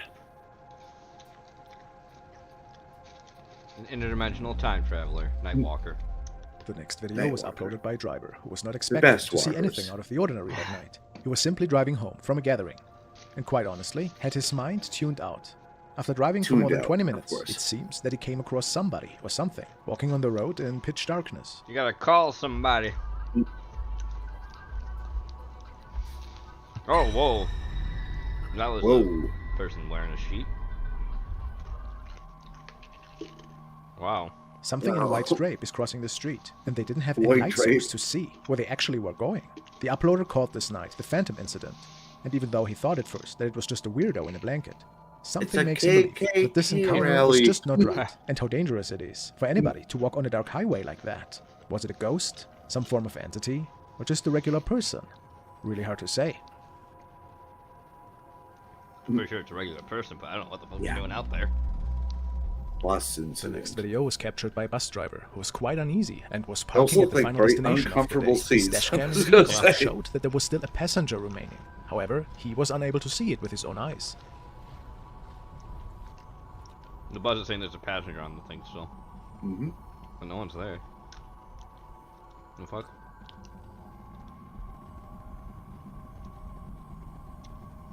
Is the camera gonna show something? Oh, really? Yeah, they're in the there seemed to be a person sitting in the front row with a fanny pack on or something.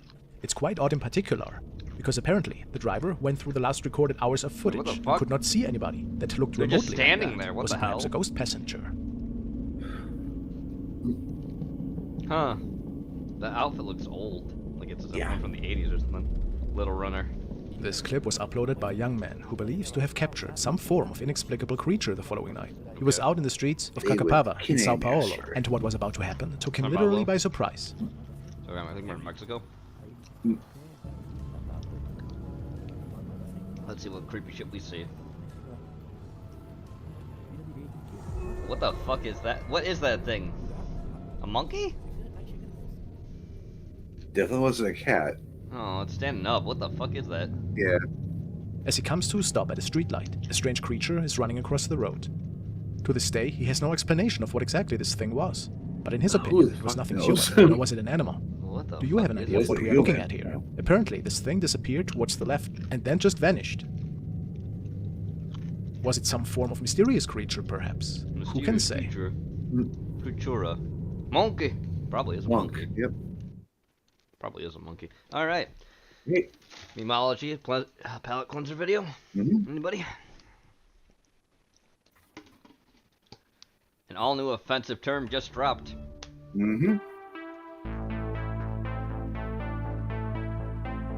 Term manhole is problematic. Yeah. Yep. God. Manhole may be offensive. Jesus Christ. English standards and usage change. You're serious? Serious? Following footnote December newsletter on city's infrastructure. Oh my god. There's a good Zach Baggins off screen, even though this is horror in its own right. The city acknowledges that manhole is not a gender neutral term that's used for fucking stupid. I mean, it is. But do they fear getting canceled or something for the word manhole? It's a manhole. I mean, men have manholes. Trans men pretend they have manholes. What's the problem? The waste of takes per man are serious sources. I agree. Stupid. We ask it in the name of the monotheistic God. Oh God. Brahma, and God known by many names, by many different faiths. Awful. A man and a woman. Awful. A woman. Yeah. Dumb. Anyway. Hey. Moving on. Hope you're hungry, chat. It's food time. Are they twins? I've interrupted Mom in her art studio because I wanted to talk about what No, we made they today. are It is mother called and daughter, Palo I think. Chon. Do you know what that is? Which one is No. which? I have What do no you think idea. it sounds like? It's like a lechon, but with turkey. Right. And do you want to explain to them what lechon is? Well, lechon is a roasted pork. Okay, I'm gonna guess with the a painter's the marinade mother of and the garlic daughter's the other and one. citrus. They look about the same Right. age. It's very they look like traditionally fucking Cuban. clones. They have it in a lot of Same places age, in Miami. same I always weight. say this. They have it in a lot of places in Miami, Yeah. but it's true. And it is made with this mojo marinade. And I decided I'm Well, going Mom to do a sounds turkey more like Mexican that. than the And it is daughter. called pavo chon because Yeah. pavo means turkey. That's right. Turkey. So let's get started. Tropicals. Watermelon. So here in Oh, Miami, the God. holidays We're are in taken Florida, pretty okay. seriously, and lechon is always made on A Christmas Eve. Sandman. And lechon is actually a roast suckling pig. Okay. And if you're really authentic, you get what's called a cajachina, which is Chinese box, Cajachina. or you make a pit in your backyard and You'll you never roast the pronounce whole like that, suckling but okay. pig. You know what? That's not that easy. We're just gonna make a turkey breast, as in putting it in the oven. No Wow. shovel or Asian box needed. Turkey breast can get a bit dry, but we Yeah, came up you with a think? way to keep it moist and delicious. like the And visuals. also have the same flavorings that Food doesn't lechon look that usually bad. has. It all starts with the I mean, this doesn't marinade. look good. But that's because it's not mojo, right? Mojo marinade. Nice. The mojo marinade is readily available in the supermarket is. here. I like Badillas, That's so I'm 'cause going to there's a buy lot of that. Cu- Actually, but you know here what? are the I said ingredients Mexican. and instructions for the I retract my statement. They're both Cuban. homemade Yes. version. Totally 1 cup Cuban. of juice Yeah, from they fresh 100% are oranges, Cuban. half a cup of lemon juice, 8 chopped up garlic cloves, Yep. 8 1 garlic teaspoon cloves. of cumin, and 4 tablespoons How of far olive apart oil. age-wise? Mix They it don't all look up that as far you would a apart age-wise vinaigrette. either. They don't, Use it's half scary. of it to marinate the I'm turkey kinda breast scared. overnight in the refrigerator. Reserve the other half to use after the turkey Yes. is baked. And that's the scary part. When they reserve In it goes and to a use it, that's the 450 scary part. degree oven for 10 minutes. Wow. Then lower the heat to 350 and let it roast for 50 more minutes. Yep. It doesn't look that bad. Oh. I tinfoil over the turkey and let it rest for 15 minutes. While the turkey is resting, slice 1 onion and saute the onion in some olive oil in a large saute pan. Don't chop your Explain to fingers us what off. you're Oh doing. God. Saute Oh the onion, God. and my eyes are burning. My eyes are burning. That's because they're onions.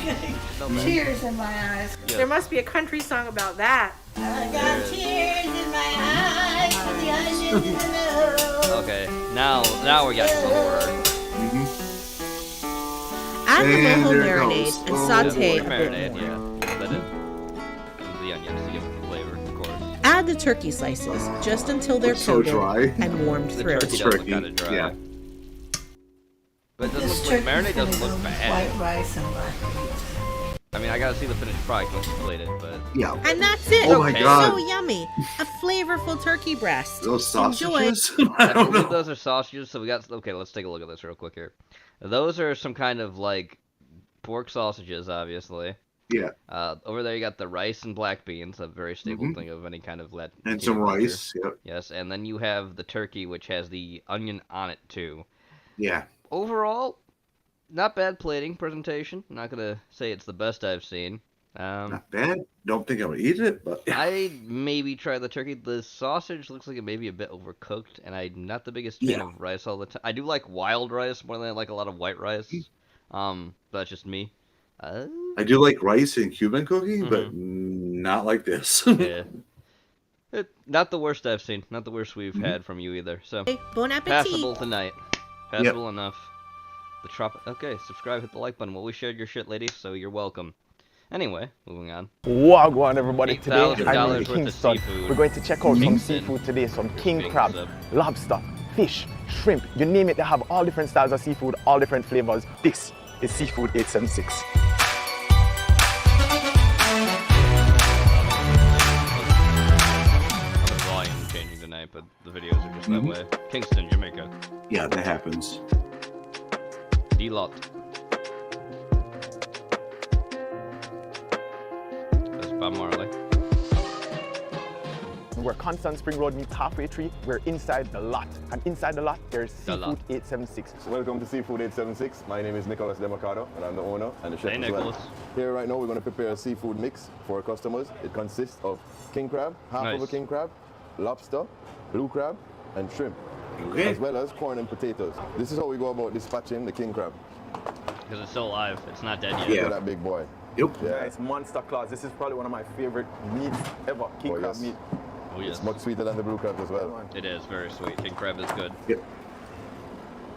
It's hard for me to decide which one I would like better, king crab Not or original, professional snow. by They're far. both good. One of the quickest stops me ever seen. And yes, Yeah, it's- king crab, This snow year, I started crab. the business 2000. I mean, crab meat 2019, but I've been cooking is from good. 2001. Regardless. By the way, it's blurred right now because YouTube apparently has forbidden the cleaning and preparing of seafood. Oh, because now. animal cruelty? I mean, it doesn't really experience like fish can't feel pain. By the way, they actually can't. They don't have No, the they don't. nervous system to do that. They will have like nerve reactions because of their system, but they don't feel the pain. Neither do Yeah, the shellfish, I believe. So, but okay. Yeah, I think it's the animal cruelty thing.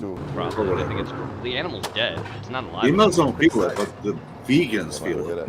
Well, You can watch these videos. the specific animals that don't feel it would be fish Nice and fresh. You and can see Yeah, it. yeah, yeah. Consistency other of meat. animals can feel more pain. That's why you have to do a thing about anti-cruelty to animals when you kill them.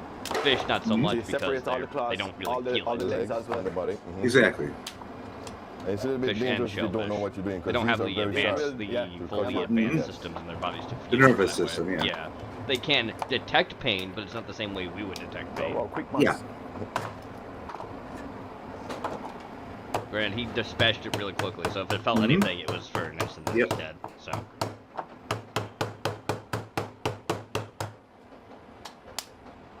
Crack it so the flavor get into it. Excellent. man, Nice. when you cook crack. it, all Good the crack juices with and the claw nice there. flavors soak into the meat. Big ass fucking cleaver he's got too.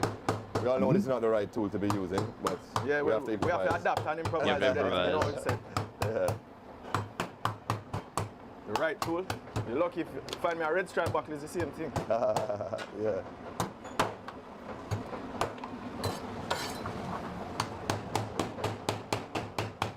And the thing is, when you're cracking it now, you don't want to mash it up too much, because you will mash up the meat when it's cooking. The meat will basically disintegrate. So you basically just try to put a small crack in there to get the juices and the flavors flowing down into the meat. Right. So the claw or the shell itself encases the flavor and wraps it.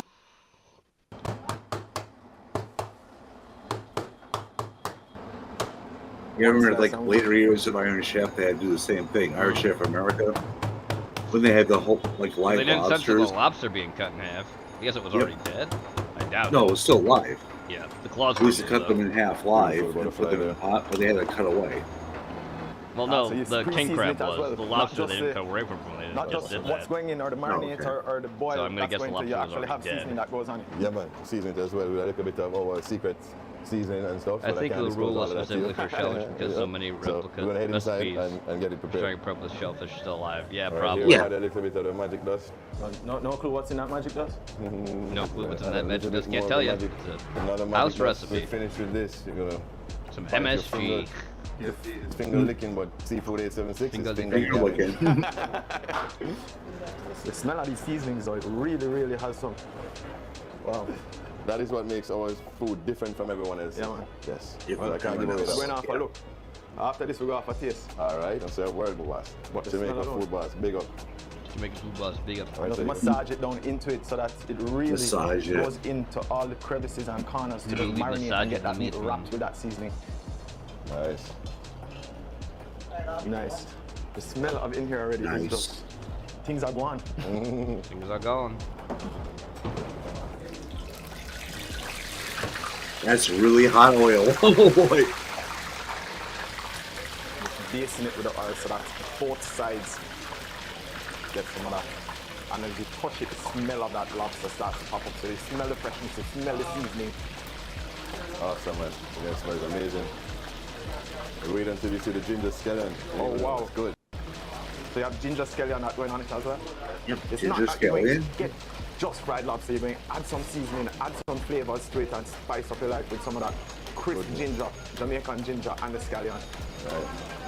It's going to be the best that you've had. I promise you that. All right. I promise you that. Strong words and I'm looking forward to it. Yes, sir. So here we're just throwing some oil on it. As you see, we don't deep fry the lobster because we can't cross-contaminate the oil. So we fry it in the pan here. Just have to ensure that it's properly bathed in the hot oil. 5 minutes, 8 minutes. Seafood doesn't really take that long to cook. So Yeah, you don't want to overcook it where it gets No, tough. You never just want to put some overcook heat on it shellfish, where especially you bring out all lobster. of that fresh juices and make that meat get firm, but not too firm where it's tough. Right. A little Or bouncy and dry. nice consistency, not dry. Me cooking up that lobster, and instead that we're going to be having some ginger scallion on it. I don't think we've had ginger scallion on any type of seafood before, but I'm really looking forward to that because you know Jamaica, we're known for that potent ginger and our Okay. scallion. Everything that comes off is really fresh, really potent because of how it's grown in Jamaica. The natural sunlight and natural soil, not a lot of fertilizers, not a lot of additives or any type of chemicals that goes into it to grow it. Mostly natural. All right, folks, here we're going to start cooking our ginger scallion, our signature ginger scallion butter sauce. We can't show you everything now because then we'd have to come and find you. As that sauce hits the oil, the smell that comes up is just simply amazing. The smell of ginger, the smell of scallion. Yeah, the combination of all three of them I so mean, far. the spices in there, and then wow, yes Hey. sir. Fresh Now we're talking the scotchy. Scotch bonnet. A little spice in the life. Put some spice in your life today. Spice So life, this yeah. is straight Jamaican with Asian influence, Love or Scotch Asian bonnet. influence with Jamaican, whatever you want to call it, because that Scotch bonnet pepper and that ginger scallion, Yes. and then add a little butter, not make it nice, I tell you, like a man. little butter. Seafood with that, wow. Butter adds the fat, So so we're trying cooking. the ginger scallion sauce Good that to we go. have. And you saw how fresh. I just showed them how fresh the scallion and all the Yep. ingredients are It's from all the really pepper fresh. to the scallion. From the farm to the plate. Right. Scotch And bonnet from for the sea to cooking my is the table. same thing as garlic for Italian cooking. Yes, sir. True. It just brings the All right, so we'll flavor. cook that down a little bit. Yep, there we go. And then you're adding a little bit of that seasoning into it.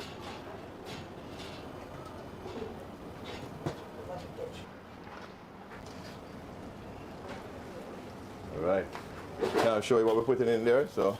But this is like a house sauce. This is your specialty that you guys came up with. Yes. And your blend. Yes, my partner and I came together and we had some seafood out by Hellshire one day. And we're like, oh, this is nice. So, you know, we went home and we got a king crab for ourselves and she added her little touch of seasoning. Oh, and, nice. you know, I combined the Jamaican touch with it as well. And then we came up with this Chinese ginger scallion butter sauce. Which is Having amazing. the king crab in Hellshire, Jamaica.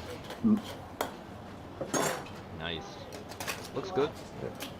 That's right. Put the meat in. So the crab will Hell take yeah. longest to cook, so you add that Yes. first. Yes. Because of the shell protects it. Yes, and it then you does. also add that flavor of the scallion and ginger into there. And a little water just to make it right and soak it right in. Now once it goes in there, it's just Cooking in baking a in wok that too. sauce. Notice that? Yeah. So all that flavor That's will more just the, inject into the meat. I would say the Right, wrap it, Indian encase influence it. and Chinese influence in Jamaican cooking, which And happened nice due it to up. the indentured We're servitude gonna add of everything the else people here after now. they We're gonna add the blue abolished crabs. slavery in Jamaica. Yeah. You see, when taking time, man like me just pile it on. No, That's what you know when you cook with love. Do it on the crabs first, blue crab have to and soak in king there crab. first. You know, the shrimp goes in last. Yeah, the they're shrimp easy cooks. to cook. Cooks Quicker. fast. Right. Shrimp cooks fast. Mm-hmm. If only Gene had an interesting to So say we want about all the crabs to like soak Gray in that does. nice ginger scallion butter sauce we have going If here. only. If only.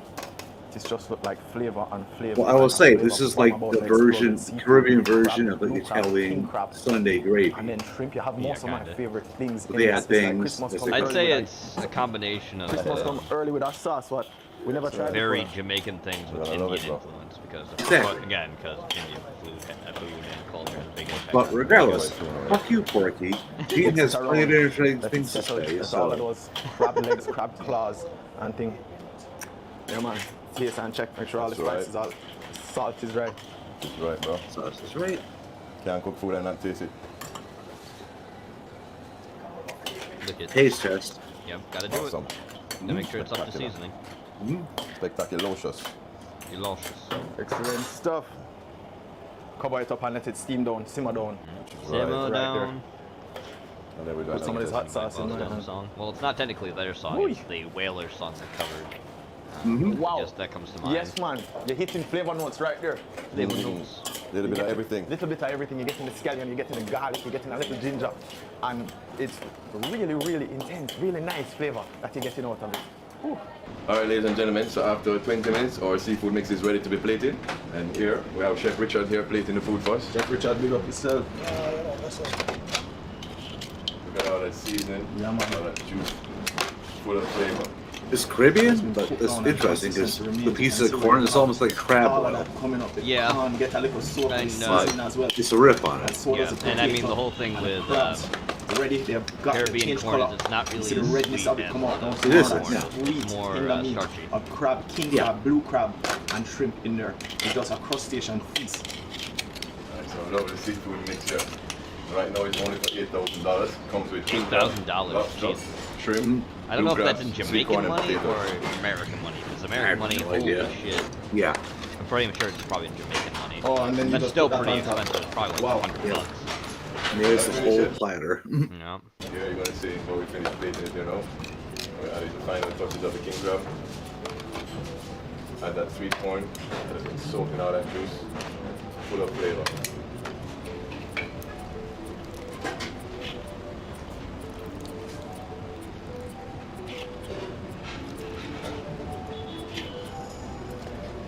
Beautiful. Are we ready to eat, Matt? We're gonna have a feast, Ready bro. to feast. That's a Ready to feast, that, yep. folks. Right. Just catch us on the outside. Yeah, man, so you see that after 20 minutes of cooking, that is done. And that is just looking, smelling amazing. You have all the senses just rising up. And then my mouth about for water. Come on, outside. Outside, Let's go, let's go. The kitchen is done. We're heading outside and we're going to try this scrumptious, beautifully looking, smelling meal that combines lobster, king crab, shrimp, blue crab, corn, potato. All of that mixed up, cooked down with the ginger, with the scallion, with scotch bonnet pepper. All right, folks, we're about to indulge in this lovely seafood mix created by the Seafood Boss, Seafood 876. Seafood Boss. Look at that food, man. The mixture of things that are in here, you have So everything, seafood that ever you get want, red you like and lobster. desire. That's just really Cooked good. I down like the plating of it. a little Yeah. Asian influence and Jamaican Yes, spice, there's which is obviously something that Asian you can't influence find 'cause too it's regular, and cooking you have in to a love pot. that. It's not the same old. It's a mixture and a fusion of everything that's Jamaican. The out of many one people come right into play right here. And out of many, One nation, me one. one would I eat this up. Yeah, Many man. people, So one seafood nation. mix actually feeds two persons, man. So we're going to share it. Yeah, no, for sure, In case people don't remember that. Smothered all over that. So you're getting all sorts of sauce on top of it. Well done, dripping out. Oh, He's look a at that. big, Oozing. dumb, poopy head. Well, yeah, your mom's a nice lady. You get a How little about bit of that? everything. You taste that ginger, that scallion. Yeah, man, And I full think taste she of it. likes you a lot. No, it's Oh, a scallion. call them out. Tasting the ginger, tasting the garlic, and you have a light hum of heat. That scotch bonnet flavor comes out. It's not too hot where people or kids can't enjoy it. Everybody could eat this. It's really just flavorful. Yeah, it's still better than anything No you'll one get red seasoning is lobster. overpowering. It's a Yep. balance between all the different flavors. Absolutely, it's a perfect balance and harmonization of flavor and fresh ingredients. Ingredients that look like they come from the market today. Actually, as outside, and it seems like there's a little farmer's market right there. Oh, yes, yes. There's a market on the side out there. So, I mean, that's how fresh the ingredients are. Yes. I mean, we don't buy frozen food. All our food comes straight from the sea. Nice. So we have about 3 different suppliers. to get this flavor all into the seafood and the freshness of it, it's just really, really captivating. I mean, I applaud you. I set my hat off to you, literally. Thank you. And the flavor that you're having in here, and I don't even touch the king crab yet. I really just had a piece of blue crab and a shrimp. What are we going into next? No, just about that. You have to pick, choose, and I won't refuse. All right. Let's try the lobster, man. Let's go into the lobster. So, what we do? You grab one side, grab one side? Just grab and go. Comes apart. Look at that. Not overcooked. Perfect. You feel the consistency. You feel the bone still in it. Let's dip it in some of that butter sauce. That is not regular lobster as we know it as. Yeah, man, that's how you get it done. Yeah. The Caribbean one, yeah. Yep. Correct. Taste that freshness. Because they technically don't get Juicy the main lobster. lobsters all the way down. It's not dry, not overcooked. Perfectly seasoned. Wow. Amazing. Wow. Burst of all those flavors, man. You guys have been tuning in to know. Everybody tell me I know when you love something. Right here. Hitting all the right flavors, hitting all the right spots. It's so satisfying. The lobster is bouncy, tender, juicy, flavorful. And there's ginger and scallion whole sauce here. That's right. It just giving off immense flavor. And this is what you look for when you go out and looking for fresh seafood. I mean, we're in Kingston. This isn't seaside, but it tastes like seaside. That's how fresh the ingredients are. How fresh the seasoning is, the lobster is, and everything else. Yeah, bro. This lobster, man. I'm still in the lobster. I'm lost in the flavor world right now. When I demolish a lobster, I feel like I have to demolish this lobster. Flavor town, flavor world. So our logo is Bingo Namin. Where they get the lobster from Walmart. You gotta be careful when you're holding the meat and eating it because you might bite off They're the just fingers. not main lobsters. All right, folks, so we got king crab here. It's a nice big claw. And again, much stolen out, but it's okay. Again, down in there is where you find all of that sauce, all of that seasoning. So where it was cracked, right down. And learning from professional, you're soaking up some more sauce and just taking it up. This is like a shot now. The king crab meat is a lot sweeter than the blue crab, but it's really nice though. It's my favorite meat. I tell people that all the time. The king crab meat. You gotta be careful, bro. Like, if you got dentures, you can't eat crab. Yeah. You gotta make sure you have You drop a bare buckle. Yeah. Yo.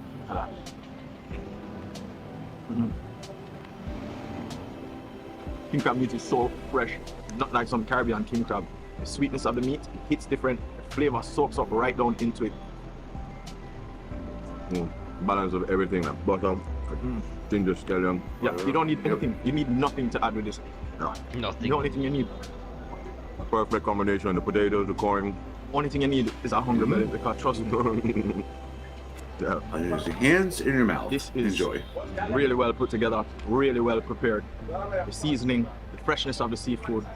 I'd clap, but I eat off your finger like him said. And as Matt was mentioning earlier, it's not too spicy, you know? The kids can enjoy it as well. The family can come Yeah, on down exactly. here and enjoy some lovely Marky just seafood. doesn't understand that. Right. Yeah, man. Open up on the conch. The conch, oh nice. Conch. Conch is really good. I love conch. Very tender. It can sound so wrong. Very nice flavor. Very well seasoned. It can sound like I'm You're saying getting a lot something of else. With the okra and stuff in there, not nice like that, but you're getting a lot of time. It's really good though for Very nice. Very well. Yeah, I was in Fort Pierce, Seasoned Florida perfect. many Getting some years heat ago. out of the Scotch bonnet Had pepper. conch chowder. That was the best Very nice, chowder very I nice ever seasoning, had. very nice. Balance of flavors with the Little okra, white clam chowder carrot, forever. That was the good. thyme, and Scotch bonnet pepper. So thank you to everybody here at Seafood 876, to Nick, his team in the kitchen, an epic seafood feast that we just had in Kingston, in the heart of Kingston, to Yep. be able to find That's that here a with feast. fresh ingredients, the sauce that he's done, and to be able to whip it up, conch, fish, lobster, crab, king crab, blue crab, you name it. Him have all sorts of things happening in the kitchen there, and it was really well put together, really well spiced, really well seasoned, and the sauce was really just something different that I looked forward to. So big up everybody, and as always, stay safe, one love. Alrighty. Next. Guess what we got?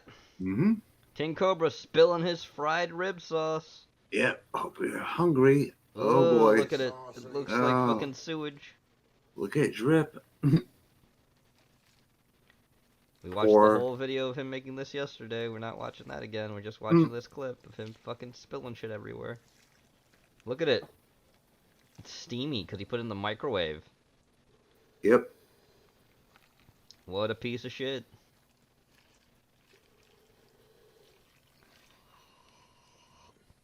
Awful.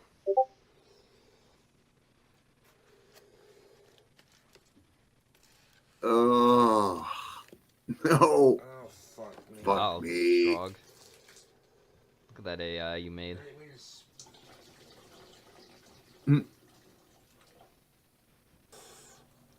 Oh, God. That was Ugh. a horrible visual. No. Yeah. Disgusting. Yeah, it is. Anyway, moving on. Treemaster Bob sent this in, and I put it here. We're gonna start the new year off by doing the most requested sausage for almost 3 years running. 9 lives. Cat food sausage. 9 lives. Oh, God. Byproducts. Expect nightmares. Water sufficient for processing. This is my gift to you because The people. I really do not want to.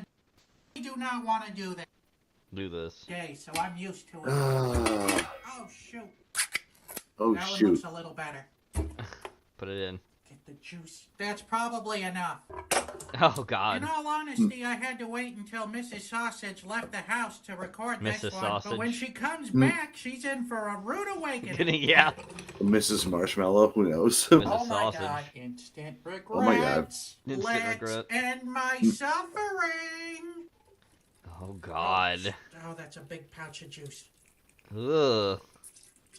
It looks like a giant earthworm. It does. But Yes. will it blow? But will it blow?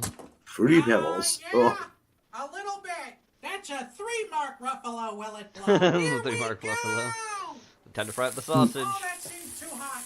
Here we go again. It was too hot. It's still too hot. Cat food It's actually sausage. smelling pretty good. It smells like liverwurst. No. Which, Oh, when God. you think about it, The color is good. I'm sure the flavor isn't. why did I Liverwurst make is it cat so food, big? people. There we go. It looks like we go. the saddest sausage on earth. Yeah. Okay. Yeah. Here we go. Time to eat it. Pretty floppy. Okay, a couple of things. This is not bad at all. It tastes exactly like liverwurst. If it wasn't for everything else, it would be like a 5 out of 5 sausage. The skin looks like what we unsheathed from the gooey duck sausage, and the texture ain't any better than that. The I had gooey to duck, really yeah. try Oh, to God. break through that skin. I'm gonna deduct it a point for the skin. I'm gonna deduct it a point for it not coming together at all. But surprisingly, I'm gonna have to give this sausage here a 3 out of 5. Wow. Bop, bop, bop, Mark Ruffalo. bop, bop. Mm-hmm. Okay. There we go. Thank you, Treemaster Robert, for sending that in. Now we got our boy. Hallelujah. Live Live. from Bethesda, Maryland. Bethesda, Where the Maryland. winters are hard Speeding and the Robert up a cookies are bit. soft. This is the Robert Dyer Channel Christmas Countdown 2022. And now, a man who's definitely calling the front desk to ask why there are no Christmas nougats on the pillow, Robert Dyer. Well, Hi, everybody. Robert hi, Dyer. serial killer. Welcome. Mm. Welcome to Welcome. the Robert Dyer Channel Christmas Countdown, where today It's I past have Christmas. a special Yes. Christmas product from Hershey. And it'll be the same thing in March. Yeah, it will be. Still the Hot Christmas cocoa countdown. Hershey Kisses. Mm-hmm. Hershey Kisses. And they actually have, just as you would put marshmallows or marshmallow cream on top, they're putting it inside the Hershey Kits. So it's the same American know-how that put a man on the moon, or at least put Stanley Kubrick behind a camera on a soundstage. Oh, shut up. Facsimile of it. Shut up. Okay, so let's take a You don't get closer to look talk at your the packaging conspiracy here. theories with As you me can see, when it's you've a murdered. winter blue, like a snowy sky, and there is some snow falling. You can see a snowflake there. It's a Christmas tree with a star on top, a bell, some holly with berries, a wrapped gift, so various symbols of Christmas. And then you have the actual product here, although they're showing it wrapped here on this side. All the See symbols of Probably Christmas. better here than you can with the little actual size, what the design is on the It looks like foil. Christmas. It's not the plain silver foil, but you You have get it, these it's supposed to be hot chocolate. marshmallows floating Yep. on cocoa. I get it. And then in case you haven't figured it out, there's a little flag coming out that says hot cocoa. Scuff cocoa. Wow, Little thanks. string I you pull still out. couldn't tell. Theoretically, You need the said paper that. flag. Does You need the paper work. flag to tell what it actually is, because you can't Here tell. you have the actual I can't product tell. with a cutaway, Ugh. the marshmallow Gross. inside. Looks like there's And a then here fucking you slug have the hot inside of the... cocoa with plenty of little marshmallows. And then here you have the logo, marshmallow flavored The cream. logo. So it's not going to be a solid marshmallow Hot inside cocoa. there. Marshmallow cream, like you take Flavored out your cream. spoon. And here on the back, the aesthetic is still the same. Aesthetic. And all they've got is a recipe. Is there any aesthetic here? Oh, put in No. with your hot cocoa cups today. Which I'm is sure it'll go you take a brownie great. bite, you stick a pretzel piece as a handle in the side of the brownie bite. Mm. You put marshmallows on top, and then you Yeah, put you sure that'll these- work? It'll be fine. So it's really something you eat rather than drink. And the nutrition Hmm. facts are saying you can have 7 of these. That's pretty good for 160 calories. fairly substantial product. Substantial 18 product for grams of substantial sugar. people. 40 grams of sodium, I don't even know what that means. It came out of my mouth. and you actually get some health benefit with 115 milligrams. Health Wow, benefit. I'm getting a good health benefit there. Yeah, that's what I think about when I have food. How healthy everything has to be, let alone if it's candy. Don't see high fructose corn syrup. in these. Well, And thanks. milk That's good. and Well, soy. it's one of those Ooh. dumb bags. Like I Wow. say, they make you rip it like this. It's the dumbest thing in the world. Why not Well, that's how either you really have the resealable end on it, or Because they don't, at alright? least make it so you can pop it Life open ain't like a always potato chip easy. bag. Nope. This is just the dumbest thing in the world. You can't store it properly. So, ridiculous. Okay, so let's get one of these out of here. That's what Ziploc bags are for, but okay. It's much smaller than what was on Much the front. smaller. Here's the thing. Malone, how's it going to go stale? It's See if it individually works or not. wrapped. Sort of works. And we pull that off. Pull that off. Like the skin. There's a little hot cocoa strip. And it looks just like your standard unassuming Hershey Kiss, except there's a little swirl on the bottom there Swirl. that I can see. The aroma, Sniff. pretty close to a regular Hershey Kiss. Maybe a little darker. Imagine that. Let's go ahead and see how it tastes. Uh-huh. How's it taste? Everything you didn't expect and less? Well, I have to say that was a very accurate simulation of hot cocoa flavor. Very accurate It's simulation. almost like when it doesn't get mixed up quite well enough and you're Like the tasting moon landing. cocoa powder. Got the very gritty It's cocoa so powder. realistic Yep. that it has that kind of intense flavor. I'm not so sure about the... I certainly taste the marshmallow, but I'm trying to get a sense of how the texture is and the hot cocoa experience.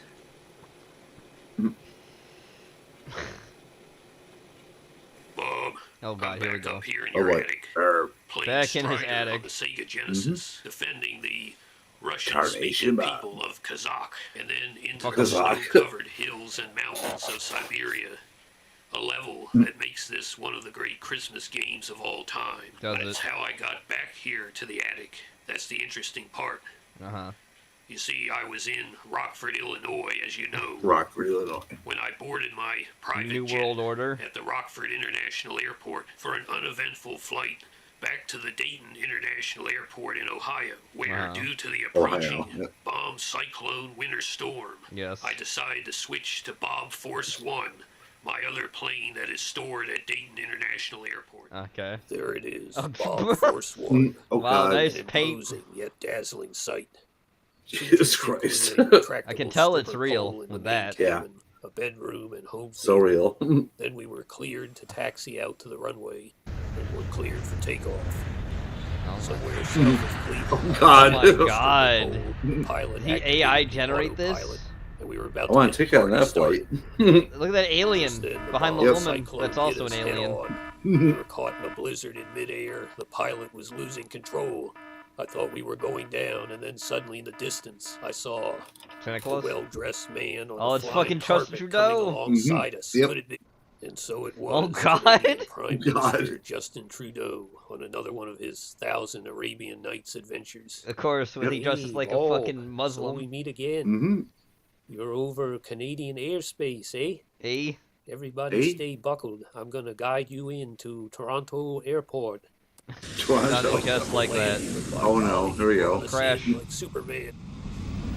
Crash. Kills. Toronto person. Shit. Ooh.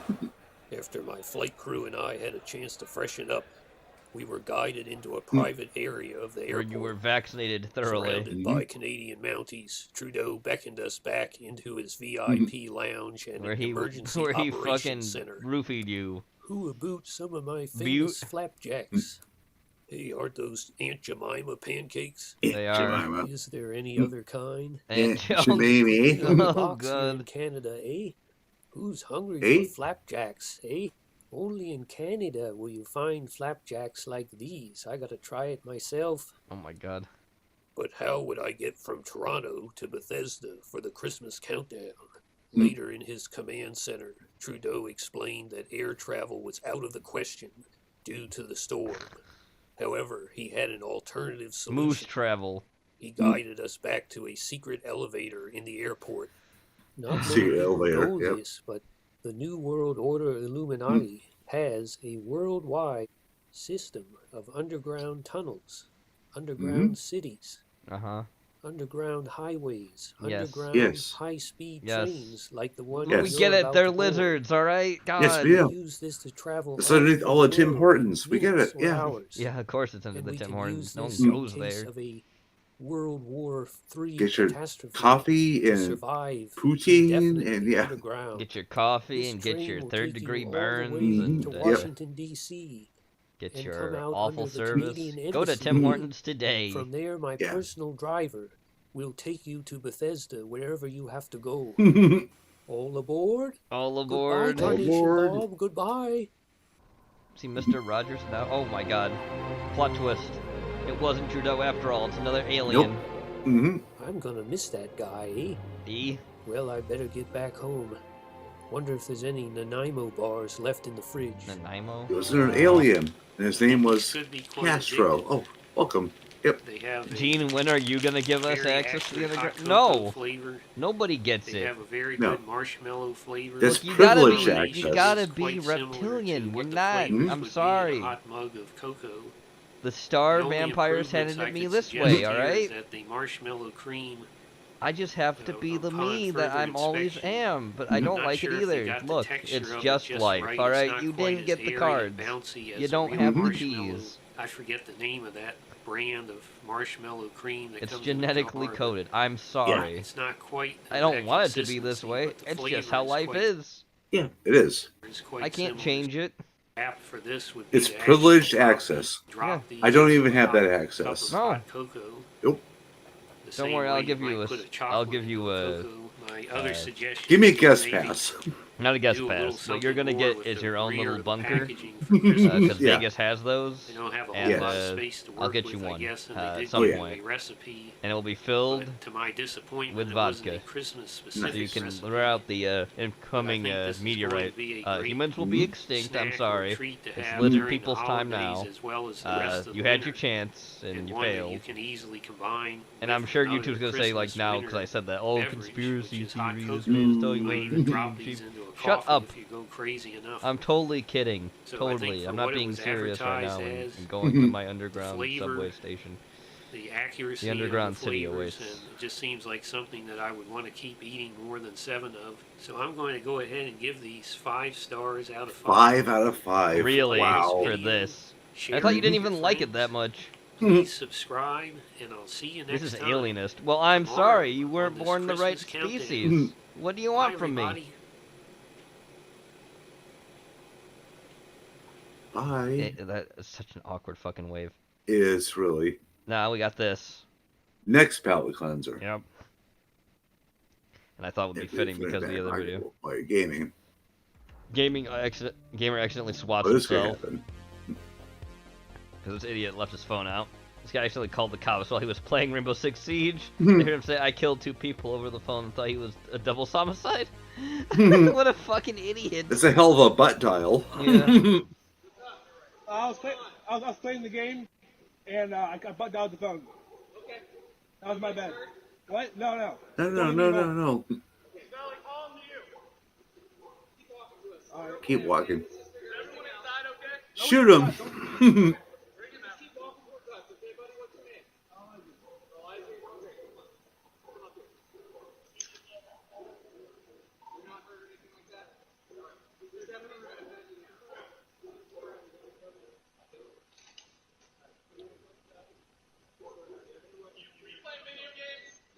Yeah. I was killing somebody in the game.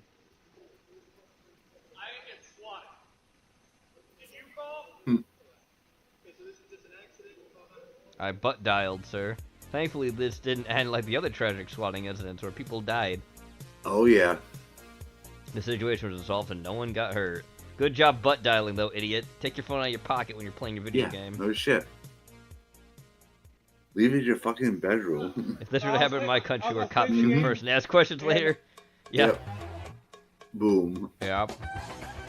I'm pretty sure memeology is either in Costa Rica or Belize, by the way. I think. Speaking of video games, let's watch Doug be an idiot and play Aladdin. Pretty sure we haven't watched this one. We watched him play other video games, though. Mm-hmm. In the 90s, you either grew up a Nintendo kid or a Sega kid. I was definitely a Nintendo kid. But with that said, you do inevitably have those few games you're kind of mad you didn't get a chance to play. One was the Sonic games, that kind of goes without saying, and the other was Aladdin. This is one of the few games I was legit jealous the Sega Genesis had. Why? Because it's one of the only hand-drawn games I've ever seen for a system like this. Hell, might even been the first at the time. There was one for the Super Nintendo, and even some of the levels are similar, but yeah, the Sega one was clearly better. So it was pretty exciting to finally put this on and play it all the way through. My verdict? It's pretty good. Can't quite say it's the literal game changer I thought it would be back then, but it is a pretty decent time. I guess it's kind of pointless to go over the story. If you've seen Aladdin, you know the story, but the one thing I can comment on is they don't visually incorporate the story much, at least in the cutscenes. They're not even really cutscenes, they're just a bunch of text. Every once in a while you might get a picture of Jafar as an old man or Abu, but it's really never see the character talking to someone else or acting out Touch something. the It's just fucking all ruby, text. stupid I guess if monkey. they made this game and then somebody said, well, wait, And we don't have anything Princess connecting the levels, we Jasmine. just jump from one thing to another, so just write out the story in between. Yeah. I guess on that note, it's also a little weird that when you kill a boss, you don't usually see him get defeated. The level just kind of Level stops. complete. I know this is based on a movie that the game is assuming you've seen, but there could have been just a hint more narrative to this, even if it is a game this old. With that said, the gameplay and animation does hold up pretty good. Again, for the system, Pretty good. It's got a good sense of humor and Hand-drawn animation for video laid out game. in a way where there's secret passages or other ways you can get to it. Back in the Sometimes day. that can make the map layout a little confusing. Once in a while, when we regenerate back, we weren't sure if we were going backwards or forwards. I do remember getting confused in the Cave of Wonders, like which rock So it's platform kind of action, but trying to be platformer, but okay. Yeah, it's both. just explode and Mhm. It might be, flying as some everywhere. I swear, these are the worst cool enemies kids in the would game, call it, but you figure Greg. it out pretty quick. An It also has a good job action incorporating the film's sense of platformer. humor. Oh, For the yeah. background, kept finding Woo. little touches that they didn't have to throw in there, but they did, and it's appreciated. It really feels like the comedy of the movie lives on through this. Sometimes the controls can be a little wonky, like it does Little do that thing where if you're going wonky. fast and you stop, there's a little bit of a slip, so you might fall off a platform, and yeah, I swear it does have a little bit of that delay when you push a button to jump. It's like a frame or two off, which in a game like this Oh, is kind of Porky weird. says this is a great game. Wonderful cheat Okay. button. If you make a mistake, you can just press one of the L buttons and it rewinds it to wherever you want. And of course, being Nice. me, I abused Prince it of like Persia. because of this. I Mhm. did beat the game in about an hour and a half, and I do know if I didn't have that rewind button, it would have taken a lot longer. Honestly, Here whenever I comes got you, done with Doug. one of the later levels, I was always shocked it was finished already. But I know if I didn't have that rewind button, I'd be playing these over and Mhm. over. And maybe I would have wasted a continue or several lives, and this game would take much, much longer, and I would see it as much more difficult. So I will say, even though I didn't play it this way, if you really do want the full experience, you should probably play it without using the rewind button. But yes, it's going to be a lot harder, and they throw some stuff at you that just straight up isn't fair. The end up is basically have to have these directions memorized. It starts off okay, but the faster it gets, the more you realize an average human being would not be able to keep up with them. As much Not, as I a, make them not one incorporate that's more not a narrative, gamer, I there's see. still a fair amount of creativity. Not just in the backgrounds, but in the level setups. I love the idea that you go inside the genie's land. Oh, God. It's funny because, again, the Super Nintendo version does the same thing, but it looks almost totally different. Yes, There's it all these does. clouds, and it looks kind of pretty. And this one, it's just a totally black background. And at first you think, well, that's not going to work. But again, it really does match the movie, where the background just kind of disappears. Prince Maybe you Ali, get, like, a red or a blue, but that's about it. It's Mhm. mostly black. And the focus is on all the cool things you're seeing the genie do. So yeah, I guess there's not a ton else to say about the game, except it is a good time. It Is is a difficult when game. you don't use the rewind button? Yeah, it's really, really rough. So I like that there is that option. You Maybe can or you can't should, use it. For as me, the I'm cool way too kids impatient, but say, you, maybe you get want more of a good. challenge. Either way, it is still a Get bright, good. colorful, and funny good time. If you want to see one of the Scrub. earliest examples of hand-drawn animation in a 16-bit system, this is definitely an essential one to check out. Dude needs to get on TSP's level. Mhm. Yeah. When he's played games before, he raged and no one liked it, and people got Yeah. mad at him. And he said it like as a big critique that he'd never do it that way again because Mhm. he fucked up. Anyway, moving on. Now it's time for Yes. booze. 450 North Brewing Company. So this is Gotta say- we got our pal here, a half-ass beer reviews. He's reviewing the Magnet Bot Slushy XL Sour Ale by Craft Beer Reviews. It's because it's a 450 North thing. He did not have one for the beer I am drinking, so we're just watching this. It's going to be sped up just a little bit to make it quicker. Just a little bit. Because we're not that overtime so far, and then we're not going to end that overtime in the either. near future. Yep. And then they went all Pokemon on me. Yep. That was for December's release, by the way, too. It was Pokemon. Magnet Bot. After, what, Magneton? Yeah. I love the artwork. I love Pokemon. Yeah. And some of these sours that they do, they're so hit or miss. It's like sometimes they put so much fruit in them, they all negate each other. And sometimes it's phenomenal. This one is a Slushy XL. I have to say, having drank and still am drinking the cocoa kiwi lime pie martini. The lime's kind of overpowering a little bit. Forgot the town. It's a little bit too tart. Yeah, I get that. It's not bad, but it's hard to sip because of that. Let's crack it. If you have a small key lime pie, actual dessert, that's good. And pineapple. I'm surprised even the coconut's kind of lost a bit too. Pineapple. Yeah. If you have a whole bottle, a whole can of key lime, you can imagine it gets hard after a while. Yeah. It's not, again, not bad, but I could see it be balanced better. Yeah. Because the lime is definitely very strong. I've had plum and juice. I don't really know. I don't know. I'm thinking of prunes, not plums. Anyway, let's give it a smell. Smell? Okay, so this one smells great. Smells very good. I'm getting that raspberry in here, probably some papaya, like a tropical papaya here. I'm getting tropicalness in here. Pineapple, got something to do with it's not straight up pineapple, so maybe that's what's confusing. I'm getting tropical and raspberry. Okay.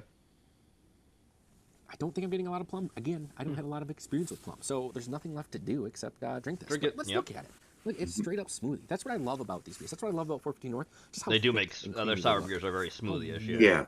Shaky they look, or smoothie they look. That's what they're going for, right? Same difference. Let's try this beer. As always, on Half-Ass Beer Review, we do little drink, big drink. Cheers, everybody. Cheers. Drink up.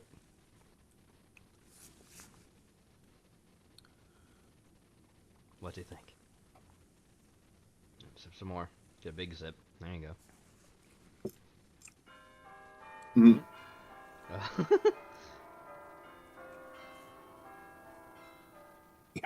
Yeah. He likes it. I gotta say, this is a hit for me. Nice. This for me. Oh, God darn it! Whenever something bums you out and you try a new thing from them, and it's good, it always restores your faith in that brewery. This is another one of those things. It's all the faith. Raspberry, papaya, pineapple, that nice raspberry tartness, and what I can only assume the other flavor is plum. And I gotta say, all 4 of these are existent in this drink. It's not flat. It's not just a jumble of flavors. You're picking things out when you're drinking this. It's delicious. It's really hard not to slam this one. 450 North did a really good job on this one. If they didn't put pineapple in this, I probably wouldn't care for it too much. Tropical pineapple-ness kind of picks up in the middle and carries it through all the way to the end. And after the drink's gone, you feel kind of like you just drank raspberry pineapple, but the main thing is pineapple in here. Would I ever buy this beer again? Yes. I actually would buy this one again if I saw it. If I went to a 450 store and there's only 450 beers there, I would probably pick this one up because I know it's good. And the peach ring one that I had when I was at the brewery. Not the normal peach ring, but the peach ring double XL or the melt your face peach ring. That one was solid because there's tons of peach rings in it. Got to be careful with 450 North. It's expensive and it doesn't always deliver, but this one delivers. So yes, I would buy this one again. But now that's going to do it for this episode. Because it's a smoothie style sour, that's why. Checking out another delicious 450 North beer with me. Plum, papaya, raspberry, and pineapple are really bringing it home for me tonight. I'm enjoying this beer, the thickness, the fruitiness of it, the tropical pineapple at the end of it, bringing it home, just does it for me. It gets me really excited to drink more 450 North beer after I've been let down the past how many times that I've drank something from them. It's expensive, and you don't really know what you're going to get. Yeah, their beers are more pricey than most. It takes a lot of effort to make them, that's why. And limited availability of how much they make. So before you go, please check out my friend Drass and the Dungeon Master at 7 Dungeons, the best Dungeons & Dragons around. So it's a bit of a gamble. Roll the dice. Culture. Wrap up. But I've had some good ones from them too. My door has a bracket going on right now. Like my door has some of their shit on there. They got the probably my favorite still is the RS11. Yeah, the labels. Yeah, drink what their you want. labels are really good. Drink it how you want. Never hesitate to flip someone the bird. Nice. All right, moving on. It's time for him, Gray. Mm-hmm. You know who. Into my mouth to talk to you. And then you just scoop up a bunch of that. Look at that. And I sprinkle on this. She good to go. Ice cream time. Nice scoop. White chocolate liqueur. 1, 2, 3. Caramel vodka. It's called kissed caramel. Okay? Kissed It's caramel. for like kisses, okay? Vanilla, okay? Vanilla. It's Action Jackson time. Action Look at the Jackson. flow. Look at the flow on that, man. Look at the flow. This Yep. thing Yum. is delicious. And whipped cream. My cream is whipped. I was gonna use one, right? But I figured, hey, they too sexy to be alone. You know what's real cute? Your cherry. Ooh. Oh, boy. That's what Robin Hood them used to drink when they're out in Sherwood Forest partying. You know what I mean? No, no, Right? no, I don't. I don't know what you mean. Anyway, next Yep. we've got. Vino. Yes, we have Vino Valentino. What's up, gals and pals? Oh, Mount Gay. Rum. Now, Mount Gay rum is produced in a little island all Barbados the way rum. on the Yep. side Bajan of the rum. West Indies, the east of the West Indies, and it's called the Barbados. Now, the most famous export from the Barbados, you might know this little lady. Her name is Rihanna. Yeah, Rihanna is. Yeah, she's She's So Bayesian. what's cool about this rum though is that the distillery itself, the Mount Gay distillery, is actually the oldest distillery, rum distillery in the world. Yes, I think it that the oldest deed goes back to like 1703 Barbados is where or rum something was like that. technically And invented. this I can't say that because there are other particular type of line, the stuff Eclipse because line, there's was Brazilian Yes. stuff, started back cachaça, in and things like that. But 1911, and it was named after Mount The other islands. homage Yeah. to the 1910 passage of Halley's Comet. Yep. So pretty cool connection, right, folks? So anyway, so we're gonna make 2 cocktails using this delicious rum. So make sure you Bayesian stick rum. around. They have a and lot boogie down. actually. I've seen Mount Gay in stores too a few times. Yeah. They're kind of more All available right, folks. for Like I Barbados said, rum, and today we Barbados are rum is not always making the easiest 2 to get. cocktails using Mount Exactly. Gay rum, which is a rum from the Barbados. All right, folks. Barbados. So the first cocktail we're making is called the King of the Barbados, and that is was created by Stefan Huber from ... in Charlotte, North Carolina. This cocktail intrigues me because it got some fall vibes going on, and it's still okay. cold out there here in New York. So Yeah, I like this yeah, it is. combination of rum and fall flavors, right? Not as cold as we're it's gonna do- be, we're but gonna it's do still is cold. 2 ounces of our Mount Gay rum. Nice. Yeah, rum. You know, listen, Yep. the reality is if you guys want to switch out the rum for whatever you might have in your house, go for it, you know? Don't let me hold you back from having a little fun, a little rum fun. No, right? Nate, Those- not gay so rum. you want to use some Jamaican, Puerto Pronunciation. Rican, Dominican, use whatever you got to do. Anyway, but we're going to do this because these are Barbados rums. We're going to use Barbados named cocktails. We're using Barbados rum. Yeah, that makes sense. Anyway, 2 ounces of Mount Gay. Then we're going to do half an ounce of some Calvados or whatever apple brandy you might have. You could If probably have, use maybe Applejack. or something like that. You know, you can go ahead and use that. Calvados is more French. Right, so Yes. half an ounce of Calvados or apple brandy. Then we're gonna do a quarter ounce of an allspice dram. Yeah. Yeah. Pimento. You know, All this is spice some- dram this is some good. Flavorful stuff. Those so are I very imagine strong. with, Yeah, you gotta use that a- like, amount. using While that small not amount's too smart much, to use, it's yeah. definitely gonna Really show its tangy. taste in the cocktail, Yeah. which is fine with me because I love this stuff. So, you know, the more the merrier, really. Looks like a Okay, homemade and now one we're you've gonna got, do possibly. 3/4 an ounce of lemon juice. Let me shake this bad boy up here. You could Alright. probably round that up to like an Well, ounce. 3/4 an ounce of lemon juice. Then last but not least, we're going to do 3/4 an ounce of honey syrup. All right. So, Yeah, honey will add the notes, the sweet.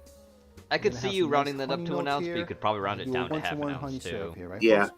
I probably would have Then we're gonna Yeah. just we're gonna serve that in a coupe, which I have chilling like a Nice. villain in my ice.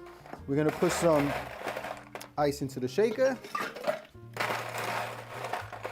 Put it in. right? And we're gonna shake that for a good 10-15 seconds, right, folks?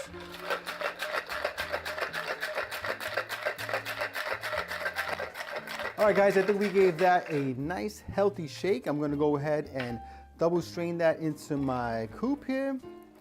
All right. I can smell the allspice on this bad boy, and it smells really good. I do Yeah. love me some allspice. All right, beautiful. Look at that, folks. That is a nice looking color. drink.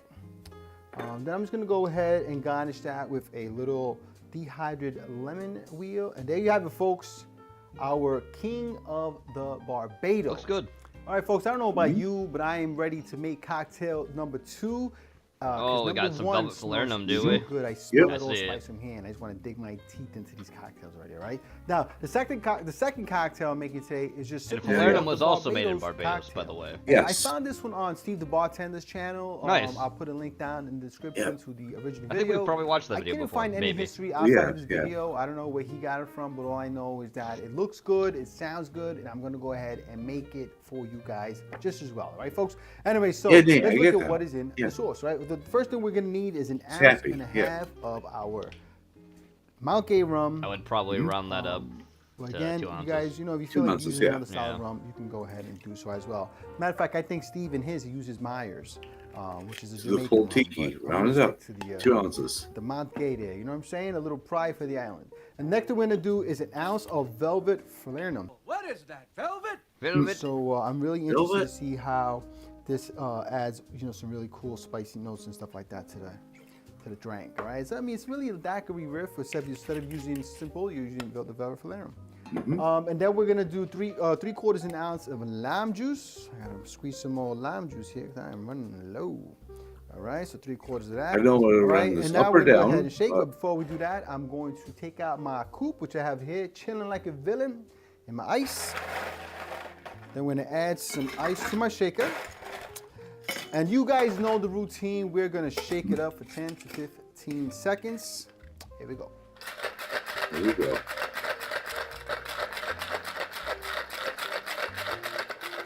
All right, folks, I think we gave this a nice shake, a nice healthy shake. I think Was it it's 10? shaking all the hell up. Let's go ahead and pour it into our coupe, all right, folks? All right, you see you get a little lighter color on this cocktail. You don't have the dark notes from the allspice. Let's make sure we get all of this out of here, right? Yeah, it's a little bit less juice in this one. There's less ingredients. All right, folks, so it looks good. It smells good just as much. I mean, I can smell that the Velvet Falernum. We're gonna go ahead and garnish that with a lime wheel. And there we have it, folks, our Barbados cocktail. All right, folks, so we're gonna go ahead and try our 2 cocktails. The first one we're gonna try is the Time for the King of taste. Barbados, which has a lot of fall cocktail elements in it. It has the Calvados, does. which is an apple. Yeah, that's a lot of brandy, and then uh, it has the allspice drams, fall whatnot. stuff So it should for have it. some real Yeah. nice fall flavors going on. So let's give it a sippy sip. Ooh, that sippy Like sip. I said, right in the nose, the allspice jam is on I the mean, nose, but which you is can also something have fall I flavors in absolutely the love. winter too, to be a warming Mhm. thing as well. All depending how the winter is. Oh yeah, that is nice. Oh yeah, what was I saying? I need another one of these. Oh, that is nice. You're definitely picking up a lot of the fall flavors in this cocktail. The Calvados is actually a pretty prominent, even though it's only half an ounce. I mean, I really pick it up. And I bet it's the honey syrup that really kind of brings it out, because you get the honey syrup right there on the very back end, which I think really kind of helps lend itself to the Calvados. You get the allspice dram. It is not overwhelming in the slightest. It is just a perfect complement to the cocktail. This is really good. Kudos to Stefan Hubner there. This is a very delicious cocktail. I like it. It's got a lot of flavors. It's got a lot of stuff going on, so it's a very interesting cocktail, right? Now, we're going to go ahead and try the Barbados cocktail, again, which I found on Steve the Bartender's channel. Don't know who the creator is, but let's see what it tastes like. Drink that Barbados cocktail. With no real name besides Barbados cocktail. Yeah. Absolutely. There is a surprising amount of similarity between these 2 cocktails, my friends. Wait a second. Sip. Sit. Do a sip. Sit. Sit. Yeah. Yep. The Barbados cocktail is definitely a little more of a brighter cocktail. There's a little more vibrancy going on there because it doesn't have as much of the fall notes. But the Velvet Falernum definitely adds some real kind of spicy notes that are really, giving it a similar kind of vibe as this one. Both of these are really, really, really good. If you like this video, please press like, please subscribe, and please Press share all with the family and buttons. friends. Remember, sharing is caring, and when life gives you lemons, folks, you make yourself a cocktail. Hell yeah. Hell yeah. Anyway, thank you, Gray. That was a good one. Nice. Let's move on. Got some more. Some more you know who. Mm-hmm. It's a. Oh yeah. Oh god. Into this delicious Snickers. Freak shake. Too many Snickers. I can just put one Oh here. god. And I just Look go at in. it. Little sprinkles, No, little sprinkles, please no. okay? That's right. Look at it, old man. Suffer. Around. Vanilla ice cream. Let's start there, okay? Caramel vodka. Do I have a Bruce video? Not tonight, no. But we got somebody else that's putting that down too. Yeah, let's put them in the front so y'all can watch them go down. Bruce has not uploaded anything The recently squigglies at are all. gonna show up now on the I didn't feel like sides for doing an older sure. video. Oh Lord, look at this pour. Oh my gosh, that smell. That's Graham homeboy. So we have something appropriate then. That's not Bruce. Okay, guys, just stick that in there like so. Caramel syrup. Caramel syrup. Oh god. We just come in God, and so gross. pour down the side. Perfect, homeboy. Stop, We stop, have Scott. it. He's already dead. Snickers, freak shake. Exactly. Get freaky with some Snickers. This is it. All right. This is it. All right, that nice. Hello and welcome to the channel. Welcome Yes. to Just Shake or Stir. My Yes, name is shake Georgi, or stir. and today I have just one cocktail for you. It's very One important cocktail. cocktail for me. The name of the cocktail is Little Bolt, and I have created this cocktail nearly a year ago Okay. and kind of Little forget Bolt. about it. You kind of forgot And about it's a it? shame because the cocktail is fantastic, and I truly believe it could be called easily a modern classic and could go in any bar around the world, anywhere, without any failure. So the cocktail is one of those which use equal amount of ingredients, pretty much the main ingredients, and just a little bit, a touch of modifiers to bring this kind of a feeling of the modern, complex, well-balanced classic. So, boys and girls, if you're new to the channel, don't forget to Boys and girls. subscribe and click the bell to get the notified bell. for new videos Click like the bell, boys and Monday girls. drums or cocktails on Thursday. And of course, if you like this video, show me some love when you press the like button. But if you're ready, let's make Let's the make Little Bolt. Little Bolt. So you may wonder why it's called a Little Bolt. I will let you know by the end of the video. Yes, But for now, let's you see the will. ingredients. And here I want to mention Well, before now I I show have you to the watch it all the ingredients. way through then. Usually, Mhm. when I do cocktails on the channel, when I prepare for you, I kind of give you suggestion of substitution or what you can change instead of one of the ingredient or two which I'm using. If they're Was not it supposed to available be? to you. No. I'm afraid with this cocktail You can't there change won't anything. be No. any kind of a possibility to change. No ingredients. changes. So Because he's very specific Yeah, in some of I'm his so sorry. cocktails. Mhm. And this is one it of is them. what it is. Well, this is I his mean, cocktail, if you so come he up gets with the right some to be It is. specific of in the his cocktail, cocktail. and you want to hit me up and leave me a comment down below.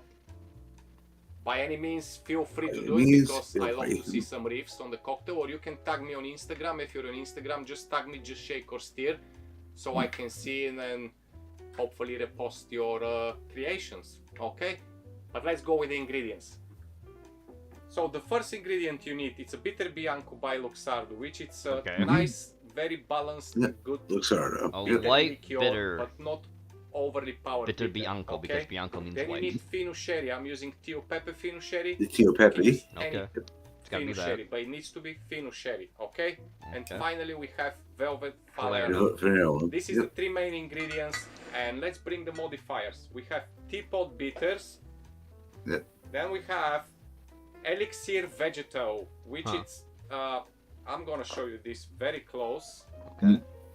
Wow. So it's a small bottle, Very elixir small. vegetal. It's by Chartreuse, and it's coming on Pops right out. 68 ABV. So Wow. with this we're gonna use just a little spray. Yeah. And finally, my original recipe Monin, require yep. a dash of gome syrup or dash of vanilla syrup. We've shown which Monin might videos upgrade before. the recipe. Yes, I did upgrade the recipe. I find out that A year or gome two syrup ago. is Yeah. fantastic. Just a little dash to bring a little more sweetness Yep. to the Sweetness. cocktail, but with the vanilla, Because they're very high kind sugar. of make a little bit more even complex with all the flavors coming in the cocktail. So if you're ready, boys and girls, let's build. The cocktail is stirred, so you're gonna need a mixing glass. If you have mixing glass, or use your Boston shaker, and it's equal part ingredients. It's so a we're gonna glass. go with Okay, 30 Boston ml shaker. of each Sure. one of the ingredients. Look at this or Boston 1 shaker ounce. here. So we start Mhm. with the bitter bianco by Luxardo. 1 ounce, 30 ml okay. or 1 ounce. So that's gonna be the base? And I we mean, have they're, our all three of them are the Fino base sherry, spirit, because Yeah. it's like a... 30 ml or 1 ounce. I guess they're... Yep. Is it a low ABV cocktail? And finally, our Velvet Falernum. I'm trying to think, is it really that high ABV? Because that's Once they shake it, for the probably bitters, not. well, he's stirring just it a though. good 2 dashes of a teapot bitter to Well, bring we'll a see. little bit of Oh, yeah. earth He has so and many love to ingredients, the I have no cocktail. idea anymore. And about the elixir Wow. vegetal, you see where I'm gonna use it. It's not going in the mixing glass. Okay. But Oh, now we have the vanilla now we say a mixing syrup, glass. Yeah, now it's a just multi-part drop like a cocktail. dash, Yep. A dash. and that's it. Okay. Now we're gonna The fill up morning, with yep. ice. Okay. A good And then amount stir. of ice in the mixing glass. Stir, right? We're gonna stir. Ice, stir. Let's give it a good stir. Yeah, stir. Stir. Don't forget, if you like the video, you can show me some love by pressing the like button. Don't forget Press to the leave like a button. comment, even if you do a riff on this cocktail or ask the questions. Don't be shy. Start the conversation. Give it a good stir here, okay? You need I will to give it a chill good down stir. good. So Mm. around 20-30 Stir. seconds. Take your time. Don't rush it. I won't It rush needs to it. be diluted and chill proper, okay? Proper. Okay. Right? Right? Oh, this is just oh. Ooh. Very totally white, forgot very how clear good cocktail. is this cocktail. Mm-hmm. Let's serve. So the little Okay. bowl Let's cocktail serve. is served in a chilled martini or a coupe Coupe glass. glass, It needs yeah. to be chilled, and Yes. this is where it's coming. The Chartreuse, the Elixir Vegetal by Chartreuse. Oh, you're gonna because yep, it's you're gonna atomize it. 68 Mhm. ABV. It's required. I mean, it's not required. It's recommended to don't use more than 5 ml in any cocktails. In this case, I'm using just a spray, so I'm just gonna spray the glass Got before it. Yes. actually Yeah. pour the cocktail inside. So let me Okay. just spray here in my eyes first. In my eyes. Oh, in my ice. Second. They said my There you go. eyes. I'm like, you're gonna spray So that I'm shit in your gonna give it a eyeballs? Surely it's gonna burn. Ooh. Spray inside just 5 to to 6 coat sprays. the Yeah. The Coke glass, inside yes. because we want just to release this lovely Aromatic. herbal Mhm. and spices all to mix lovely with the cocktail. Yes, Okay. that's the why you would do Yep. that. I've done it plenty before when I made my own Mhm. cocktails. Now, just will strain my lovely cocktail in the glass. And here is why it's called a little bowl, because I'm using for garnish a basil leaf, and if you know the basil leaves usually The basil. they The basil, form like yeah. little bolts. Basil, I do love the Rathbone. way how they form. So Basil. what I'm gonna do Basil. is just drop Basil Basil. Baker basil Street. leaf on the top to It's a form basil like leaf. bowl. Yeah. And this is it, boys and girls. Is it, boys and My girls? little bold cocktail, signature of mine.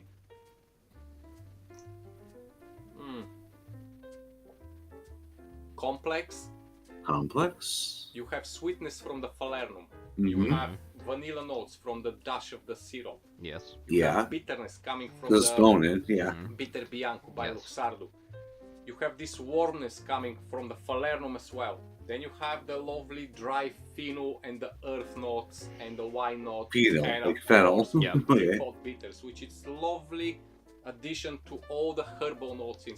Very herbal, It's that's just how it Herbal, sounds. yeah, so very herbal. complex, and all Which of them, a lot of none people these like and ingredients also kind of don't shout like, so... out, I'm better than the other. This one Yeah. might be an All of them acquired complement cocktail for each some other, people. just I'd probably try fantastic. it. It's That a won't be a lie, and wonderful I would give it a try. aperitivo, or why I'd be not honest just a about it, what I lovely felt, but drink I don't on know. a cocktail Maybe I'd dinner like it, maybe I party wouldn't. just to enjoy, Yeah.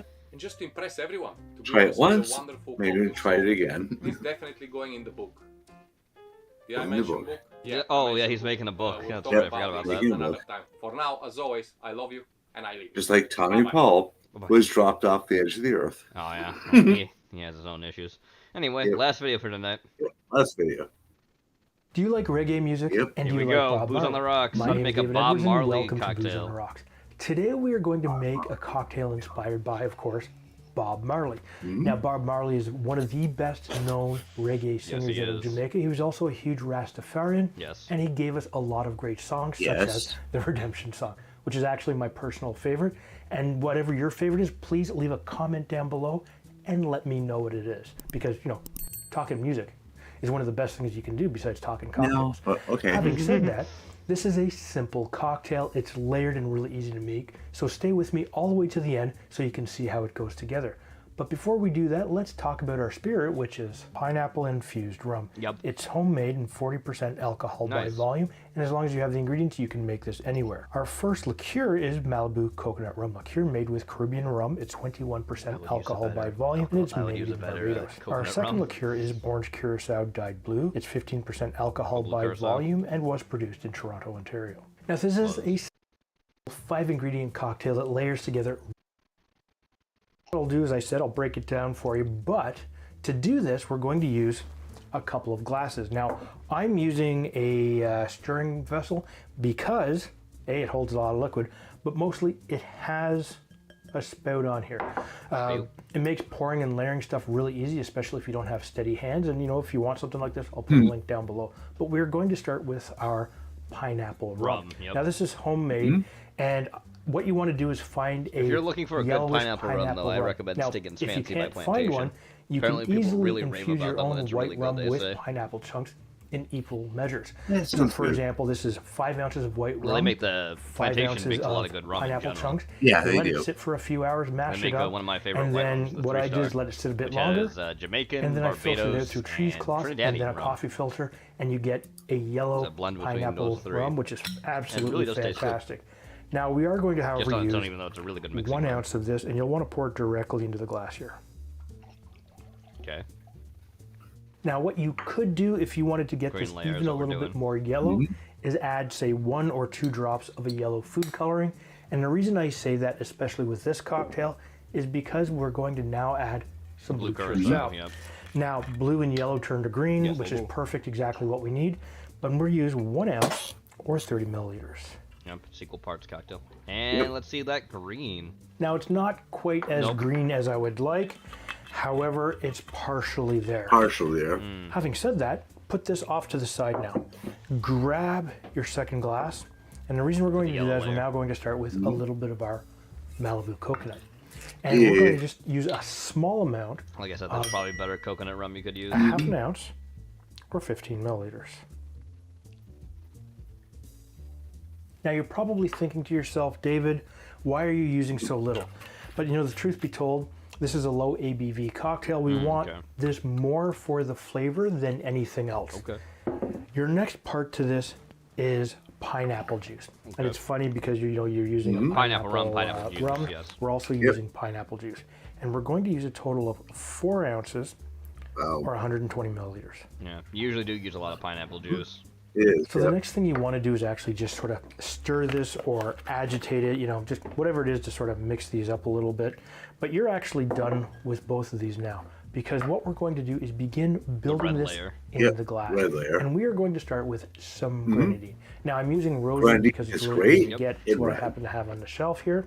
And what we're going to do is start with a total of 1 ounce or 30 milliliters. Okay. So we have our base in, but what we're going to do now is add some ice. And in this case, I've chosen to use crushed ice. Yeah. A, for a couple of reasons. You don't it's need a little much ice. easier to layer stuff. That, and I was frustrated Not when on I this couldn't get layer. the ice. Nope. Crushing ice is always fun. So what you want to do is you just want to fill this up. And what will happen is the grenadine will begin to rise with your crushed ice. So we'll fill this up a little over halfway. Okay. You gotta put together some too. Just like so. No. And then Yeah, we'll he said it use half. He did it. our coconut and pineapple mixture and pour Yep, this on 'cause top. yellow after Yep. that. Red, yellow, green. Now we start to build it. Mm-hmm. Nice. So this is looking really good right now. We're going to add some more crushed ice, but we'll do it kind of just gently Yeah. because we don't want to make a huge mess. No, you do not. And just like that, good. Now remember, you don't have to use crushed ice. No. Totally up to you. This is crushed just ice to is make it probably a the little better bit way to easier. do it. Now what we're going to do is add in our green. greenish blue mixture on top. Slow pour. Yeah. Oh, look at that. Oh, very nice. And this is a Bob Marley. Unfortunately, it's starting to bleed together a little bit now. You can adjust that by thinning out the blue curacao layer, by adding a little bit less and adding a bit more pineapple rum. Totally up to you to get your flavors to give you a better layer. And it does Looks look good, though. absolutely fantastic. So what you're going to do, Yeah, it grab is. a couple of pineapple fronds, Yep. slide that in the back like so, and here you go. If you like other tropical layer drinks, take a look right here. I got a few that you'll love. Long Island Sunrise cocktail and a Barbados Sunrise layered. Nice. Very good shit. Booze on the Rocks, another great channel. Alright. With that, we now come to the end of Case of the Mondays. I'd like to thank everyone for sticking around with us. I'd like to thank Gray for being here with me, as always. As I'm always. going to do a little show like I usually do. Don't forget the movie caption contest, movie picture, movie hangman are going on, so be sure to play those. Don't forget tomorrow at, probably any time during the, evening, me and Genova and Porky will probably be hanging out in the Discord VC, so you can join us if you'd like to. Besides that, don't forget, on Wednesday at 9 p.m. Eastern Standard Time, there will be a Red Reel Theater double feature in the Discord as well, so be sure to tune for that. I got some pretty bad movies for us to watch, because Porky so politely pointed out. I know you already forgot, Porky, don't worry. That is, fuck you, it's January, so it's going to be a mean month now. Just because Porky had to mention that to me. Fuck you, it's January. Thanks, Porky. And speaking of, Porky will be showing his own movies on Thursday at 9 p.m. Eastern Standard Time on the Discord. And Friday, I believe I will be doing a Eerie Hours. I haven't picked the topic yet, but I'll pick something up. Maybe a cryptid, maybe it'll be something just really spooky. We'll see. So be sure to tune in for that at 9 p.m. Eastern Standard Time. Saturday, Porky will also be doing another show where he's going to be a Fuck You, It's January. So be sure to tune in for that.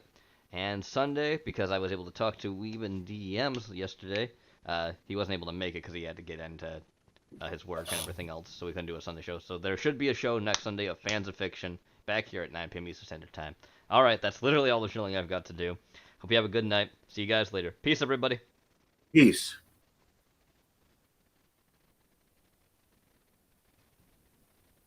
Yes, and